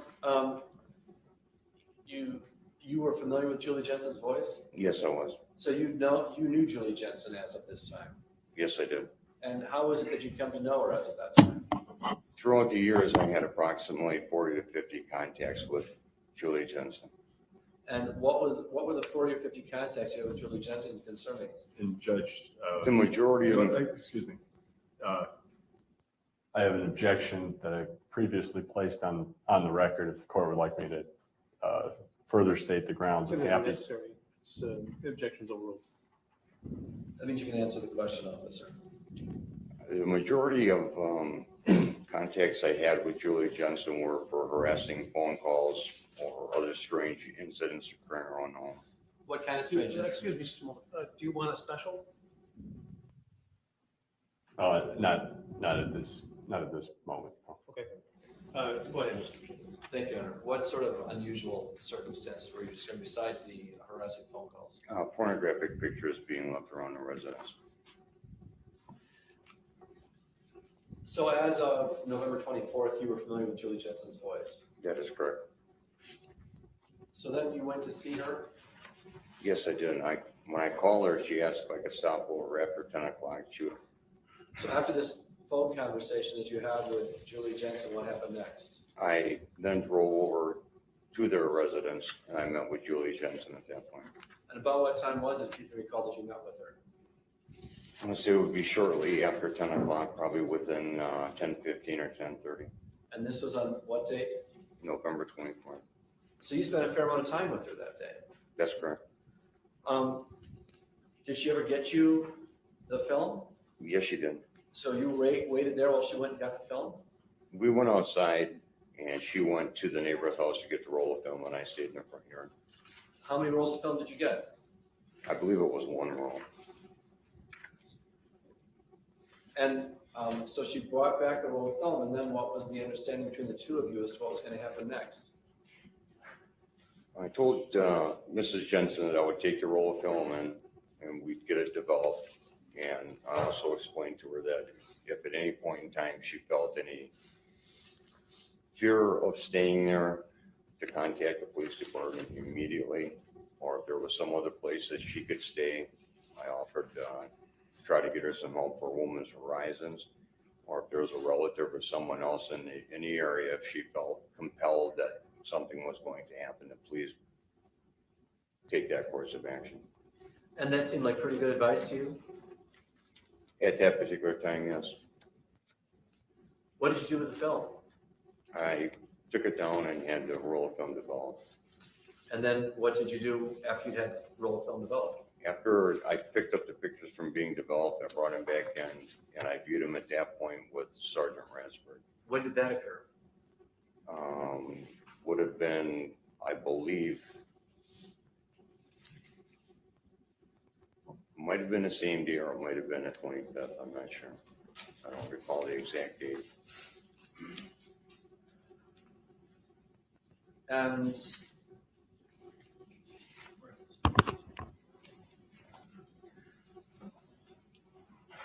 well, when you and Sergeant Ratsburg looked at the photos, did you see anything there that would cause you to believe that Mr. Jensen was trying to kill his wife? At that particular point, I didn't. I don't. I'd have to review the pictures again at this particular point, but there's really nothing that sticks out in my mind. Well, when we find those photographs, we'll show it to you. But tell me this. Nothing leapt out at you at that point when you looked at those photographs? I'm sorry? Nothing leapt out at you when you looked at those photographs? Just the list, I recall those being written down on his day planner being photographed. You remember about how many photos there were? I would say probably 20 to 24. There may have been more, I don't recall. Now, after you and Sergeant Ratsburg reviewed those photos, did either you or to your knowledge, Sergeant Ratsburg ever take those photos back to Julie Jensen and indicate your thoughts on that? I did not. After we had viewed them, I entered them into evidence. And I did not have any other dealings with Julie Jensen after that conversation on the 24th. You know, there was a Mr. Voigt that thought there was a squad car stopped in front of the house after those photos had been turned over to you. That wasn't your squad car? objection to any suggestion that there was a squad car? He doesn't know there's a squad car either. He was there, he wasn't there. Well, I think he's testing his memory. The objections overruled. I don't recall going back to Julie Jensen's after I had roll film involved. So you don't recall telling Julie about your findings with respect to those photographs? No. At that point, a lot more of my time was being spent out as a court officer as well at that point, and a lot of my time was being taken up in court. That's when Detective Rasberg did more of the investigative portion of it.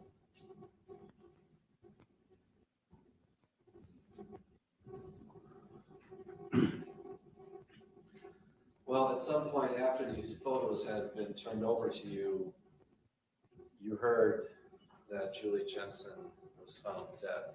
That is correct. And were you at the scene that day? No, I was not. When did you find out that Julie Jensen had died? Because of my past dealings with her, I was notified sometime that afternoon after 3 o'clock. My shift had ended. I was home for a little while, and I received a call from our chief at that point advising me that Julie Jensen had passed away. And did you consult anybody else in the police department on that same day or not? That same day? Yes. No. I just asked our chief if he wanted me to come to the scene, and he said no, that we had adequate personnel there at that point.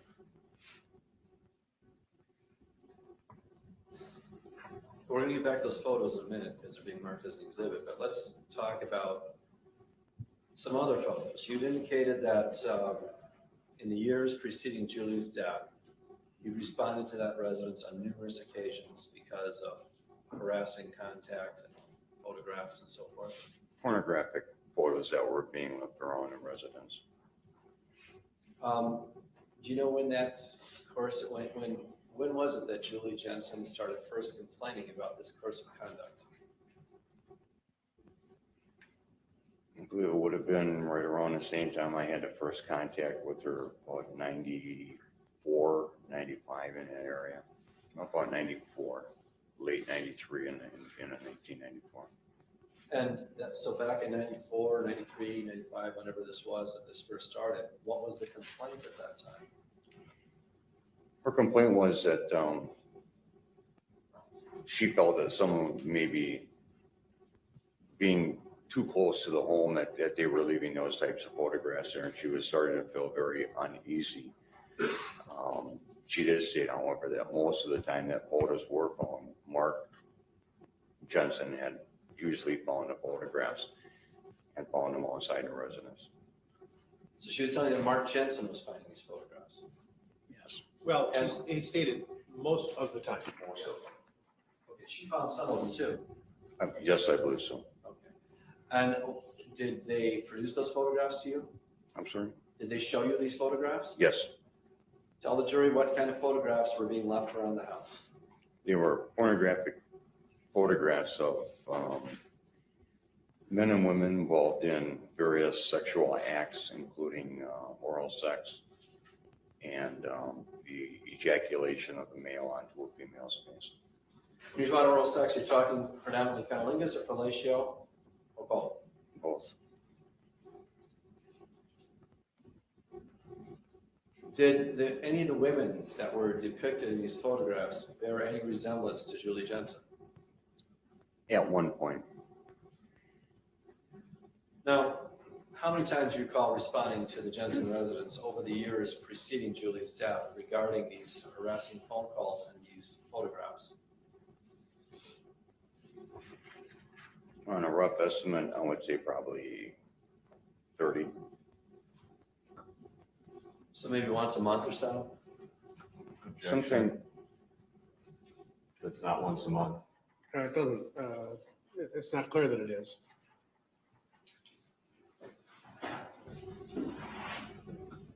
Although the witness can answer, and I did, apparently, so I suppose that it's really not something that I'm sustained objection. There were times that it would go maybe 4 or 5 months without any kind of contact with either Mark Jensen or Julie Jensen.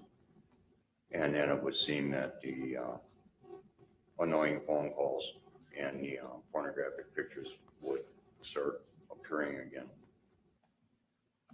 Did you ever propose to Julie Jensen or make any advice to Julie Jensen as to what she could do to assist the law enforcement in conducting an investigation of these matters? I advised her that we could start putting a trace on the phone. And I also advised her at that point to start keeping notes, a little notebook concerning dates and times of phone calls. Do you have any recollection now as you're sitting here, or any estimation now as you're sitting here, about how many photographs you recovered from the Jensen residence during the course of this multi-year series of complaints?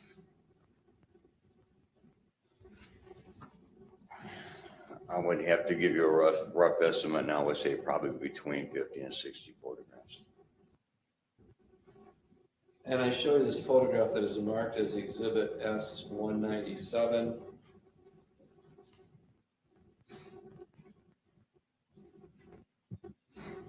Well, Judge, I renew my objection to S-197.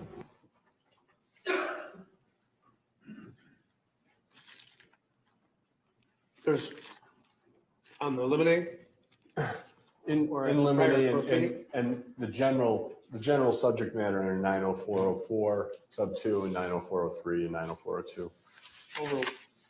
in due process. Overruled. So I show you this photo that's marked as Exhibit S-197. And I ask you if you can identify that photograph. This was a photograph that Julie Jensen had given me, I believe it was in August of '98. Is there a note on the back of that photograph? Yes, sir. And whose handwriting is that note? It is Julie Jensen's handwriting. And what does it say? It says found 7/3/95 in truck. And so, Judge, this would be the first exhibit that I'm showing. Right, go ahead.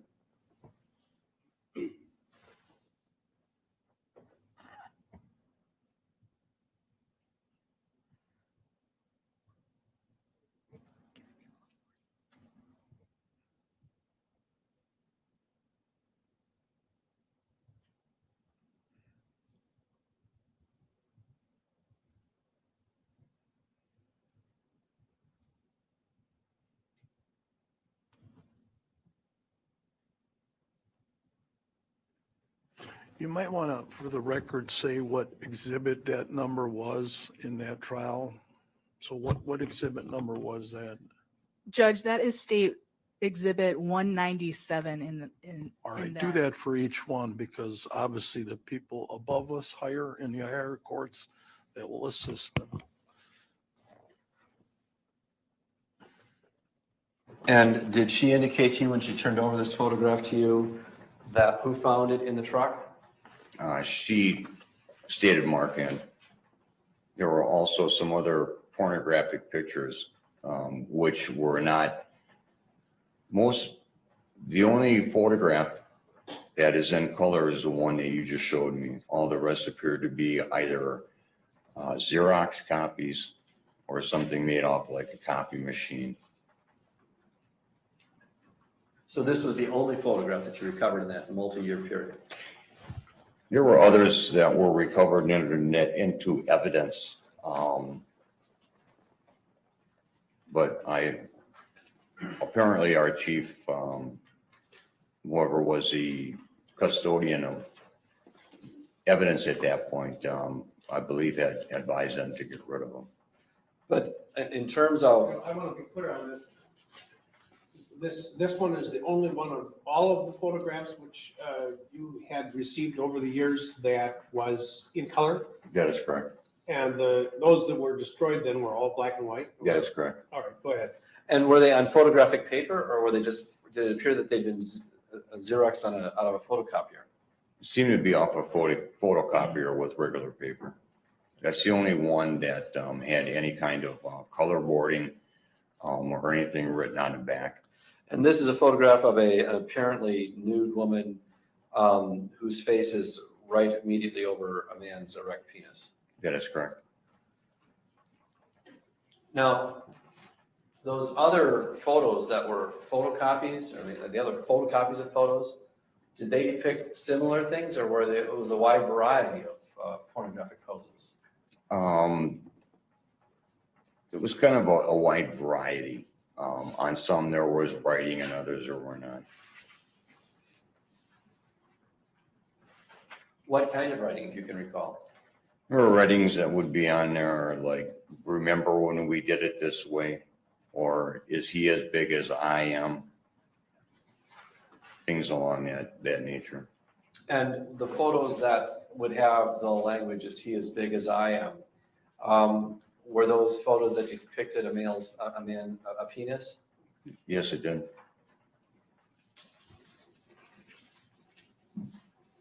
Now, initially, when you commenced this investigation, did Julie Jensen indicate to you whether she had any suspects in mind for this behavior? On the very first complaint, she felt it may have been a man that she used to work with, as she had a brief affair with. Do you remember what that person's name was? Perry. Perry Tarika? That's correct.